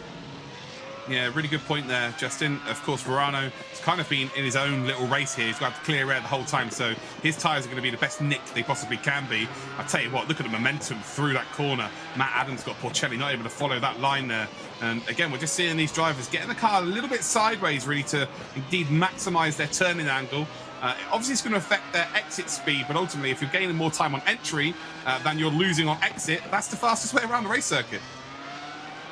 It is, and it's difficult, of course, to follow on wheel-to-wheel with the aero wash that comes into play with open-wheel competition. But you have to be able to push ahead and be able to battle with it. It takes a lot of skill, and if you're able to pressurize a mistake and be able to get close enough in some cases to build up a run down a straightaway, then you can power your way through that aero wash and take advantage of situations. Right now, you can see how much that aero wash pushing him off the corner. Yeah, completely loses downforce, cannot get the front tucked in here. And, well, as that vehicle there, that could have been really nasty. As we're watching Porcelli here trying to make the move, and he just overcooks it ever so slightly. And we just saw there down the start-finish rate, Matt Adams moving left and right to break the toe of the car in front, but not just moving left and right, he was not very predictable. So he moved right, and then he moved left a little bit, then went back right. Again, it's very easy for another car behind just to, move slowly left and right and just stay in the toe. But he's trying to be unpredictable here, even under that amount of pressure, still thinking, still sharp in the mind. And psychologically, in these races, that is also, I would say psychologically, 10% is an extra 10% anyway to your game if you're very strong in that department. You need to be smart when it comes to driving this car. It's one where it takes a lot of talent to learn it, but it also takes even more talent and knowledge, and as well as brain power to be able to master it. And right now, Dane looks like someone who is definitely mastering this car at the moment. Porcelli, meanwhile, it looks like he's starting to struggle a little bit with the aero wash too. Yeah, well, I think he, definitely Porcelli's struggling here. I think Verano's been caught out by that lap vehicle, because he has lost a lot of time here. Look how close that Matt Adams is now behind. He's right up underneath that rear wing. And all of a sudden, these three then, well, you can see here Porcelli trying to stick with these two, realizing that this is going to go down right now. He needs to gain 2 positions if he wants to qualify. We're at the halfway point of this race as well, as a lap vehicle does indeed get out of the way, but that's the last thing you want, is for a lap vehicle to cause someone to make a mistake. Well, I guess it doesn't really matter if you're behind them, but ultimately you want it to be a clean race. You want to get it done cleanly on track. But these three now have bunched up, and this is now going to become a very, very close contest for that final qualifying position. And as it's happened so many times, the front two is able to get away, but that battle for third is just incredible every single race. It's been the trend where that battle for third has been just where the grouping seems to settle on in for our competitors, and it's been difficult to hold on. We've seen in plenty of cases so far, especially today, that if you end up slipping the back tires too much on corner exit and really burning up your stuff early on trying to break away, drivers are going to take advantage of that, especially under braking, and we're seeing that right now with how close they've been getting, heading through towards Revolver and Piper. Oh, there's a big mistake. Oh, on the curb, on the power too early then. And that is a huge mistake then from Dane Verano. That's P3. And again, just piling on that pressure. It's so hard to lead a car that's right behind you, because ultimately one mistake and it gets magnified, you lose a position and you're in trouble. But that is going to be race over for Verano. And as you can see there, Matt Adams moves up into what would be P3. Porcelli then gifted a P4 as well, and now it becomes a two-way battle for that final qualifying spot. So unfortunate for Dane Verano, but you could tell he was on the absolute limit. I think he went too much in the curb, honestly, with how it looked there, because if you go too much in the curb, you clip the grass, it causes you to snap around as well. You have to think about the floor of the car rubbing against that curbing, and I think that happened to Dane, and unfortunately for him, and now it's really going to get busy for this third position, because Matt Adams has been having to defend just about this entire time in this situation, and David is looking like he's getting quicker and quicker, a bit of traffic. Yeah, very late move there by Matt Adams. And what he's trying to do there is he's trying to unsight Porcelli into the braking zone and trying to maybe force it to be a big mistake. And I'll tell you what, he's made a mistake himself. He's run wide under braking, and Porcelli says, thank you very much. Off he goes. And wow, Porcelli's again being gifted another position 2 laps in a row. He would have thought, oh, I'm going to have to fight for the P3 here with everything I've got. But as it stands, he is golden. So Matt Adams now moves down a position, and the number 15 then of Porcelli is being gifted that top 3 spot. Incredible timing to be able to make that move through Piper. Just looked like Adams couldn't get the arc in right after that. Clip a bit of the grass too. So that's now really hurt him.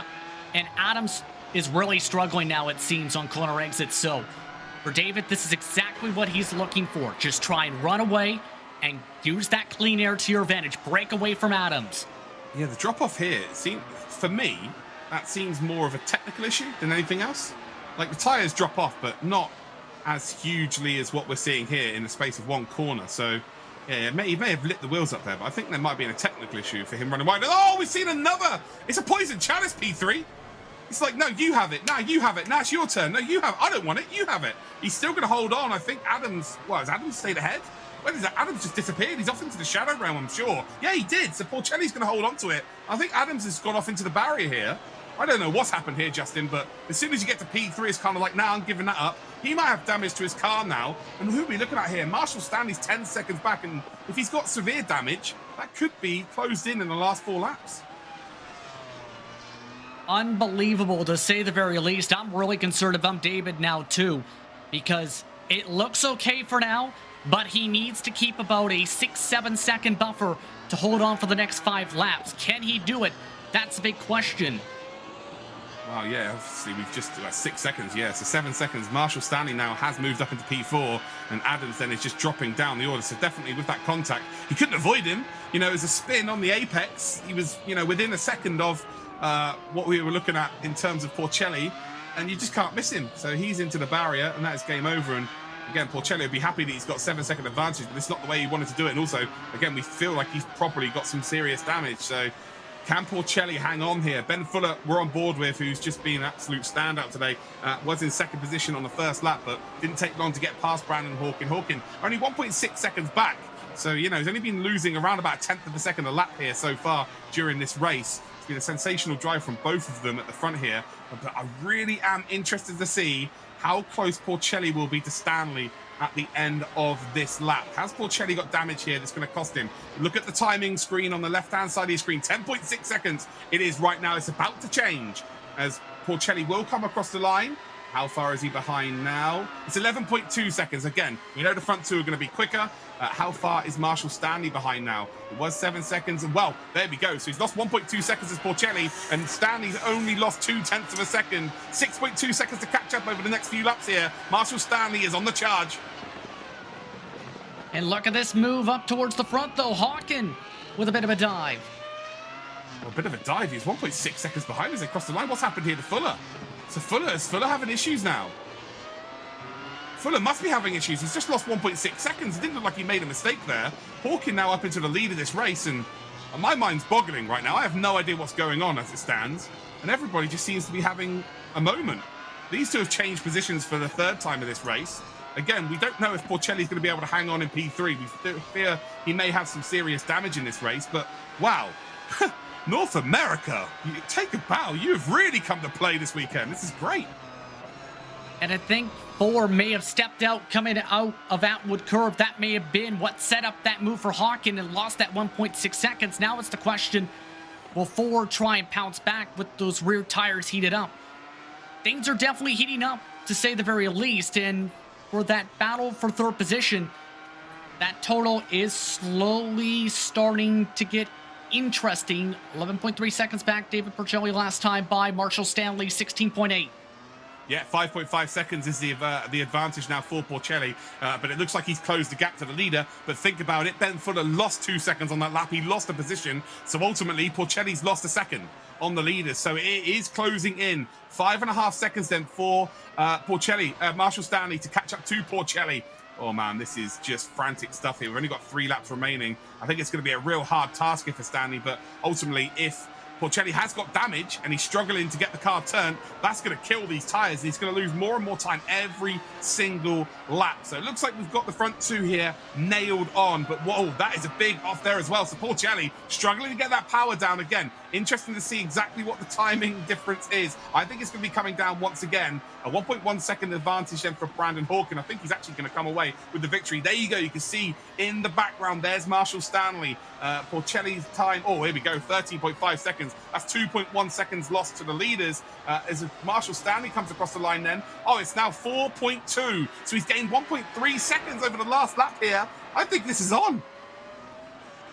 It's definitely going to be on, and a massive slide. That's going to cost him even more time. He's definitely starting to lose that back end after that contact earlier. Is there going to be enough time for Marshall to fully close up, though? That's the big question. Lap and a half. I think if he gets, half a lap here, he is going to make this overtake. And every single corner right now that Porcelli's going through, he is just praying that his car comes out facing the correct way through the double left-hander then in the middle sector. Forget about the leaders right now. They've done their job. They're up into the lead here unless they make an almighty mistake. But look how close it is in behind. They're all struggling ever so slightly, but the damage here is indeed magnified. The performance loss for Porcelli. Porcelli then coming around the second to last corner as he will turn right then. Here we go. And he's got now just, again, 2 corners to go. You see Porcelli's just up into the distance there. Here's Marshall Stanley. Stanley's got to give it absolutely everything here. And it looks like Porcelli, even with that mistake, has indeed done a good enough job here to have a bit of a buffer. Oh no, he's pulled over. Oh, Porcelli's pulled over. What's going on here then? I think something just happened technical-wise for David at the worst possible time. I'm wondering if he was given a meatball flag 3 laps ago, and he's had to he's out of the race. He's done. So you've got 3 laps to come into the pits, remember, Justin, and he's just had to pull over. Absolutely incredible timing. It's just ridiculous here. Brandon Hawkin and Fuller are in dreamland right now. They're going to be fine here, but we feel like Marshall Stanley on the final lap of this race is indeed going to be up into P3. He's got Nolan in behind him now. Nolan Alea will now be thinking, well, potentially there's a P3 on for me as well. I have no idea what's going on right now, but I absolutely love it. We've got a couple of corners to go here, and well, out of nowhere, we thought he might catch him, but not like this. Marshall Stanley, we think, is going to take a P3 here, as indeed Porcelli is pulled over. Brandon Hawkin then is indeed, well, he's already probably across the line actually. Ben Fuller in P2, 2.6 seconds. I reckon he must have got damage actually to fall that far behind. He was flying at the start of this race, but Porcelli is not going to get P3. It's going to be Marshall Stanley. He was being caught by the end as well by Nolan Alea as well, and it will change, and it is Marshall Stanley then taking that P3. What a frantic race that was. What a way to end things in terms of our open wheel here for this month. Wow. Wow. Wow. Wow. Hawkin nailed the tires to be able to get the race win. But for David Porcelli, it's absolutely unfortunate what happened to him, where he looked like he was going straight down the straightaway. Then the car just shot right. Just an absolute incredible sequence. And Marshall Stanley able to take advantage of the situation. Absolutely incredible. Wow. That's literally all I've got, really. I feel so sorry for the production team who can see our cameras while you guys can't at home, because my arms were going all over the place. Like, oh, I was so excited. Every time we just changed from commentator to commentator, something was happening. Absolutely ridiculous scenes, but we do need to indeed speak about Ben Full and Brandon Hawkins. Those two were incredible. I'll give you a little bit of an explanation as to what I mean by arms everywhere. Every time something happened, I'm like,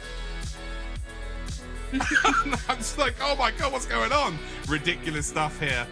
Again, just full of incident, not necessarily between drivers taking each other out. It was just individuals making mistakes. But yeah, incredible 3 drivers that are going to go through, especially the front 2. But wow, again, that battle for P3 just seems to be the focus every single race. Superb stuff. Superb stuff, and absolutely incredible what Hawken and Full were able to do with their pace. I still am absolutely amazed at what happened for Stanley to be able to get inside the 3rd position. Absolutely incredible sequence happening in those closing laps, especially with that bobbling car that was trying to be held on to for so many laps for the competitor in front. Oh, I was waiting that whole 20 minutes there for you to use the term bobbling, and you didn't do it, and you waited till the end. What a treat that was to hear it. Anyway, here are the official results then. Brandon Hawkins does pick up P1, Ben Fuller picks up P2, Marshall Stanley takes P3. Incredible stuff then. Nolan Alea is in P4, Warren Watkins in 5th position, Greg Laborde is in 6th spot, Dane Verano in 7th, Max Bowman in 8th spot, Anthony Gugliano is in 9th position, and then we have David Porcelli then unfortunately down in 10th spot after doing so well, and remains to be seen exactly what happened to him. Yeah, whether it was technical issues or whether it was meatball flag, I have to see. Gary Larson 1 lap down in 11th, Robinson 12th position, Brandon Hyde 2 laps down in 13th, Volk in 14th, Sudik in 15th position, Dustin McDaniel 16th, Matt Adams involved with an incident in 17th while battling for 3rd position, Rear Harrison Hitchison rounding out the top 20. Incredible stuff then. The final 3 drivers then, we've got Giancarlo Schooler, Alex A. Bergeron, and then we've got Lyndon Swaby. Unfortunately, they were 15 laps down, so they were not finishing this race, but they qualified and they got to this point of the competition, which again, no one can ever take away from them. Wow, there's some highlights here. Well, at the start, it's just, do a barrel roll. Julie does 2. That's not the start you want. You've been building up to this, and then that is the first bit of action you have. The incredible stuff again as we watch the front runners. It's a big mistake here. Again, too much curb, and round she will go. Very unfortunate there. And again, we see this. This is where the contact was then. Oh, Adams getting involved, and that's where his race was over. Yep, he just instantly knew, I'm done. And just, got himself, unfortunately, out of the race. Here's the move for the lead then. Brandon Hawkins picking up the victory. And well, as it's become customary now within this championship, we are seeing people do donuts all over the show. Well, we've been asking you to send in some tweets, and we've got a few here. I've got them on my screen right now, so let's read them out, shall we? And if you want to get yourself involved in the conversation, hashtag Logitech G Challenge. And well, first one, we've got P1 in the Logitech G Challenge, qualified for the semi-finals, which was the main target from Juan Bustamante, or Juan El Guevara. We've then got the second one here, qualified into the semi-finals for the Logitech McLaren G Challenge from Logan Clampett. And then we've got, yes! Managed to win on my debut on ACC in an esports competition. That's what the Logitech McLaren G Challenge is all about. A debut entrant managing to qualify and get themselves through. Probably a couple of weeks ago, had no idea they're at that level. So that was from Felipe Zoom. That's what it's all about, ladies and gentlemen. It is all about opportunity and grabbing it with both hands. Well, talking about opportunity, there's a giveaway as well. Exclamation mark giveaway, ladies and gentlemen. Type that in the chat right now. Click the link and, well, you could potentially win yourself all of those goodies. We also want to say a huge thank you to Splunk, Logitech G, Quantum Pay, and indeed McLaren for supporting this event. Without them, it just doesn't happen. We have had 2 incredible races so far for the North Americans. It's normally EMEA that are the ones to watch out for, but North America, they have come out swinging, baby. And we've got one more race for you. It's on ACC. We're at Spa-Francorchamps. Make sure you get some refreshments because it is going to be an absolute banger.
Attention racing enthusiasts, the wait is over. So sit down, strap in, and start your engines. This is the Logitech McLaren G Challenge.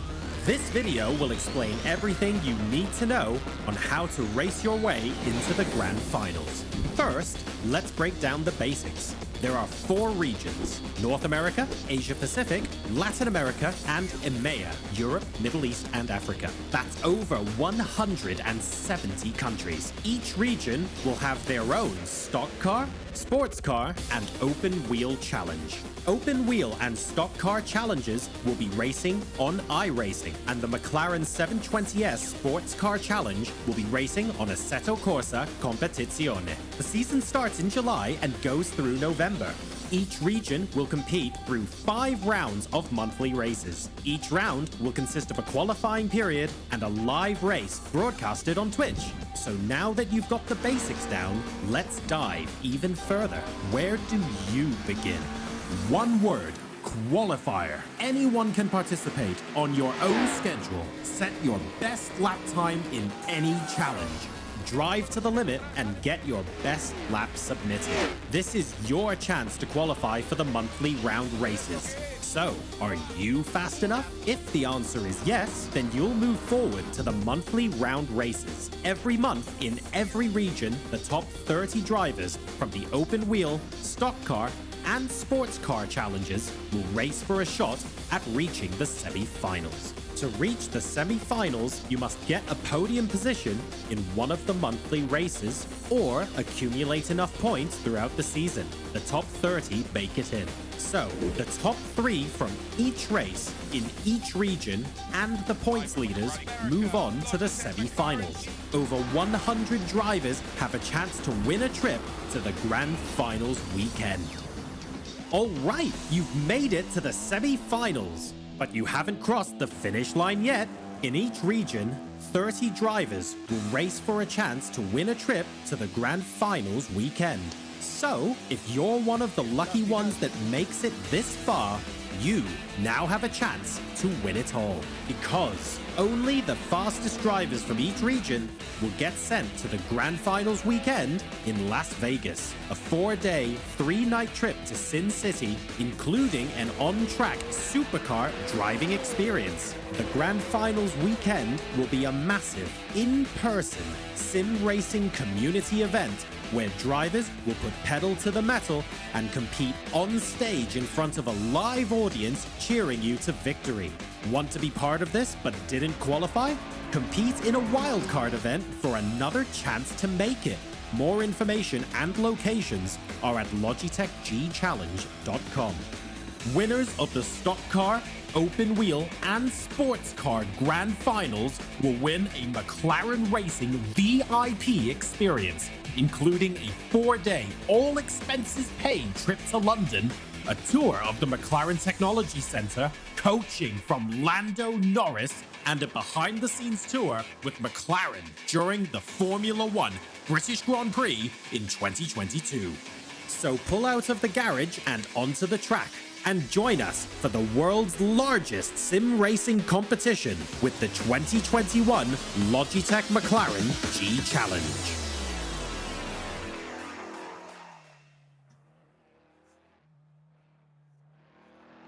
There is all the information that you need, ladies and gentlemen. That is what you need. LogitechGChallenge.com. Go get signed up. Come and get involved. It is free to enter.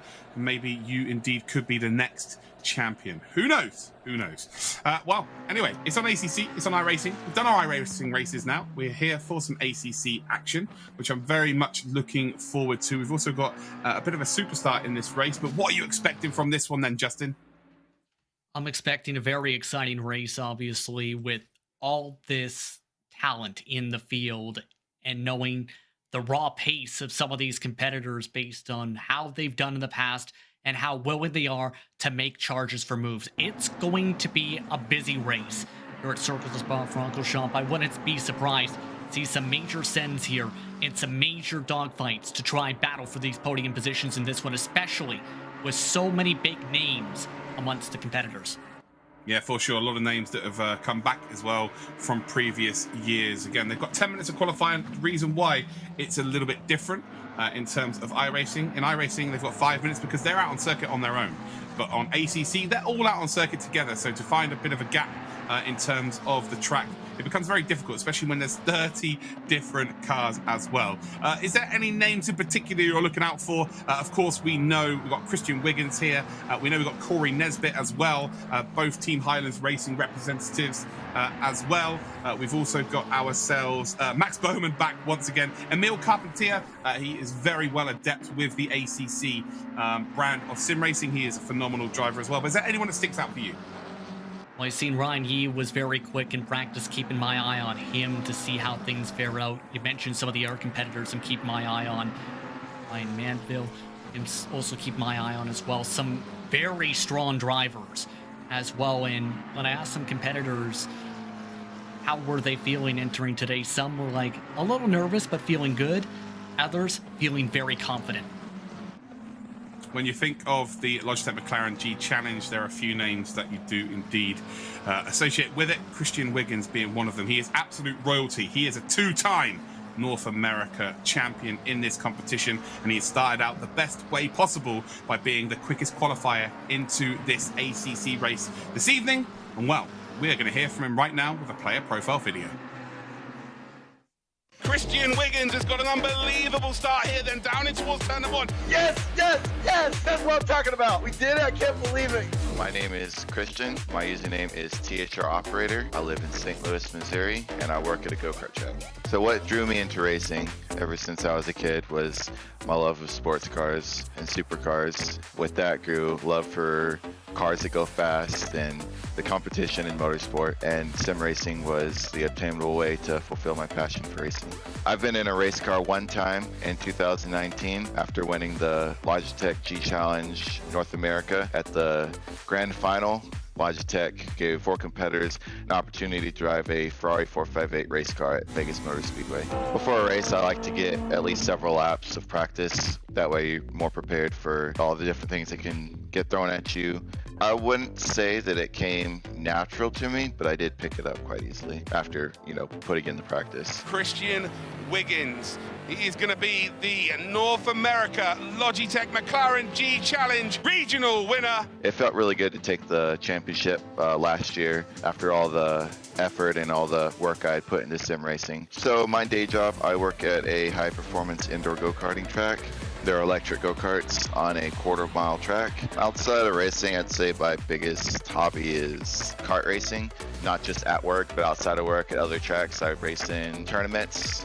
The latest tournament that I just finished, I made 3rd place in final standings, and I've been doing this for about 2 years.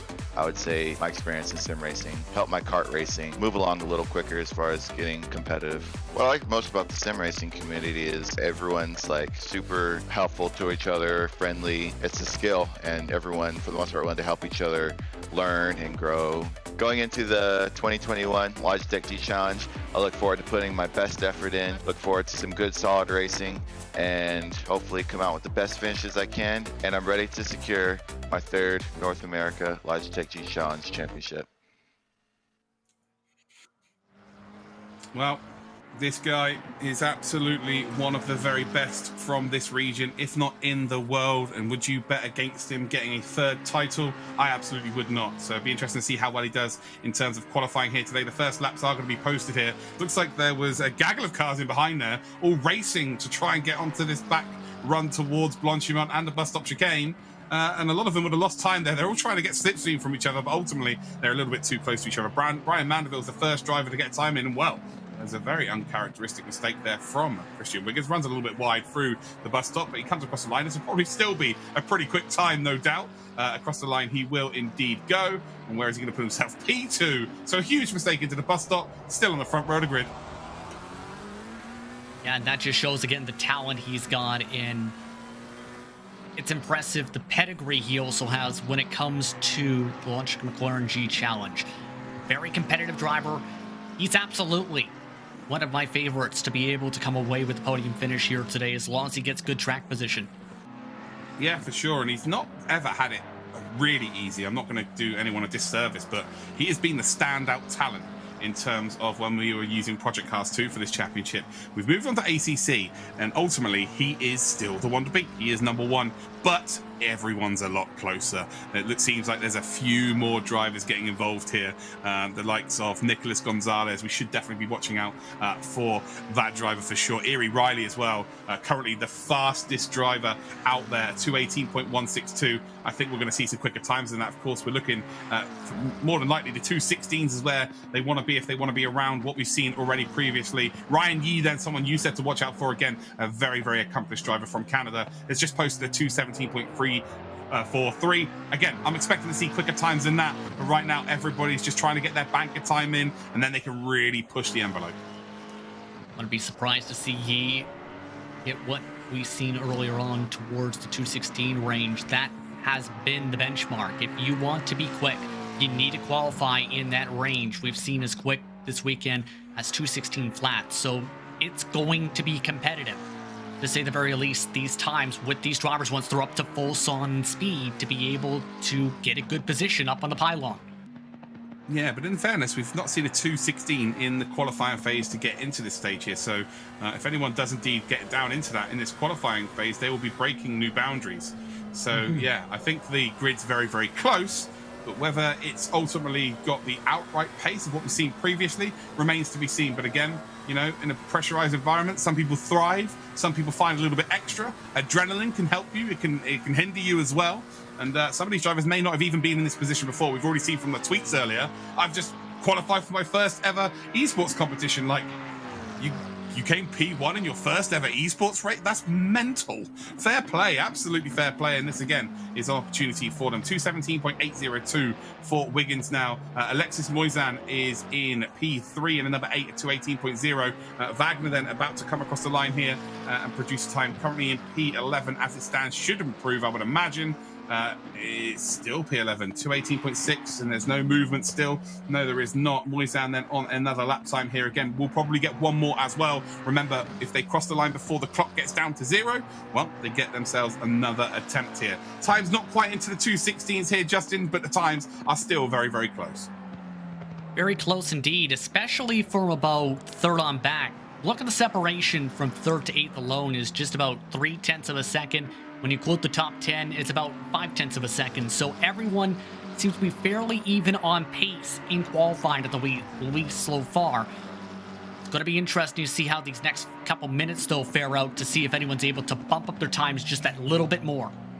Absolutely. It wouldn't be the 2021 Logitech McLaren G Challenge if it wasn't a battle for third position, judging by what we've had already this weekend. As you can see, loads of cars coming down the hill in the background as well. We've got Alexis Moisan, then has just been displaced here. Nicholas Gonzalez has gone up to P3. Here we go. Now everybody's starting to find their best times here again. They're all on their second to last laps, or indeed their last laps here. Keenan Harris, another driver that is back once again within the Logitech McLaren G Challenge. We've got Brian Mandeville. We've seen him already within this championship as well. He is indeed from Barbados, so great to see the Barbadian indeed involved here. Again, a few Barbadians we've seen today, which is fantastic for that region. And actually, like, when I first got involved in sim racing, there was sort of one or two from Barbados that you kind of note, but now, like, sim racing there is quite big. Yeah, that's impressive to say the very least, and shows the growth globally too. Sim racing, especially in the past few years, with many different drivers from different backgrounds and different countries getting involved with various sims. It takes a lot of work, of course, but for many, it's about having fun and seeing how they perform against other competitors, and it's been incredible to see the growth. Yeah, for sure. And we've only really used one game in previous years, Project Cars 2. So the fact that we've now opened up into multiple titles, maybe newer titles, and with iRacing, then, you know, a bigger title, it just has opened up the opportunity. We're seeing so many new names. And, you know, for me, this is what the Logitech McLaren G Challenge has always been about. It's always been about opportunity and just taking it with both hands. And yeah, phenomenal stuff. I love seeing new. That's my favorite part of this job, is seeing someone I've never heard of before come and mix it with the best. Like, and then when I first started, there was maybe sort of 30 to 40 top-end sim racers, and they were pretty good on every single title. Now there are, you know, thousands upon thousands that are right at the top level, and there's so little drivers that are, you know, top level on multiple different games at this stage.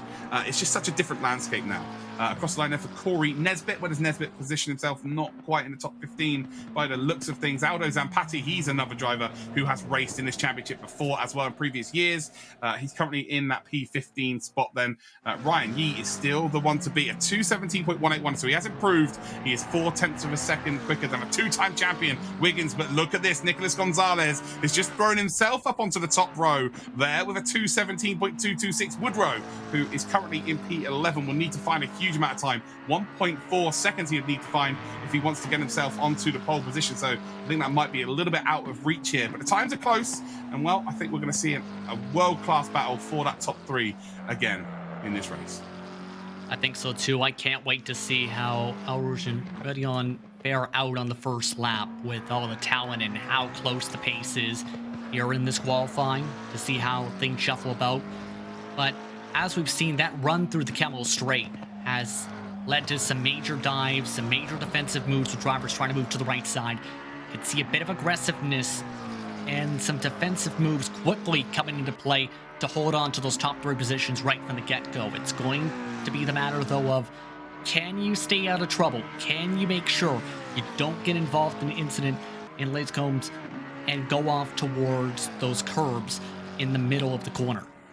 Car 21, Blaine Hall moves up to a top 5 then out of nowhere. Wasn't even in the top 15 there. Well, we've just got Alexis Moisan has just moved up into 4th position as well late on here. Are we going to see Wagner potentially improve on his position? Currently, yes, he does. Up to P12 it will be. And well, we've got the lovely panning shots here of Spa.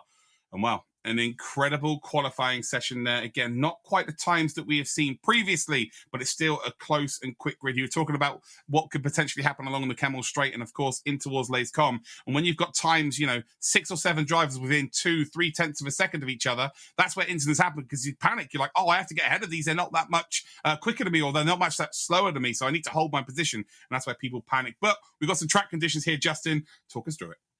25 degrees Celsius is the air temperature once more for our drivers today. 30 degrees Celsius is the track temperature, so fairly decent temperature and amount of grip for our competitors. Cloudy skies above the circuit, no wind whatsoever to think about. So very nice and solid conditions once again for our North America drivers.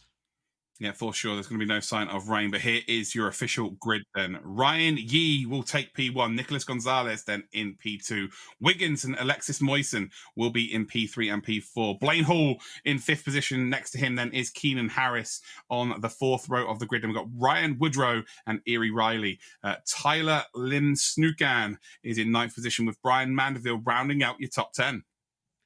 It's Christopher McNichol in 11th position, Nicholas Wagner in 12th, Brett Madsen in 13th position, Coulter in 14th position, with Max in 15th position. We talked about Max a little bit earlier on in the show. Zampatti in 16th spot, Tran in 17th, with Andrew Berg in 18th. Belmaz in 19th, and a driver I've seen on multiple different sims, Gabriel Lafreniere in 20th. Absolutely. Then the final 3 drivers will indeed be Matthew Hugen-Schmidt, probably the best name we've had all weekend. Blake Phillips then, and Corey Nesbitt. 23 drivers here battling for your viewing pleasure. They will indeed now be making their way to the grid. There we go. We can see it there. Ryan Yee is the one at the front there, looking to indeed take us away. And well, without further ado, we are away. No time like the present to get this race on. Here, Ryan Yee, again, Wiggins down in P3, so he starts then behind Ryan Yee. He'll want to try and get up to the lead as soon as he possibly can. Again, the fastest qualifier here, 2-time champion Ryan Yee, Nicolas Gonzalez, then the front row. Christopher Wiggins then, who will be on the right-hand side of your screen now, but as we watch them come up towards Radio Rouge, will be the left-hand side of your screen. Alexis Moisan then in 4th position. We've seen some too wide up Radio Rouge early with cold tyres, and unfortunately, we've also seen some incident there. Ryan Yee will take us away then. 20 minutes of racing for the Logitech McLaren G Challenge. North America monthly final number 1, and Gonzalez has got an absolute worldie of a start. Yes, he has. as Ryan Yee under some severe pressure here. They do go through side by side. Squeeze Ryan Yee. Yee has to get off the power, and indeed he does have to yield that position. Look at Wiggins though. Wiggins has got an absolute flyer over the top then of Radion, and can he potentially get the move done? Yee then trying to squeeze him as well. Realizes that actually didn't have the room to work with there. Has the inside line. We've got Hall and Moisan then at P4 and P5. And wow, look at this. Nicolas Gonzalez then opens up. Lays calm, realizes he's got all the space in the world to work with, and everybody coming through relatively nicely. You can see it's a huge choke point here, and that is indeed why incidents happen. But Nicolas Gonzalez, what a worldie of a start here. P1 for him, and he is not going to be looking backwards at all. Timed it up perfectly to be able to get the advantage heading into Eau Rouge and Radion, to be able to get ahead by the Camel Straight. Absolutely impressive start from him. But Yee, I don't think it's going to be given up very easily here. Yee wants this spot back, possibly. He is in the top 3, keep in mind. But for Yee, you want to have that buffer just in case with someone like Wiggins right behind you. Yeah, for sure. Again, you know, it doesn't matter what sim it is, doesn't matter what racing game you're playing on. When you've got Christian Wiggins behind you, who of course is a 2-time champion in this competition, everybody around him is going to know this. He just, again, knows how to win. Doesn't matter what sim it is, what game it is, just knowing how to win is just such an added extra in your arsenal.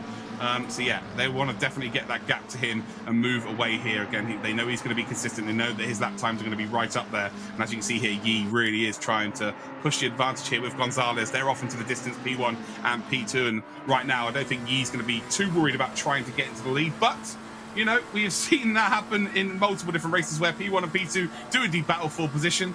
Ultimately, we haven't seen it cost them the chance of going through as of yet, but this could potentially be that time. Late on the brakes here, and he has to abort mission. We'll get him next time.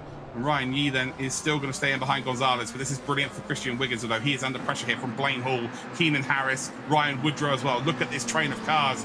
Wiggins, though, is doing a pretty good job of holding on to P3. At the end of lap number 1, though, it is indeed Gonzalez, Yee, Wiggins in those qualifying positions, but Blaine Hall, Harris, Woodrow, and Riley are very, very closely. Oh, Woodrow, not anymore, because Riley has just tagged Woodrow there through La Source, and unfortunately, that is going to be his charge over. Wiggins, though, being given a little bit of extra breathing room through Radion and Eau Rouge once again. And I tell you what, it's been a very clean start here, and all of a sudden, we have got a genuine battle here for P3. That tap was a little bit of what we've seen from Latin America in the same corner before. Unfortunate in that sequence with the contact from Riley, but for Wiggins, doing a very solid job keeping the pace up.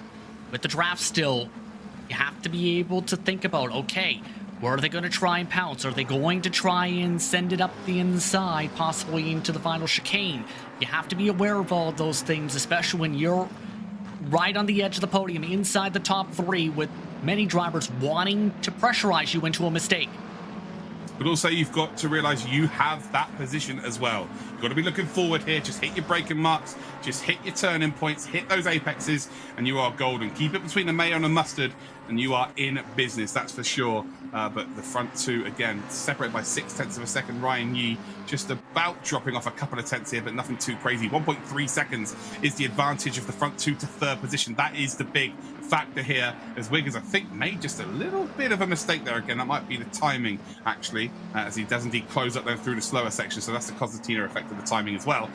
Then we've got in behind them Blaine Hall, Keenan Harris, Erie Riley in P6. Brian Mandeville now in P7. We've got Wagner just about half a second behind Mandeville in P8. Tyler Lindschnukan is in 9th position. We've got Brett Madsen in that top 10. Alexis Moisan on 11th. Aldo Zampatti, who didn't qualify overly well, but managed to find himself in P12. Max Bowman in 13th position. Lawrence Tran then is in 14th. Matthew Hugenschmidt, again, the best name so far this weekend, is in P15 as it stands. Wiggins, though, again, pressure. What pressure? That last lap is an incredible lap. Runs a little bit wide through the bus stop again. Won't lose too much time, but as you can say, as we've been saying all weekend here, you're not going to get huge gaps when you're racing at this level at the front end of races, but as long as you can get a manageable gap from the car behind you, that is all you can ask for. Exactly, and if you can have it where you have more than 3-4 car lengths, you put yourself in a very solid position to be able to defend properly and make it difficult for the cars behind to pull away. Right now, Wiggins has about 5-6 car lengths plus. So he has that exact window he's looking for at the moment. That's a mistake there, though. A little bit, That's a mistake yeah. there. Did not hit the apex there, running up the hill, and that 0.6 of a second is going to be diminished by the time they get to La Source. Again, it's not completely closed up there, but it's now going to be around about 0.4 of a second. So just missing that apex. And that really, when you're on your own like this, when you've got that bit of a gap to work with, that's the only place you really need to be really wary of. Because if you make a mistake up there, it's such a long run up towards Les Com into that chicane. So yeah, you lose a bit of momentum over there. You lose it for a long time. There's no corners to bail you out for a long run up the top of the hill. Look at the front two though. Gonzalez now into the lead then. So Ryan Yee has lost the lead of this race here. And wow, them two were looking very comfortable at the front end of this race. And I was thinking they weren't battle for position, but here we go. They are indeed battling for position. And Ryan Yee, I guess, will want this. And you've got to think about this as well. When they get to the semi-final stages, if they've managed to beat their fellow competitor by getting P1, psychologically, that puts the other driver on the back foot. So this is also mind games moving forward in this championship. If Gonzalez could beat Yee, and then when they get to the semi-finals, he's be like, I've had you on toast one time this championship already. And that's going to play in the back of the mind of Ryan Yee as well. Very good point to think about, and it can weigh in the mind of some drivers, absolutely. Best the best, try and have shorter memories, yes, but for some, it can be a major factor to say, I've got a track record of beating X driver at a certain moment. So it's something absolutely that you want to be able to say you've done, as here comes Yee. Ooh, he sets one up to go up the inside here. Gonzalez does leave that door open, just about sniffs the nose in there. I think Gonzalez is just about going to be able to hang on. Oh no, there is still the overlap here, and he has the inside line then down towards turn number one. Ryan Yee here is setting off fireworks. This is great stuff. Gonzalez tries to pin Yee then towards the apex. Then he'll open up the corner, moves over to the left here, and he's made a complete mistake and made a massive hash of that. Runs wide, and well, Ryan Yee is going to regain that position. The only real winners here are going to be the drivers in behind. Wiggins then, indeed Hall and Harris, they'll be loving what they're seeing out in front here. But Yee retakes the lead. Third change of lead between these two in this race, and there's no sign of these two letting up. So just easily qualifying, coasting it in P1 and P2. Not for these two, Justin. They've been battling hammer and ton so far amongst these top two. It's been incredible to see how things fare out. Now the question is, how does Yee's pace fare out? Can he break away from Gonzalez? He looks comfortable. It's just a matter of, can he stay comfortable? With Gonzalez trying to stay with here. They do have that buffer of about 2 seconds plus between Gonzalez and Wiggins or so. And growing. Yeah, absolutely. Like, if they can battle like this and still gain time on the group behind like that, again, psychologically moving forward this championship, it's huge for them. They're just going to be like, wow, okay. Feeling good for the North American side of things. Again, they're going to need to work on that qualifying pace in terms of the other regions, I think. But ultimately, in race pace, these two look phenomenal as it stands. 4/10 separating the two of them. Again, it's going to take a little bit of a couple of laps really for Gonzalez to get right back close to Ryan Yee, but it's going to happen. And look at this then, Blaine Hall. This is the final qualifying position to get through to our semi-finals later on in this race. 217.256 then for Yee is his fastest lap, as we just saw there in the bottom right-hand corner of your screen. But yeah, Wiggins, Hall, and indeed Keenan Harris battling for this final qualifying position then. As they come through the right hand, they've got to set yourself up here. It's a fast part of the circuit. Again, it's very similar to what you have with Radio and Eau Rouge. If you make a mistake there, you've got a long run before you're bailed out with a corner. So you've got to make sure that you maximize your exit speed. As we come down towards Blanchimont here, Wiggins holding strong once again. Look at this, Hall just about closing in, not quite close enough to make a lunge, I wouldn't imagine here. Wiggins, though, does leave the door open just in case Hall wants a nibble. Again, not quite close enough. Keenan Harris there, again, nearly having to take a bit of an escape route there, because he did close up very quickly indeed. And all of a sudden then, Erie Riley almost coming back in. We'll have a little bit of damage to the front of the car, the contact that has happened earlier on in this race. And actually Gonzalez has made a huge mistake here now, because he's now 2 seconds behind Ryan Yee. Ryan Yee again in dreamland at this stage, and maybe the potential for Wiggins, Hall and Harris to catch up here, and then it makes it a four-way battle. Instead of a three-way battle for one position, a four-way battle for 2 spots. That's the carrot out on the stick now for third on back at this point. Try and close in, try and make it a fight amongst themselves here. And for Hall, his fastest lap at 2:18.5, looking very blistering quick so far. Not close enough to make a lunge quite yet, but just has to be able to follow on behind, keep within this draft of Wiggins. Set himself up to get closer and closer for the run to where he can time it up right. And Wiggins that time a little bit further to the right along the curbing that time. Yeah, I quite like it there. Still an aggressive line. They wouldn't have lost too much time there as well. Would have opened up the next part of the chicane. So yeah, I'm not too worried about that line now. I'm worried about the braking of Blaine Hall. Looks like he went a little bit deep as well, which made Wiggins' line look even worse because he went far left. So ultimately, yeah, I think it's still pretty good between these two. They've got to be more worried about Keenan Harris in behind, I think. But yeah, Wiggins is in good shape right now. He's got a manageable gap down towards Puon. Yeah, it's looking pretty darn handy for both of them. Harris is actually falling off ever so slightly. Riley not really producing any kind of pressure in behind. 1.5 seconds as it stands. So yeah, the Gonzalez Ryan Yee one's the big worry here. What's happened to Gonzalez? Has he tagged the wall somewhere or something? Because he completely dropped off the pace here. Ryan Yee is off on his own. Yeah, Gonzalez, I guess he's not losing too much time to Wiggins. And actually, if anything, Wiggins may have lost a couple of tenths on this lap here. But ultimately, that's the nature of the beast, isn't it? If you start battling in P1 and P2 when you don't really need to, that's where mistakes are going to creep in. So you've got to think that Yee and Gonzalez are going to learn from this, right? Absolutely. From fighting aggressively and trying to fight the way they were, it does take a little bit out of you as a driver in terms of your energy and sometimes your focus and maybe even your composure a little bit. So for Yee, he's now getting the opportunity to try and pull away and compose himself. For Gonzalez, meanwhile, he's looking like he's starting to really struggle on corner exit in some of these slower speed sections. In particular, just lost a couple tenths coming out of the chicane, so I'm noticing he is getting that struggle on these corner exits. A little bit more time lost on exit there. Yeah, for sure. This is quite worrying, actually, considering there's 8 minutes to go here. We're looking at down the barrel of maybe 4 laps remaining of the race. Wiggins, Hall, and Harris, if they can just potentially close up a little bit more, get into the slipstream, it becomes an easier job for them, that's for sure. But ultimately, again, this is such a unique format for these drivers. Like top 3 qualifying for a next round, that's not something you really find in sim racing. It's kind of, you win, you come second, you come third, you get a trophy and a podium, and you get a certificate, or you get a rosette saying, well done, congratulations. If you get a top 10, you score points normally in a championship, a long-winded championship. That's what you're aiming for, sort of top 5s, top 10s. But this is kind of like, oh, P1's exactly the same as P3. And it's a different mindset, and you, with a sim racer, with a real life driver as well, you can't turn off the competitive nature of you. So that's why Gonzalez and Ryan Yee have indeed gone at it. Ryan Yee's come off, really well here. Of course, he's leading the race, and that's a big mistake by Wiggins, and he's into the wall. Oh, that is not good at all. As he had contact then with Blaine Hall, and that is again a very uncharacteristic mistake there. He's got to get on the brakes and make sure everyone goes past. Again, that's very, and he did. He took Hall out with him.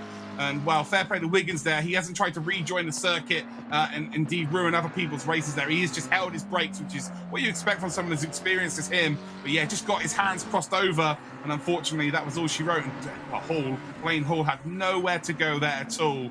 And all of a sudden, Keenan Harris, who was battling for, well, as you can see here, they're all trying to go around the outside of Hall here. Hall's got some serious damage, unfortunately for him. But Keenan Harris, who was just trying to potentially get himself in a position to maybe challenge for a top 3, well, he's been handed his birthday and Christmas presents all at once right now because he will be in P3. Absolutely incredible time for that mistake. And it's a tough section in No Name to be able to get that run. Just looked like he snapped around in the middle of the apex with some speed. It's overcorrect a little touch bit, at least from what we've seen towards the right side. Incredible job to be able to keep it locked up, to keep it out of the racing line once more from Wiggins. But now it's the matter of how things fare out for this battle for third position. That's what I'm really going to be curious about, especially with Riley now in a prime position to try and close. Yeah, Riley's been the one that's really has been pushing for the last sort of 10 minutes and closed in to that battle for P3. Harris, I'm wondering now, this is the last thing you want is to start relaxing in this position. You feel comfortable in this position. That's where mistakes can creep in. You've got to feel sorry for Wiggins, of course. Just a mistake that you very rarely see him make. Well, I've never seen him make it in competition races, that's for sure. But the one you've really got to feel sorry for is Blaine Hall. Just couldn't avoid, far too close, unfortunately, to avoid that kind of action. There's not much of a runoff there, hence why the wall was crunched into. And Blaine Hall then ends up into the opposite side of the wall. Just really big misfortune for both drivers. So Riley then off to try and chase down Harris. Harris, again, looking relatively good here. Gonzalez, speedy Gonzalez right now, because he's indeed increasing his pace now once again in P2. Ryan Yee, though, star of the show right now, had a bit of a battle with Gonzalez for that P1, but ultimately has stayed strong, stayed firm, and leads the way here. As it stands then, Ryan Yee will qualify for the semi-finals later on this year. Nicholas Gonzalez will also follow suit, and then Keenan Harris will be the final driver that also qualifies. But can Erie Riley potentially change it? So there you have it, ladies and gentlemen. That is the top 3. And well, it's very unfortunate, Justin, but ultimately that's motorsports for you. It is, and it's difficult when it happens, but it's just how racing can ebb and flow. All drivers make a mistake at one point, and for many competitors, it's something where you don't want to make a mistake, but it feels bad when you have it happen. It's unfortunate indeed for Wiggins. It's very unfortunate for Hall, but now it's the matter of, okay, how do we recover from this? Can we score some solid points? Can we focus on the next race? Can we make sure that we try and prevent that mistake from happening again? Yeah, for sure. You know, it's obviously too late today, but there's 5 months left of this, ladies and gentlemen. So if you're watching right now and you're like, oh, I can see some really quick drivers in the chat right now, and I've not seen them in the qualifying list. So get yourself involved. Logitech G challenge.com. Come get signed up. Let's see you racing, shall we? But yeah, there's plenty of opportunities across ACC and iRacing, 3 different disciplines as well. But back to this race then, it is big misfortune for indeed Christian Wiggins, of course, a 2-time champion for the North America region, but he'll come back stronger, and maybe this could be a positive for him as well, Justin. He's used to winning, used to having things his own way, and finally there's a mistake there, maybe something he can iron out of his, there's not many negatives he's had to face over the last couple of years, so he's finally got some adversity to face, and overcoming that is only going to make him a better driver, surely. I think so. It's going to make him, at least in my opinion, someone who wants to put in even more work for the upcoming races over the next few months to make sure he doesn't make that type of mistake and puts himself in a position to qualify once more. So it's something that he's definitely going to be thinking about at this point. But you have to remember there's plenty of opportunities at this point throughout the campaign for him to try and get those positions. It's just about making sure it doesn't happen in that situation, that type of mistake again. Yeah, for sure. It'll make him hungrier, that's for certain. He'll definitely become back stronger. Again, I've watched him. He's not only won this competition twice for his region, but also I've seen him at the Project Cars 2 World Championships. He traveled all the way from America. He almost came in fancy dress wearing a whole American outfit. The guy lives and breathes sim racing. He is just loves it. He's a great character to be around as well. So yeah, I'm sure he'll bounce back stronger, and he'll probably still have a smile on his face. He'll be angry, of course, but he'll have a smile on his face. He'll realize, yeah, I've got some serious pace this year. It's on a different game. Maybe I'm gonna have to work a little bit harder, but yeah, I'm in a good spot. So yeah, we'll see him back. I'm pretty sure of that as we then go on board with Wagner. Or now we're on board with the leader. We're heading up towards the final lap of this race. Gonzalez then just a little bit off the pace now, dropping a little bit further back here. But again, doesn't really need to push. He's comfortably in P2. Ryan Yee, though, he has been the standout of the show so far in terms of the sports series here in the North America version of the Logitech McLaren G Challenge. Around the source he will come, and again still holding a tight line through there, absolutely pushing to the limit is Ryan Yee. He wants to maybe try and get the fastest lap on the final lap with the lightest car as well. The tyres will be in great nick as well.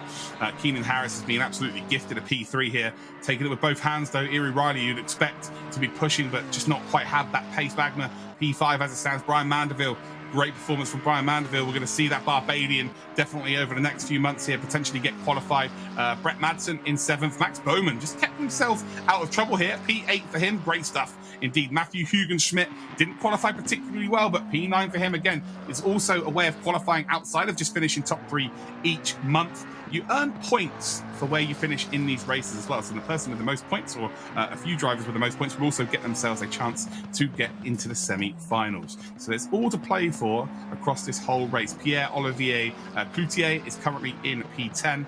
We then got Christopher McNichol in 11th spot. Ryan Woodrow is in 12th, and actually very, very close in behind McNichol by the looks of things. Blaine Hall then, who was very unfortunate with the Wiggins incident, is P13. Andrew Berg is in 14th, and then we've got Blake Phillips in 15th position. Hugen Schmidt, what a name. Love the name. Absolutely. He's got then Olivier Cloutier in behind him as well. 2 incredible names, actually. Love it. Absolutely love it. Still battling here for what will be a P9. They're both going to get a nice, comfortable top 10. Coming down in towards No Name here. Going to grab a little bit of curb for sure as we do still go back on board with Ryan Yee. He's only got the middle sector here to indeed contend with before he heads on to the long run towards the Blanchimont curve. and then in towards that bus stop chicane. Here we go. So only really got 2 corners to negotiate here, and he will book his place in the semi-finals of the competition. It's been a dominant display. He's had to battle for it though. Him and Gonzalez for the first 5 minutes were really going toe-to-toe. And well, Gonzalez has landed knockout blow just by his pace. Up towards the final couple of corners we come here, and again aggressively taking as much curve as possible, taking so many chances here. There's no off button for Ryan Yee, and well, the final race of the weekend, ladies and gentlemen, is going to be taken by Ryan Yee. He will finish in P1 in the North America Logitech McLaren G Challenge monthly final number 1 on ACC. Gonzalez then is going to finish in P2. Keenan Harris does take P3 in the end. And I tell you what, Justin, there was, again, incident, but ultimately the drivers with the most pace did indeed get that top 3. Yes, indeed. And he showed he had very strong raw pace from the get-go, and it took a bit of a mental game in being able to pressurize Gonzalez into a mistake and building himself up to the right time to make the move in. He picked his spots, he was able to execute and pull off away. Gonzalez was able to hold on to his spot, and for Harris, he absolutely had the pace, able to capitalize on mistakes, yes, but was also able to pull away with that said raw pace to be able to build up his distance. Yeah, great stuff as well. And for me, we generally expect it to be the EMEA region that puts on the best show. If just historically, again, this is nothing against any other region. I'll tell you what, North America has given it a run for its money. And for me, it's been the most interesting region to watch. It's been frantic, it's been fast-paced, it's had some incident as well, and I am just sweating bullets. And it's just the easiest job in the world when you have races like that. They call themselves basically, like me and Justin have just sat here with smiles on our faces ear to ear during these races as well, and just cannot wait to get stuck into the next one. I really cannot. I can't wait either, because there were some great moments and some great battles all throughout the action. It was incredible to say the very least, especially how things fared out in sports car indeed. But that stock car race was absolutely a thriller, to say the very least, too. Yeah, for sure. We've got 9 drivers qualified from the North America region that they're going to be serious contenders for this whole competition, that's for sure. And that goes for everyone that's qualified so far this weekend. 4 broadcasts, all done in one weekend, 4 different regions. It's been absolutely phenomenal to be a part of. But back to this ACC race. Ryan Yee. Have a little bit of a conversation about Ryan Yee as we look at some of the highlights of the race. He was the standout. Again, had to battle for it, but ultimately got the job done. As we're watching Wiggins here with Hall, and there was contact between Riley and Woodrow. Woodrow's going to be furious, but there's going to be fuel to the fire. It's going to add wood to the fire, that's for sure. And, well, we will see Woodrow back once again. Here's Wiggins again, who's in a very comfortable spot. But look at this. This is a battle for P1. Gonzalez then makes the mistake. He made another mistake a little bit later as well. But, yeah, they didn't need to battle like this. They did. I'm very thankful that they did. Gave us something to indeed watch. Here's the mistake. I think, yeah, snap oversteer, tried to catch it, and unfortunately it was just game over. Hall then getting tagged as well, put into the wall, which meant Keenan Harris was able to indeed hold on to P3 or gain P3 and hold on to it. But yeah, what a performance by Ryan Yee. What a performance indeed. He was able to pull away by 5 seconds. That's an amazing clip, to say the very least, to be able to pull away that margin. Absolutely, he indeed does take the spoils here. He takes P1, Nicholas Gonzalez takes P2, Keenan Harris in 3rd position, Erie Riley in 4th. We have then got Nicholas Wagner and Brian Mandeville in P5 and P6. We've got Brett Madsen and indeed Max Bowman in P7 and P8. Matthew Hugenschmidt and Pierre-Olivier Cloutier are your 9th and 10th drivers. Incredible battling as well at the end of that top 10. Woodrow in 11th position, McNichol in 12th, Berg, Phillips, Tran, Lafreniere rounding out the top 16. Hall ends up finishing in 17th spot. Moisan in 18th position after being up towards the front before some contact. Then Ken in 19th. Corey Nesbitt, after having a rough qualifying performance, ends up finishing 20th. For sure, and then the final drivers then at the back end here. Aldo Zampatti 1 lap down, and Christian Wiggins. We saw what happened to him, unfortunately, 3 laps down, but he'll be back stronger, and I'm sure we will see him qualify for the semi-finals. Well, there we go. That is your official results. Well, we've now got the official standings for the stock car now as well. So Nick Ottinger, Logan Clampett, and Keegan Leahy are the 3 qualifiers there, but there are some absolute worldie of drivers in that group that I'm sure that we are indeed going to see back. We also now will be able to check out the open wheel standings as well. Oh, wow, I'm absolutely sweating here. What a weekend it's been. Brandon Hawkin then did indeed take P1. Ben Fuller in P3, and in stunning fashion, and well, it came out of absolutely nowhere. Marshall Stanley, it took P3 in the end. They all were juggling P3. It's like, no, you can have it. No, I don't want this P3. It was just ridiculous racing. You know, this standout race here, the battle for P3 was incredible, wasn't it, Justin? Like, no one wanted it. Yeah, so many mistakes came into play, and in turn, on the last lap, what ended up happening to the driver who was already on the 3rd spot coming to that white flag, or it was a VR crash that ended up happening for him. And when you have your VR headset crash, that's the worst possible situation in timing, where you end up losing your senses. It's absolutely the worst possible timing indeed. Heartbroken for that respective driver, but it was incredible to see, okay, this driver ends up making a mistake bobbing around in the corner. This driver now trying to deal with damage. This driver now trying to make sure they limit their mistakes. It was absolutely incredible. Well, here we go then, ladies and gentlemen. We have got the top 3 from each region now. We're going to check out the stock car. And well, for EMEA then, it was Ocean Walsh. Feels like so long ago, but it's only yesterday.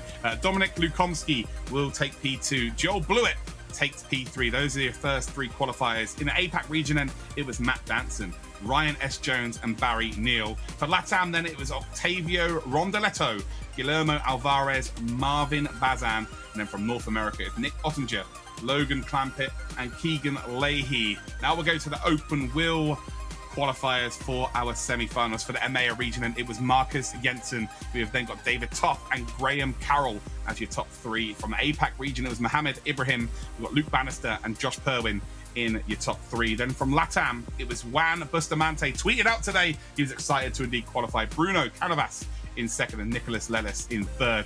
From North America, it was Brandon Hawkin, Ben Fuller, and Marshall Stanley. And finally, the sport on ACC in the McLaren 720S from EMEA, it was Tobias Pfeffer, Dennis Schoeniger, and George Boothby. Again, still move of the weekend for sure. From APAC, then we've got Philippa Boquida, we've got Andrew O'Hara, Andika Ramat Maulana have qualified. And from the LATAM region, we've got Felipe Roberto, Vinny Oliveira, Fidel Moreira. And then from North America, we've got Ryan Yee, Nicholas Gonzalez, and Keenan Harris. Well, there we go. There are our first qualifiers, Justin. We have had 4 broadcasts over the span of 2 days. It's been an incredible set of shows. What are your final thoughts?